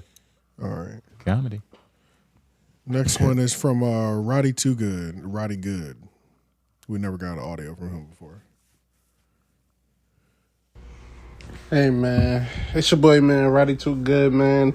I just came in here with the little office hours. Hopefully this get to y'all, man. But I definitely wanted to touch on the subject. You know, I know last episode y'all was talking about like Shannon Sharp and all that and Deion Cole. But I feel like, yo, have y'all ever realized when certain people, when they meet a certain level of success, like people just turn on them? Because like, yo, when Shannon was with Skip and he was like basically like a number 2 guy, like we all loved him. Even like for some other celebrities like Kevin Hart, like when they was doing their lower selves, like in like the beginning of their career, we all loved them. But like, yo, as soon as they made it to where they were going and shit like that, it seems like, yo, they like everybody just turned on them. Like, how do y'all feel about that? Yeah, nah, people hate Kevin Hart. Kevin Hart is one of the only few people I think. No, niggas hate Kevin Hart. They Niggas hate Kevin Hart. Yeah, it's not when you say niggas hate Kevin Hart, it's not like, you know, like a mob of people that you can point to. Those are the Kevin Hart haters. But when you that big, you have detractors. It's just natural. That's just how the universe works. But I think that's normal. And you know what I mean? And that's what I was about to say. What he's saying is like Bert Kreischer type of like where people just like literally change. It's like, nigga, you suck. Like Andrew Schultz. Like it's well, that's different. Maybe yes. That is different. When he first asked it, I was thinking about it from the standpoint of like you remember in Spider-Man 1 with Tobey Maguire, like Willem Dafoe, he was like, they build you up. They make you a hero just to tear you down. Yeah. It's one of them situations to where it's like, we're going to build you as high as we possibly can because you being great is a reflection of us, of our taste and being, you know, validated in the world. But once you get to the point where you two up there, you just like, fuck you. You a fucking star. It's like, nigga, we got to bring you back down because we obviously cast the kite out too high. This nigga soaring. Yeah. We got to bring him back into our stratosphere. Yeah, nah, and good old crabs in a barrel. Shit. And sometimes it works out. It's almost beyond crabs in a barrel because it's not like you're pulling him down to get ahead. You're pulling him down just to justify your position in a way. Yeah, and I guess he's mainly talking about people that didn't change. They blew up, and then niggas just changed on and them. niggas changed on them. Right, yeah. That's why, like with like a Tom Segura, like, you know, he changed though. He changed in a sense to where he became unrelatable, and then he relished in his crowd not being relatable to him anymore. So that kind of like rubbed the wound in a little bit. But yeah, nah, that's the whole point. That's the whole point of celebrity. It's a weird thing. Yeah, honestly, yeah. Everybody loves the come up story, like, but once you can do the things that rich niggas can do, all of a sudden it's a problem. Well, we all love to see the fall as well. Like, as much as we like to see the rise, we love to see the fall. Because that's how the story ends. Like, if your story is just a come up, like how does it stop? You just become God? Because I mean, like, how do we humble you? Look at Diddy. Like, Diddy was on the rise, and that nigga, when he was on the rise and we was praising him, he got there, he still got the praise, but it wasn't the same level of it. And then as soon as he started falling, like, the spectacle just became that much bigger. Diddy's a bad example because he took himself out in the sense to where, like, but I'm just talking about the fall itself. Even like a Tiger Woods, maybe is a better example. Yeah, like with the whole cheating scandal. But he still got caught cheating. Like, I feel like it's more, I'm trying to think of it as somebody who didn't deserve it. They didn't deserve it. You know what I mean? Because it's easy to tear down bad people. That's what happens. But the person who is like, man, like, y'all niggas told me I was the shit, and I ain't changed. I'm still the same guy, but now y'all don't like me. Like, that's different. What would you say, like Post Malone? Nah, or did he do something with the whole? Post Malone was like, yo, there's no emotional depth in rap. And so it's like, and then you start denouncing the shit they got you high and all that shit. Like, it's self-inflicted. So do most people deserve it? Or do you never... Yeah, do most people deserve it?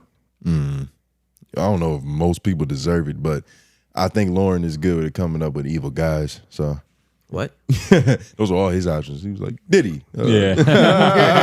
The most I was evil nigga. I was using that to connect just to the love of the fall. Yeah, Like, how we love the fall of shit. Like that's all I was trying And to we love it even more when it seems justified, like what's going on with the Diddy. You know, Exactly. when he was a freaky monster. When it seems justified. But we look, but sometimes we just look for that shit. So we look for something to latch onto. Like he just had egregious shit, but like we'll find somebody's history and try to use that thing from 12 years ago just to tear a nigga down today because it's time for the fall. Oh yeah, you see what I'm saying? Look, there's so that's some of the hate that'll come with these niggas. Yes, he's saying people can't I see wait. he's saying. Like it's people that can't wait for a lot of the people that we talk about to fall, like Joe Budden, Charlamagne. Like nigga, yes. There's a lot of downfalls being preyed on, plenty of them. But these niggas praying on my downfall. Yeah, I think we answered that question. Is there any more audio? Yo, shout out to Roddy. It was your first time, right? Shout out Roddy, That was his man. first audio, Yeah, Roddy, it's your always first beautiful time. hearing from a new voice and shit. You know what I mean? Congratulations, nigga. He's like, man, I hope this shit get through. We ain't that busy, pimp. Yeah, you heard. Like, I hope y'all get to hear me. You Well, know I mean, what he I'm didn't saying? take that approach. Yeah, Dude. right. Like, it was don't worry, nigga. We gonna find a way. Nigga. It was more like, man, I hope this finds you with good spirits. Like, you know what I mean? But Hey, Jay well, Noble's I'll like, leave he's you like, to "Yo, well, let me jerk 'em shit off. on you you gonna real scare quick." off the hoes. You gonna scare off the homies. You gonna scare off everybody, nigga. Whatever. All right, we got Carl. Shout out to Carl. I said, hey, yo, it's Uncle Carl with a verse or two. Cold and word, cold and cleanse. Cause I'm here to shoot the shit out of you. I come for one specific fan. A freaky ass nigga with his phone in his hand. You had the whole homeroom guessing. Is Abraham walking to work recording with his phone in his hand? He like Tommy from Martin. He ain't got no job, man. Yo, was that I bar? was just gonna address one fan. Then this other dude called my name with a bad haircut and a wrestling championship belt in his hand. Newsflash, young man, wrestling is fake. I figured that out way back then. When I was 10. I think. Hold on. Oh, there's more. Yeah.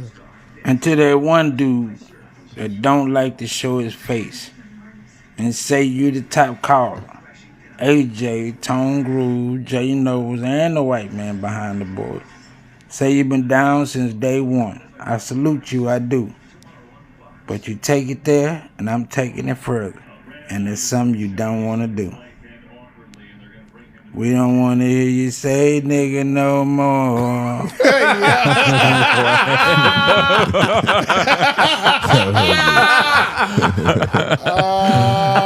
Nigga is crazy. The most dangerous thing that we could possibly do is give Carl time. Like, I feel like we gotta drop episodes 24 hours in between just so he doesn't have time.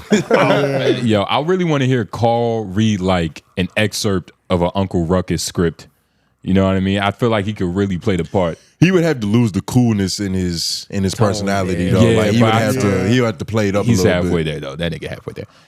Nah, man. Hey, Leak. You heard that nigga? He was talking about you.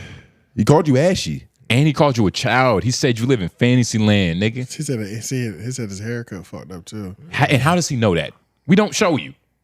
We show him sometimes. We showed him one time. Oh, that was one time. You notice on Apologies. the 𝙼𝚃𝚃 day, the nigga was picking the shit out of his out of that dry brittle Velcro on his head. Hey, don't say that because he Talking about this one? disrespected you. Talking about this He one? disrespect 'Cause nothing. it looked like he sent a YLO. I know leak. I know you don't have braids. I know you're not getting your hair done. What is that do-rag on your head? It's like a YLOI and a homeroom. He gets his hair braided, nigga. When? When have you seen legal with braids? What you mean? What you mean? Send this alarm. Yo, Carl, please. Like this infighting, it can't happen all the time. Yes, it can. But we love nothing can happen all the time. But we love the interaction that everybody has, within the pod and shit. You know what I mean? It's just good energy. These niggas, Carl. Carl, don't do that. Carl, cook these niggas. Carl, man. don't do that. These niggas don't love you. AJ wants you to crash out. He doesn't love you. I love Carl. This is a Walla Walla hashtag office hours. Yeah, I don't know. Mashup. All right, we'll find out. It looked like he was talking with his passion. Yo, top caller checking in. I know this one is late as fuck, but hey, whenever y'all get it in, y'all get it in. So Kamala did go talk to Charlamagne. What you fucking do? But then I seen Trump is sitting next to the Undertaker. So I don't give a fuck. I already knew Undertaker was on that side, but damn. Who are some people that y'all wish just never said or endorsed a side at all? Like, you just wish they didn't speak on the politics at all. You just wish they didn't say anything. Like, who are some people y'all look, like, up to or, like, were concerned with or just, just had a decent liking to that you've seen them start peeking on the politics or picking a side and you're like, damn, I just kind of wish you didn't say anything at all, man. All right, that's all I got for y'all. Hashtag office hours. Catch your boys later. Okay, so you should probably go last because we know your answer. Do you know who you think? Yeah, nah, that's funny. Yo, it's crazy that he says the Undertaker. There was a point in time when I first heard the Undertaker speak. I was like, oh no. But that was also around the time where I didn't have the understanding I did about politics like how I do now. You know what I mean? I took a before little bit, you was MAGA. Before I didn't really know the game. I took it too personally. You know what I mean? But then I did my research about, both sides. They're both kind of shit. But you love one side over No, he's a moderate. No, they're both kind of shit, but depending on, I don't hear who's you running. keeping the same energy. One shit smells better the same to you. energy. No, one shit definitely smells better to you. No, and that's okay. That's what you're supposed to do. You're supposed to choose. You're supposed to pick one. Of course, no. But it was like 3 weeks when you had Kamala topics that you were just motivated or shitting on how bad she was doing. And you want to know what's crazy? You don't want many ISOs. You want to know what's ironic? There was a point in time you want to know where what's I was like, ironic? oh, shit. They weren't, and they weren't important until Charlamagne talked to her. So that's what I'm saying. It's just like there was a part of what we were supposed to be talking about. No, but he's talking about how you felt about him. Like it was just a common thread that like if she was in it, you probably didn't like it. If Trump was there, they humanized him, man. Right, like, I don't really fucking know. It's like, They humanized. Oh, y'all did the same thing. What you mean? No, we didn't. No, we didn't. did. You did the same thing. I didn't do that, but that's a good rebuttal. Oh, you didn't. Makes everybody think like, whoa, did I do that? But no, that didn't happen. No, nobody. No, you did. Nobody's scared of that shit. So why are you trying? Nobody's scared of that shit. I see that rigmarole. If there is anybody that I've seen, I don't know. Maybe during 2020, definitely, because the racial tension was so charged. But I can't remember one person in particular. Speaking on it. Yeah, that I was like, that's a hard question. Oh no, The Rock, some shit like the that. Hodge twins for me. The Hodge twins was when the Hodge twins first started, like they on went, the MAGA thing. I was like, oh man, and not only that, the whole channel being conservative, like everything, just to completely because they jumped on it. You kind of have to fully commit when you go, gotta fully commit. Huh. I don't know. I can't think. This is one of those questions that's gonna hit me when I'm just laying in bed. Kanye West, maybe, maybe the Kanye. Yeah. Like there was a couple things where I was like, man, just stop talking and just. There's nobody I can think of outside of like Noblez. You know what I'm saying? Damn. You looked up to Justin? Nah, I just. No, the question was like a person that you favored or looked up to. I have favored him though. I favored him. Yeah, it's been my homie. You've definitely favored him. Yeah, he's my brody. I love the guy. You know what I mean? Oh my God. But just hearing him speak on it sometimes, I'm like, you went crazy MAGA these last like 2 months. I haven't been. First of all, really crazy. And this is what happens. Agreeing with the couple points. Agreeing with the couple points would just automatically make you MAGA. No, which is okay. I'll take that. I'll take that. You can't. Like, it was you committed I'll take that. You're almost worse than Charlamagne. yeah. Almost. Right. Yeah. Almost. Of course. Nah, it was deep, bro. I did not expect that as like a turn for this year. I was like, damn. Yeah, I never thought about his politics. I was like, yo, you are serious about this shit. I mean, look, and first of all, I wasn't necessarily even agreeing with the points. I was just saying like her character is shady. For the most part. A lot of it was just base level. But you wasn't able to see the shadiness in Trump. And that's where it looked like it looked like the philosophy was skewed. Well, I was. You can say that, but we're talking to you as niggas who talk to you on the podcast. Yeah, but so here's the thing. No, I did call out the shadiness in Trump, but also we been new Trump. And for the most part, honestly, like, what do you mean by shady? He hasn't really done anything that's shady or in the dark. Name it. Don't look at me. Hey, sarcasm isn't an answer, buddy. Well, you're my friend. Sarcasm isn't an answer. Don't stare at me. I learned a lot from Charlamagne. Sarcasm isn't an answer. I was looking at him, actually. No, but y'all both doing it. I didn't even give you sarcasm. I got at least 4 points. I learned all these from Charlamagne. He's a fascist. He's going to throw his political enemies into a jail. Well, that's sarcasm. Asshole. And like, that could be true, but nigga, I don't know. But he's a threat to democracy. You went hard. You definitely You went hard. You went hard. You went hard. No, you went hard. You went hard. You didn't even give me the answer I wanted. Wait, what was your question again? I don't know, but I think it was good. And you can tell me. He's a threat to democracy as we know it. Nigga. He's talking about jailing political opponents. He's a fascist. AJ, 1 second. Spell fascist. He's a fascist. F-A. Where does the C come in? Yeah, that's what I'm saying. I know there's arguing with niggas that don't even know how to spell it. Spell it then. Correct me. He's a fascist. No, I want you to do it first. No, bro. It's obvious. I'm stupid. I'm stupid. I'm dumb. I can't spell it. I don't know what fascism is. No, you're not. What's fascism? Okay, what's fascism? Help me out, nigga. No. Yeah, spell it. You know what's crazy? If I would have said anything with confidence, I could have got him. Yeah, I just didn't, that's true. I just didn't call his bluff. Because he wasn't a spell checker. He couldn't have told you it was right. I know when the C come in. I know he was gonna look at Lauren to see if he could confirm it. Like, Lauren, is that right? Hey, can we Google that? Can we get a confirmation? Yeah, that's what he was fuck doing. nigga. But no, fascist. Yeah, no, you can't admit one thing.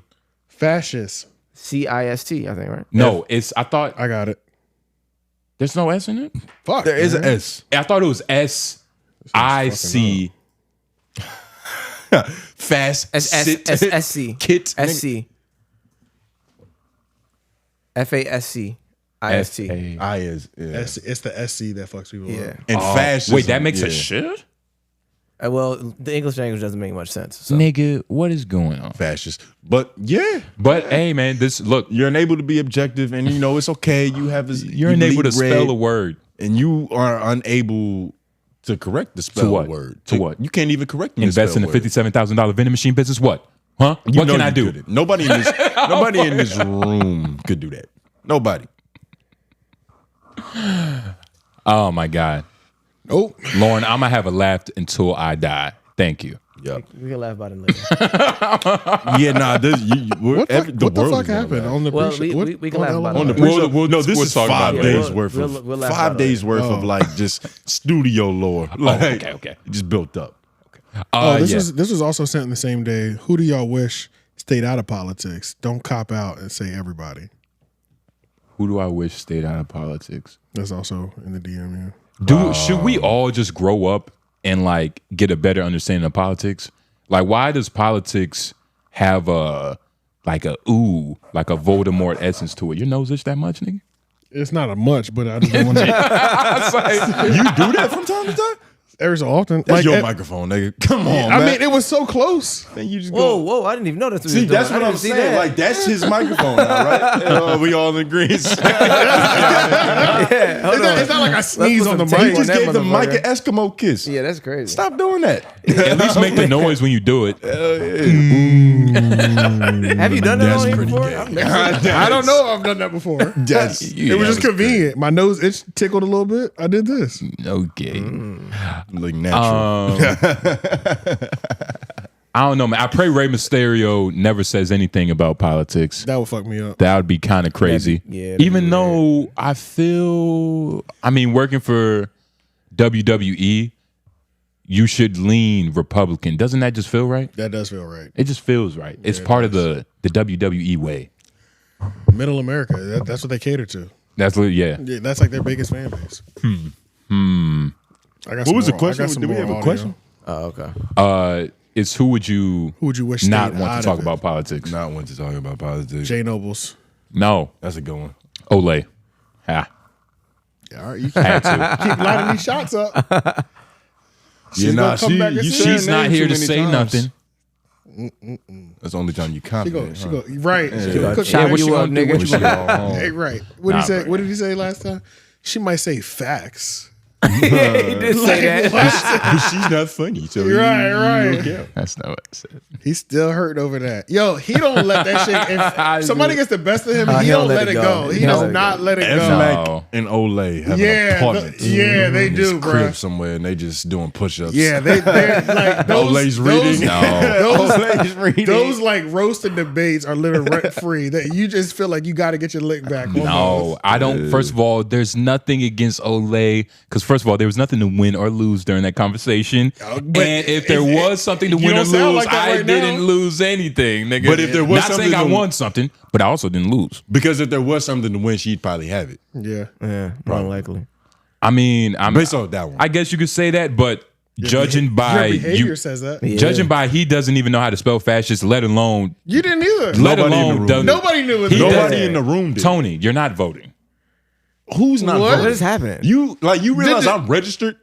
You just registered the other day, I didn't nigga. register the other day. It was like a couple weeks You're ago. lying. Week and a half. You're fucking Week lying. and a half. You're lying. Would you like to see my email? What- You would there, see my there voter was literally a registration whole time when me and AJ was like, "Yeah, we registered online." Ha ha, good brother. for and you were early sitting voting. here like For early voting. quiet and shit. I've been He registered told- for He years. said he registered for early. You've been registered to vote for years. You Yeah. registered to early vote, correct? Exactly. Yeah. Exactly. Niggas, real niggas register early. All right. What happened? I didn't. What you gonna do? Well, Your friend isn't a real nigga. No. Your best friend and your co-host isn't a real nigga. That's a reflection of you. I was pointing to my chair. That's a reflection of you. Nigga. Well, you still on me. Yeah. All right. We got some more audio from Leak. Hashtag office hours, man. All right, I'm here at work. Goddamn, I just had a conversation with a white boy named Sugar, What? a gay girl named T, and an African named Hot Sauce. Now, Hot Sauce, the African says he's These not are black, his names for them. but he says nigga. Sugar, the white boy, he can't say anything. He can't argue with it. And the light-skinned lesbian claims that I'm not black because I don't like hot sauce. With all that in mind, with all the context given to you all, what kind of conversations at work do y'all be having with people that y'all don't want to talk to? Do y'all be talking and making friends at work and whatnot? And Mr. Brain. how do we decide who is eligible for reparations? If this African nigga is telling me he's not black, then he don't get no reparations, right? So that means Olay don't get no reparations, right? That means white man don't get no reparations, right? F Mac's reparations is a little spotty. He might get like half. No, he would definitely get nothing. He's Puerto Rican. Yeah, nah, he ain't getting shit. He's 100% Puerto Rican. No, he's not. Oh, but he's not 100%. Yeah, he's not even. He's more. But he's not getting they're that. more He's not like getting that. Well, smaller I percentage. guess the best way is we'll have to put together a test. For Only the real foundational true blacks will know. But nigga, that is the perfect. There's literally one dude at work. I don't like him. I don't like talking to him. I just now started these past 2 to 3 weeks. I made my decision. I'm let me slowly indoctrinate him into how this relationship is just gonna go moving forward. You know what I mean? Because it's not something. Let me bless him with my friendship. Because he's already so close to the manager. I'm not gonna risk, just Saying like some shit. So like, let me just usher it in. I went into work one day. I hit him with the like, hey, what's up? I'm like, what's up? He was like, hey, Justin, you all right? I'm like, yeah, I'm all right. It's like, all right, man. I like to see a smile. I'm like, what, nigga? I looked at him like, what? Try to Willie Like, Lynch you. get the fuck out of here, nigga. Like, what do you mean you like to see a smile? He was like, hey, I just like to see people happy. Just have a good morning. I'm like, nigga, get the fuck out of here. Like, I just like to see a smile. I just like to see people Nigga's happy. an asshole. But slowly but sure. And what's crazy is, he's the type of guy. I went into the work next day, asked a couple people around. Nobody likes him. He's just that type of guy. Oh yeah. And like when you're dealing with somebody like that, you can't talk to him. I got into it with a Can't even nigga at talk work to on Friday. Employee? Yep, coworker. But what is he like annoying? Bro. I said, you're a joke, bro. I'm sorry. I can't help it. Yeah. I don't fuck with you, nigga. You know what I'm saying? Yeah. Like, Sometimes it's just that simple. Yeah. And it's no disrespect necessarily. It's just like, dog, I don't know what happened, but we'll just never connect like that. And it's worse when they try to force a connection. Like that's when it gets bad. One time I was working with this wigger, and he was just a consummate wigger. Like whatever you imagine when I say that word, that's what he was. Yeah. And like one day he had got in trouble because he was walking around saying nigga a lot. And it was crazy because apparently I was the last person to find out that he was just like free with it. But it was on purpose. Because when he was around everybody else, when he was around me, he's like, okay, this is obviously like one of the real, like a real black person, the real version of what I be trying to imitate. So he literally never said nigga around me until the day like he had like some racial spat with another black dude to work at the job. Like he called him a monkey or like some stupid shit. Yeah. And so then he came over. They always go racist. They always go racial. But then he was like, you ugly gorilla. And then he came over to me. He was like, man, I want y'all to understand. Like I'm not racist, dog. But it's just like I grew up nigga. Nigga is me. Like all my niggas love me. And like, I love all my niggas. And I was like, let's just call him Blake. I was like, Blake, like we cool, but like you're literally testing how cool we are right now. Like every time you say nigga, I'm like, he thinks I'm allowing him to do this. Yeah. Like, I remember he thinks this is permission. I remember when you first told me that. You're not replying is like the cosign. Yeah, but because at first I was just letting him talk, and I was like, son, you just can't say it. Like, right. he was over here trying to justify, like, yo, I'm talking to a black person. Like, do you think I should stop saying it to him? If you have to justify it, then that's obviously you're not supposed to be saying it. And it's just, you should stop it's a higher level conversation that shouldn't be happening at work. It's like the overall, it's like, yes, he can say it. My job was. He can say it, but should he say it? Trump 2024. You know what I mean? Should you do things? Should you do everything you can do? You know? Should you do everything you can do? Should you do drugs? Should you do everything? No, you shouldn't do everything you can do. Exactly. That's heathenism.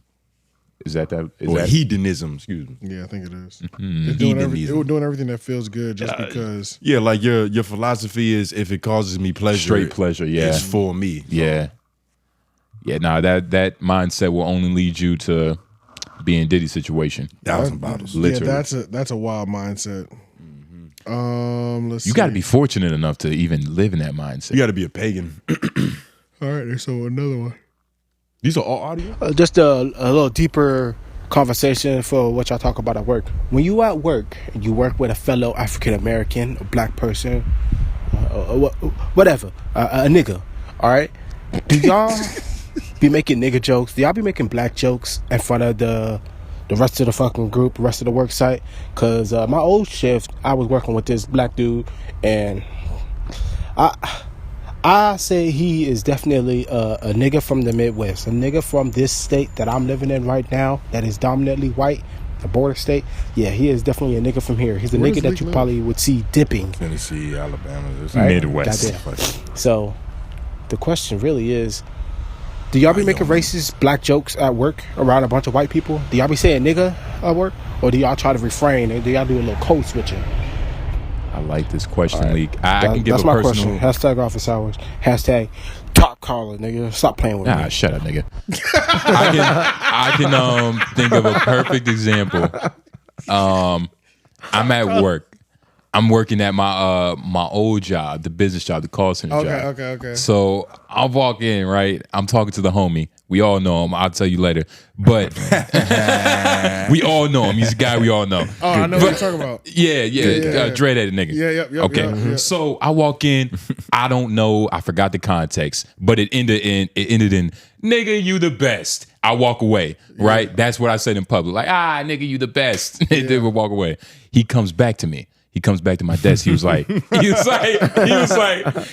yo, like, mind you, I'm not, he didn't get me the job, but I was already applying, and he was like, well, should I work there? So, it was that type of situation. But he's been there a little longer. He's been there a little bit long. He came up to me, he was like, yo, so, my nigga, like, we cool and shit. Like, you the homie and shit. But you can't be saying that like loudly. You know what I'm saying? Because he was telling me how his last job, he got fired for that exact reason. Because he was talking to a nigga.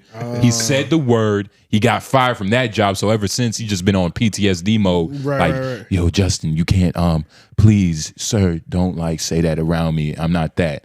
So I had to cut back on my N-word usage after that. Do you think that's fair? And I ended up quitting that job. Can you get fired for saying nigga if you're black? Honestly, I don't know if it's a word that should be said in the workplace, but at the same time, like it's just like you can't be cursing this shit at work, really. Either. But at the same time, if it's none of your business in regards to white people, but if you have a customer facing position, I try to say nigga, customer facing, yes. Well, that's different, and obviously you're not gonna curse to the customers, but like if you was in the break room and you was like, man, my wife's a bitch, and you didn't mean it, but you said it, you could get fired for that. I've said it dolo when I'm speaking to like a nigga one-on-one in a soft enough tone or a quiet enough space where it's like nobody's really around and we joking on some shit, but I'm not like loudly saying that shit. I be calling my manager a nigga.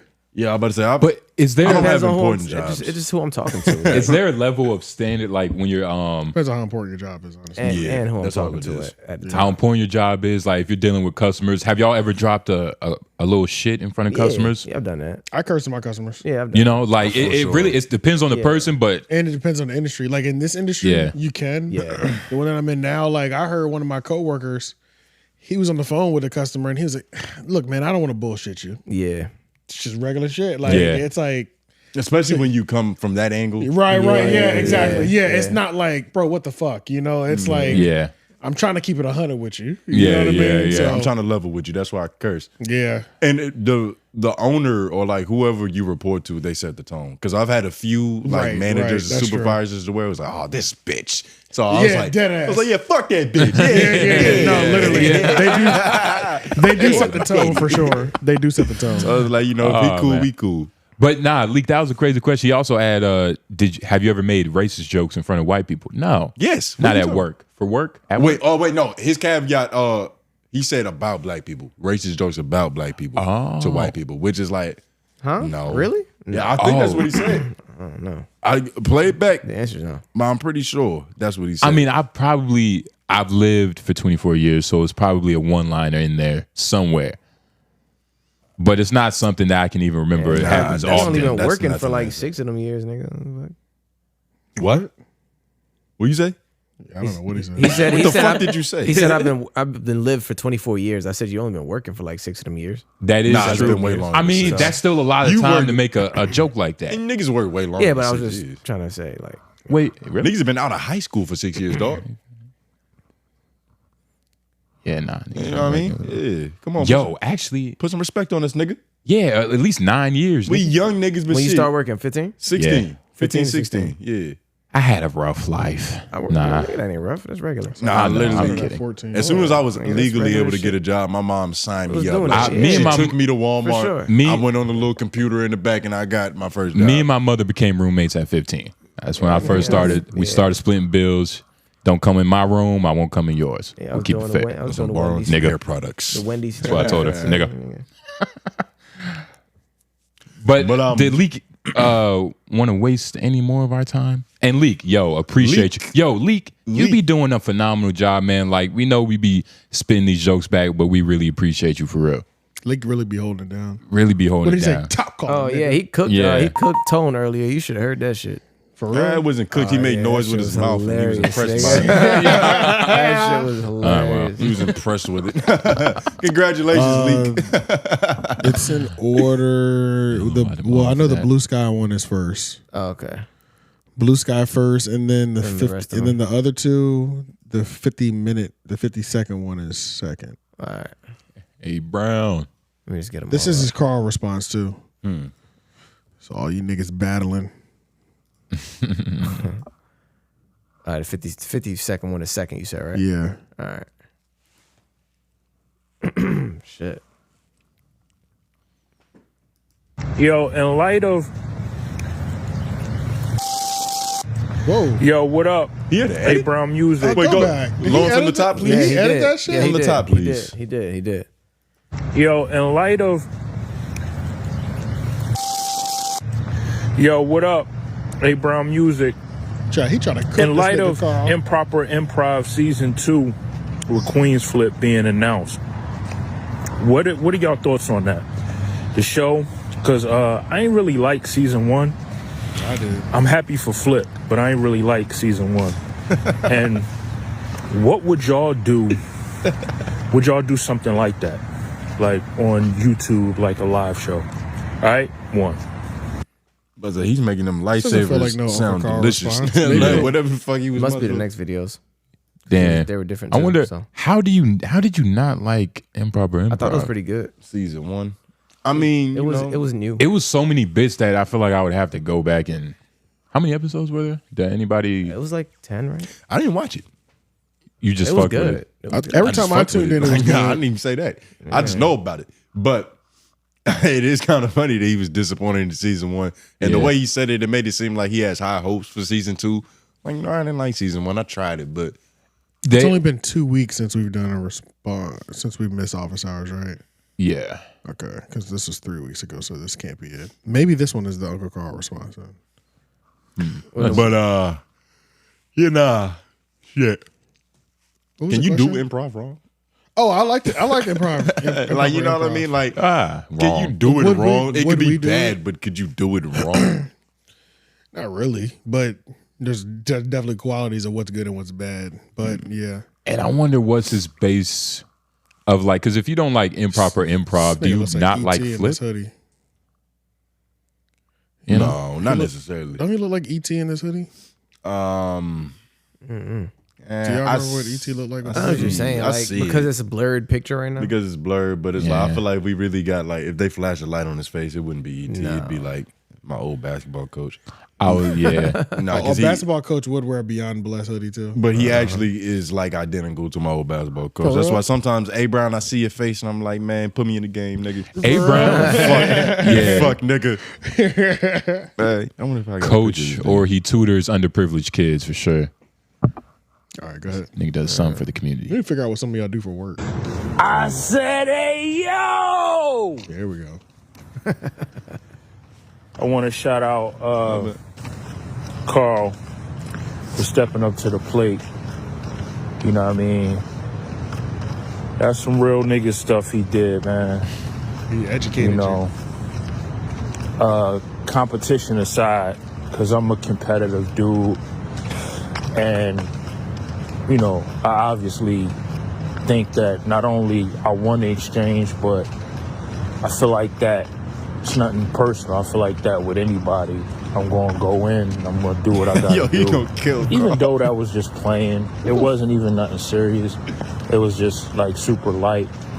But speaking on what Carl said, like, what the fuck? Yo, he just got off the phone with his baby mom. He doesn't have the energy to fight anymore. Like, He had that smoke for Carl, but it's like, man, this has been so crazy. It made me see in the bigger picture. And That's dog. very funny. It should be another He one. sounds defeated a little bit. Just a little bit, right? Yeah, he does. He And sounds a A little Brown, defeated. please keep your head up. Please, man. Do all I know she's getting on your nerves. Got 33 seconds. You better get to it, nigga. it taught me a lesson that it's still real niggas out there. You know what I mean? Because the amount of just fraudulence I see in my day-to-day, like I've never experienced before. You know what I'm saying? And it took a OG to show me that it's still real niggas out there. And I appreciate that. And for that, salute, man. Did he just take the high road? Yeah, he won. I don't know if he took the high road. He's the bigger person. Carl whooped that nigga's ass, man. That was the high road. Y'all niggas hate that shit. I think that was the high road. I think we called him at the wrong time, dog. Like, A Brown there's some turmoil. Like, you could tell, like, I just don't like how defeated he sounds. The first payment. Probably. Yeah, How y'all forget the colonizer Nuzo just said, let you niggas just squabble it out. I already know where I'm at. Y'all remember That's that? what he said? And that's what the white man said? Yeah, remember he said that shit? Shit, let you niggas squabble it out. He didn't say that. He obviously didn't say that. No, that matters. We would have never forgot. It's hard to hear what Nutso says. He pretty much was saying, Yeah, I'm enjoying watching y'all battle it out because I already know where I'm at in this thing. Y'all remember that shit? When he said that, he doesn't mean the top. He just means comfortable. Like sure? he just knows That he's felt comfortable. That felt like number one top. Nuts. Like when they kill each other, he'll be left, which makes him number one. Oh, He's taking the okay, okay. This is a smart approach. Yeah, Just like the white man, just let us kill ourselves. Got you. Come Okay. reap it in. But yeah, A Brown, man, shout out to you. I hope whatever this fraudulence, this turmoil is. Yo, I hope you understand that there's more real niggas out here, man. Yeah, get over it quickly. It sounded like please. Carl just struck a nerve. Hit when he told him. Sound like he really related to what Carl had to say. That's all. Now, do you remember somewhere in Carl's message, like it was funny, but there was a point where he was like, "Man, these funky dog-headed bitches be dog-headed bitches, dog. Don't let her come in between you and your kid and all that shit." Yeah. He gave like a little silver lining somewhere. Uh-huh. He did. Hey, gift 𝙿𝙾𝚃𝚃. I don't even know how to say your name. Sorry. I accepted your message request so you can send me a video now. Even though I feel like you should be able to send videos even if I don't have you message requested, but whatever. Yeah, what you trying to send, nigga? You can send it now. Even though this is like, I'm responding to you like 15 You days should later. definitely be able to send videos because I've had all kinds of Bitcoin hoes and fucking send me video charts. It might be like blurred, like, because are you sure you want to accept this? But it's going to show up. Maybe ghosting him somehow. All right. Hashtag office hours. Y'all try to act like I was zesty for calling Dejon Spicy Brown. Come to find out on Fair to Say, Dejon said that AJ came to No Jumper. He was trying to sell everyone his man milk. Do you address that, AJ, or did I miss it? I didn't address it because I missed it too. I missed it, and I asked you to send me the timestamp, and you didn't send it to me. And I pray that nigga didn't say that. I will violate that fat nigga. Yeah, I wish. Please somebody send that to me so I can see it from my see it. Wait, what were you trying to sell? Remember we went up there with some ice cream? Yeah, with the ice cream. Is that what they're alluding to? Yeah. Oh, the man milk. And the nigga kindness for weakness. Right. And the nigga got his, we gave you a whole pint, my nigga. Whoa. Like on top of that, the nigga was in the bag talking about, is there butter pecan in here? Like, don't play with me, my nigga. Like, do not play with me, my nigga. Like, I pray you didn't talk crazy like that over there. I pray you did. That's so rude. That would be crazy. That's so audacious of him. Why'd he call it man milk? Yeah, I don't know. I pray you did not even try. I hope you didn't even try to go there because there's a whole nother thing that wasn't on camera, just like on some fat nigga shit. Like, I'll wait till next week. Are you gonna expose another fat fellow? I'll expose his fat ass not even be able to put his jacket on. Like, come on, bro. Just shit you peeped in your peripheral. Yeah, like this nigga struggling. I've been playing nice with you, my nigga. You know what I'm saying? Don't play like that. It shouldn't be hard for you to sit down. Yeah, so that would be crazy if he actually said that. But please send a timestamp if that was actually a thing. But you weren't trying to sell it. You brought gifts. Yeah, we brought gifts. We didn't come empty handed because we're not fucking bummy guests. You know what I'm saying? Do report cards. Yeah. But at office hours, why are so many YouTube channels trying out live streaming? Is YouTube pushing it? I've noticed that most channels don't get as many views on their live streams compared to their regular videos, and the replays don't seem to have the same value unless the live stream content is similar to their usual videos. Just curious. I saw somewhere. Michael, man. YouTube is pushing it though. That is a yes to your question. YouTube is pushing it. They're trying to like everybody's just trying to get their bases correct. Like they even said when Joe Budden had what's his name, the black dude, Ian Short. Oh, not Ian Schwartzman. Dunlap. They were talking about Facebook and how Mark Zuckerberg, he's probably planning on creating his own label with Meta. Yeah, because it's like he's gonna have all this. What? Taking over the music side of shit. You remember? Do you remember the nigga? His name was 𝙼𝙾𝚃𝚃. TikTok market. You remember the nigga 𝙼𝙾𝚃𝚃? Yeah, that did the contracts. That's a name you don't forget. I've never. He DM'd me, for real. And I didn't even realize it was him until just now. And then I didn't follow it. I saw it. He sent a link, but the tweet's not available. So he must have been sending me some sort of spaces. That's what I'm assuming. To like join a space or something like that. But Ian's following him. And that's why he don't have that many followers, like 138 followers, but Ian's following him. So what you gonna do? You gonna hit it? Go for it. No, I just accepted the thing. That was it. Go for it, man. That shit was 2 weeks ago, nigga. Oh, I did follow him back.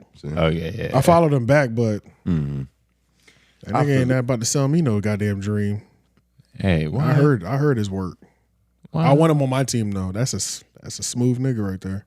Pause. In business. In business. He's only handsome in business. Context is everything. You have to say it. Yeah. But YouTube, from what I know, they're trying to compete with Twitch and all these other platforms that have popped up out of nowhere and became bigger than what they've had for years. Which is why a lot of the times when you search something, even a no-name channel, if they're live talking about that subject and that's like in the title, that'll pop up at the top. A lot of like it's being pushed. So you can get better visibility, like reach, if you're going live and shit like that. Whatever the wave is, and anytime anytime they introduce something new, you want to be using it immediately because they're also going to reward people for using it's literally a new tool. Yeah, just like on Instagram. If they add something new to Instagram Reels, you better start using it because they'll help push it in the algorithm. When you really think about like Instagram, Twitter, YouTube, like Snapchat, there's little difference. Yeah. There's very little difference. You can do most of the same shit on all of those platforms. Yeah. You can see shorts, you can see reels, you can see full-length videos, you can see live shit. It's all the same tools, just organized in different interfaces. Yeah. But for the most part, you're seeing the same style of content. And the only one that's really different is like Snapchat. And mostly everything is owned by Meta anyway. Yeah. They do own a bunch of shit. So the fact that, ironically, they're supposed to be like competing, but they're really the same place. It's like there's only like a couple. Business. It's one of them like Snapple fucking conspiracy theories that everybody knows, but it's like I think there's like 5 companies that produce all the chicken. Yeah, like chicken nuggets, chicken cutlets. It's like it's Tyson and probably like 3 other niggas. Yeah, nah. This episode is so long. Oh my God. Yeah, but you know, we've earned it. Hashtag office hours. My wife was, I read the last one. Fuck y'all. Oh, wow, really? We're doing turns on that? Hashtag office hours. My wife was taking a liking to the Poor Minds podcast. I don't know how to feel about it. I think she likes to hear about hoe stories. I feel like we've read this one before. Yeah, I feel like this is read before. Last week. The BBDs and whatnot. The baby daddies. Oh, the baby daddies and whatnot. What you guys want your future life partner to have as many bodies as you or more, and why? Have you ever lied to a partner about the amount of bodies you have? I told one that I was a virgin. That's a ridiculous lie, actually. Only a whore would say that. It's crazy. I've lied about both of those. I've lied about being a virgin, and I've lied about not having virginity. I've lied about both. Yeah, like only a whore says I'm a virgin, because then it's like, God damn, nigga, you done that much? Yeah. Like, you just feel like you got to wipe all of it away? Yeah, nah. I mean, yeah, of course. I've always lied about that. Nigga, I'm not telling the fucking truth. For what? There's no point. There's no point. How you gonna prove it? And bitch, you better lie to me too. You have some clean results, and you better lie to me. Mm-hmm. But I don't think my wife has taken a liking to the Poor Minds. Even the way he said that, he's taking a liking. I don't know how I feel about you already disapprove, and you need to tell her. But there's nothing wrong with that. Would you want your life partner to have as many bodies as you? As many, no. Or more? Definitely not more. And significantly less?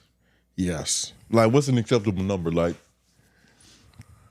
what would be too many? Yeah. Or what's the first too much? Like, if 29 you was cool, but bitch 30? Like, it's not even the number, it's how the woman obtains them, honestly. And how you carry yourself after the fact. It's everything around the body. Yeah, it's like she could have 100 over 20 years, right? And I just wouldn't think as much as if she said, yeah, I was in 5 gangbangs. And I'm at 50. 100 over 20 years. Are you talking to a 44-year-old bitch? Yeah, I mean, let's just say that. I'm just saying, like, let's just say 100 over 10 years. You know what I'm saying? All I'm saying is that, like, just the way they get there. Like, if she's like, yeah, I go to gangbang parties every weekend, I'm be like, how many bodies are you at in the weekend? Like 15 to 20. It's like, okay, I can't do that. Well, you don't even have to ask how many bodies. If she goes to gangbang parties, it's out of weekend, control. like, It's a minimum of 3, I guess, right? So either way, it's like it's out of control. Yeah, so, it's like I couldn't even think 3 bodies is too much. I couldn't even think 3 of at a one number. time. It's like, oh yeah, it's like it's all about how you acquire them. That's all I'm saying. It's not even about the many bodies. It's like I just don't want to know that one true whole story. Yeah, I don't want to know the real whole stories. But I want to know. That's fragile. I want to. Yeah, that's fine. That's a little fragile in your ego. No, I'm cool with that though. As long as you're okay with it. I can call that a preference though, can I? I prefer like to know that my bitch hasn't had a NASCAR team pit crew pitting her out. What? You said something else. I feel like you definitely just up the ante Lauren. I'm saying like gangbang shit, like a NAS. Because I was thinking about that one shorty who had like the NASCAR team rider out or whatever the fuck. I just saw a video. Niggas working information to put wheels on a car. I just saw a video where a girl did 100 bodies in 24 hours. That's some shit like that. Yeah. She's making a challenge. I've heard of this. Yeah. I saw that it was the challenge because the first challenge was like 20 in 12 hours, and then after that it was 100. And it was pretty much groups of guys. It was like several rounds of gangbang. That doesn't. Yeah, that's crazy. Yeah, no, I couldn't fuck with a girl that's been in. Like once that alone one time is enough. I can't do that. Even if you did it once, I don't want to know about that shit. That's what I'm saying. And it depends. It's all contextual. If you have one good whole story and you realize that it just wasn't you after, I'm okay with that too. That's got to be acceptable. Yeah, I'm cool with that too. You know what I mean? Like, it's a car full of But niggas. if it took you like 17 gangbangs to figure out this wasn't for you, I'm good on that. Well, because it was for you for a while. Right. How much would you have to like love her though? Like, damn, bitch, like you had one in the like hand, foot. You had one on each extremity of your body to keep it. Yeah, for you to just be like, okay, I guess I'll just accept that. Like, fuck it, I've done worse things. Yeah. I mean, how or much you just does take it to the chin? How much does she love you to even tell you that truth? If she loves me, she won't tell me that dumb That's shit. what I'm saying. Like, you would just keep that shit under wraps. I'm not telling you my whole stories. I don't want to know yours. Everything is situational. Because it might be a situation where she just genuinely has to tell you. Because you are at a function and it's 4 of the same niggas that were there that night. Same goddamn room. And out of respect, she's not gonna have you out here looking stupid. Right. But I need to know. It's only one nigga that's happened to. Yeah. Maybe 2. Dap all them niggas up in a row. Ugh. The order she did them. Yeah. If I go off of the dap and you just put my hand down, I'm just okay. Yeah. Follow her, nigga. Yeah. Oh my God. Yeah, I'm not fucking with you, my nigga. Like, tell you, no, these niggas don't get daps. Yeah. They already got pussy. They don't need right. respect. I already gave my body. Hashtag office hours, Spotify listener here. Why did y'all not punch Noblez? The spelling is crazy. But I feel like he spelled it wrong on purpose. He does it every time. Okay, that's what it was. As an insult. So I'll just run it from the top. Spotify listener here. Why did y'all not punch Noblez straight in the face for say that about Breaking Bad? I finished rewatching Better Call Saul, then I'll rewatch Breaking Bad this week. No luck was needed. It's just a well-written piece of art. That was when Noble said that Pagan was better than or just as good as Breaking Bad. If not better. And disrespect me with correct diction, you fucking idiot. In the face for say that about. They said punch you straight in the face. Y'all niggas Disgusting. really love Breaking Bad. They just really hate Jay Nobles. People have. It's one or the other. We just need It's both. It's a combination of both. And you hit it right here. People, and then look, nigga, grow up. You know what I mean? There's always going to be a better show that's created than the one you've watched when you were a kid or a child. I know it hits home because you watched it when you were little. But yes, there are better shows being created, and The Penguin is one of them. I'm sorry. I still haven't seen the episode. Yeah, I'm gonna watch it though. Nah. Yeah, I'm definitely. I'll definitely believe it's good. Hey, take your time, and once you watch it, you'll be like, okay, this is hard. Anytime I see a show that get episodes breakdowns every week too, I know bro, it. and you know, it's. I love yes, that shit. I agree. Like I love watching the show, and then there'll be an episode breakdown, just in case I miss something. Yeah, and especially with superhero shows and all intents and purposes, because there's so much lore with the comic books and shit like that. Yeah, you kind of need them too to even just be tapped in for real. It's like good shit. Hashtag office hours. Yo, when did Jay Nobles get a prosthetic leg? That shit look like plastic, bro. 3340. Anyway, I hope y'all caught Ole on Godfrey's podcast. That episode was fire. Good chemistry. She should be a regular whenever there's public scandals / lawsuits. Oh yeah, my guy Dante, definitely one of them yams. Yeah, he was lusting. It was a great episode though. I ain't even finish it. It was good though. It was great. It was good. Shout out. Like she fit right in. Why didn't we cover this? I don't know. We'll put it on next week's shit. We'll put it on next week. We got to cover that. Yeah, we definitely got to cover what the that. fuck? Olay is very good in rooms with new people. Like it's no problem for her to just come in, swoop in, and get comfortable, and make everybody copacetic, have everybody in the amicable mood. Good. Sometimes when she's in the mood, he couldn't even just say she was smart. He had to say she was social. sociable. Of course she's smart. But only with new people. Only with new people, though. Because it seemed like the second time around, it didn't go the way you I'm just saying. No, that was an accident. First impression. That was an accident. Right. But nah, we're gonna talk about that next week. Go to that last episode because Sorry. Let me see. Let's see what J Noble's legs look like. Yeah. I think it was a lot. It wasn't the most recent one. It was the one before that. I'm pretty sure. Maybe just try. Open up a tab for that. Open up a tab for that one, and then that one. Yeah. 33 something, right? What do you say? 3240. I thought it was 3340. 33. Well, see if that comments in the. See if that comments in the. Well, are his legs out in this episode? Yeah. Yeah. Okay, it's definitely this one. Scroll down. I could just look back at the note though. Just see if it's this one. I just want to make sure it's this one. Yeah, it looks like your money, man. Look at all this work we're doing to look at your legs. How does it? My moisturized legs. Okay. Mm-hmm. You want to just make it easier? It's just pull your sleeve up it's right like, now. all right, nigga, this is how it looks. Just do it. Just go. Yeah, you do look like you're sweating. Yeah. But I guess in front of you being like prosthetics. They like prosthetics. There's so much like sheen on them, and I don't know. I guess they do look shiny, but can we talk about? Can we talk about? So they're almost sitting funny, like you attached them. Yeah. Can we talk? But can we talk like about you lost them in battle? like they were nubs. You just put your little legs on They every day. reattach them at the hip. Nigga, you had the sickest looking legs in here. Nigga, your knees barely even work. He also nigga. First of all, look at my calf definition. Can you zoom in? It's pretty weak. Look at the pretty weak. It's pretty weak. Yeah. My calves are literally. It's poking out. Not really. No, it's not. It's actually not. It's fucking bro. up. You're bigging It's this fucking shit up up. everything that's going on. It's fucking up this whole conversation. Obviously, because the nigga had to comment it down below about Zoom in on his legs. Is that just so really you what can you see believe? that. Yes. Zoom in on my legs. I don't even I know don't see a single follicle of hair. Zoom in. Bro, Well, you're looking for I the don't wrong see things. a single follicle of Why hair. are you looking for hair? Because that matters. I This shouldn't makes me see uncomfortable, skin. by the way. Look at the calf definition, guys. You got There's weird no definition, knees. my nigga. What's up? What are you talking why about? Your knees all knotty and You don't shit. have no calf definition. Nigga, your knees are inside out. Shut up. That's impossible. First of all, probably why I look jump at high. just look at the calf definition from the front of the knee, but down to the bottom. There's no That's- definition there. There's That's- no calf. That's called a shin, nigga. The front of the knee. Yeah, the front? Yeah. First of all, you're not even looking at the Straight right legs. muscle. Yeah, there's no. Those no are definition great there, kicking legs. Nah, great Muay Thai legs. Them just All look right. like they Well, snap. Mwah. I'm good. I love those. This nigga really be giving himself what do they call them? Affirmations. His ego is loose. He's that Give guy. us somebody has to. I don't got. Oh my god. Hey, nap to God. Shout out to you, nigga.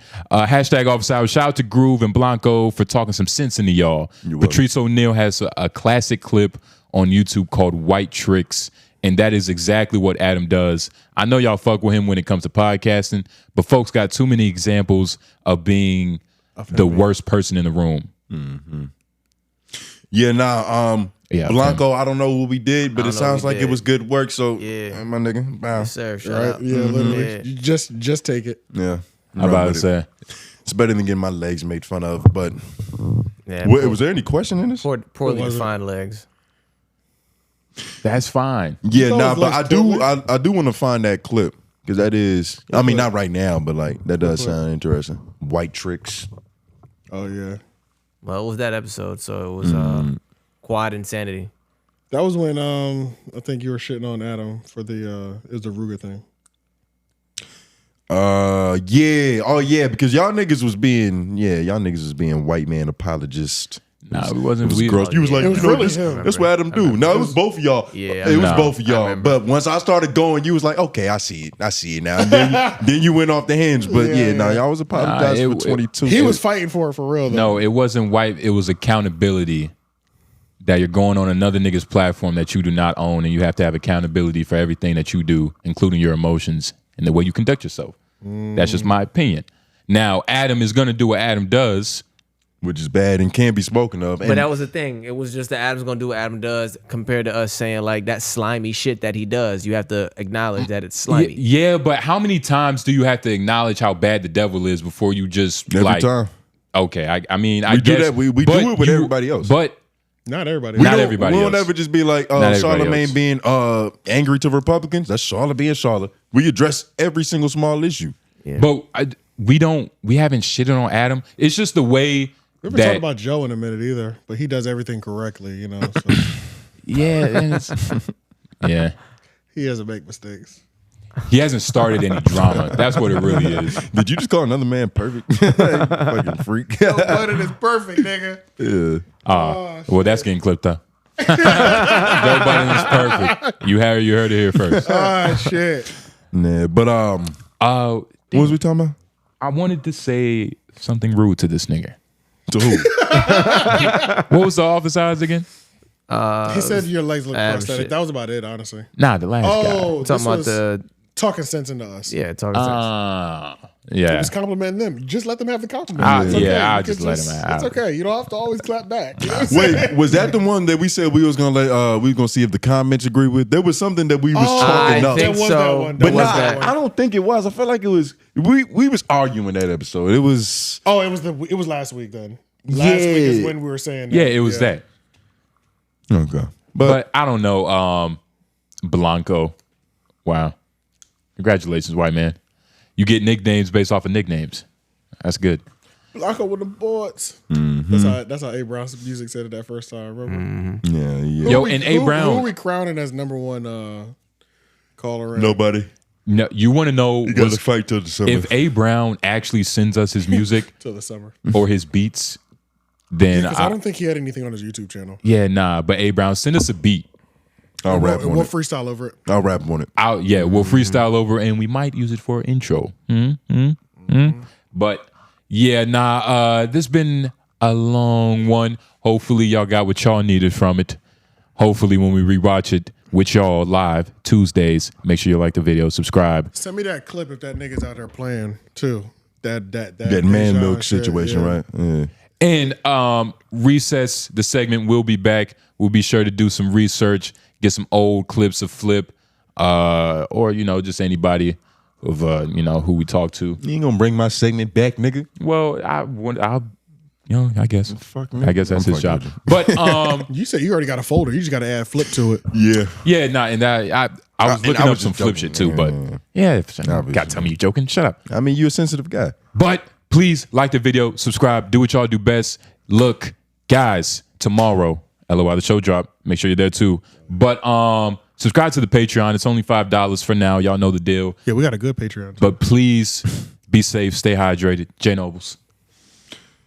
F Mac. AJ the Menace. White men behind the boards. Yep. And we round. F Mac in the fucking building.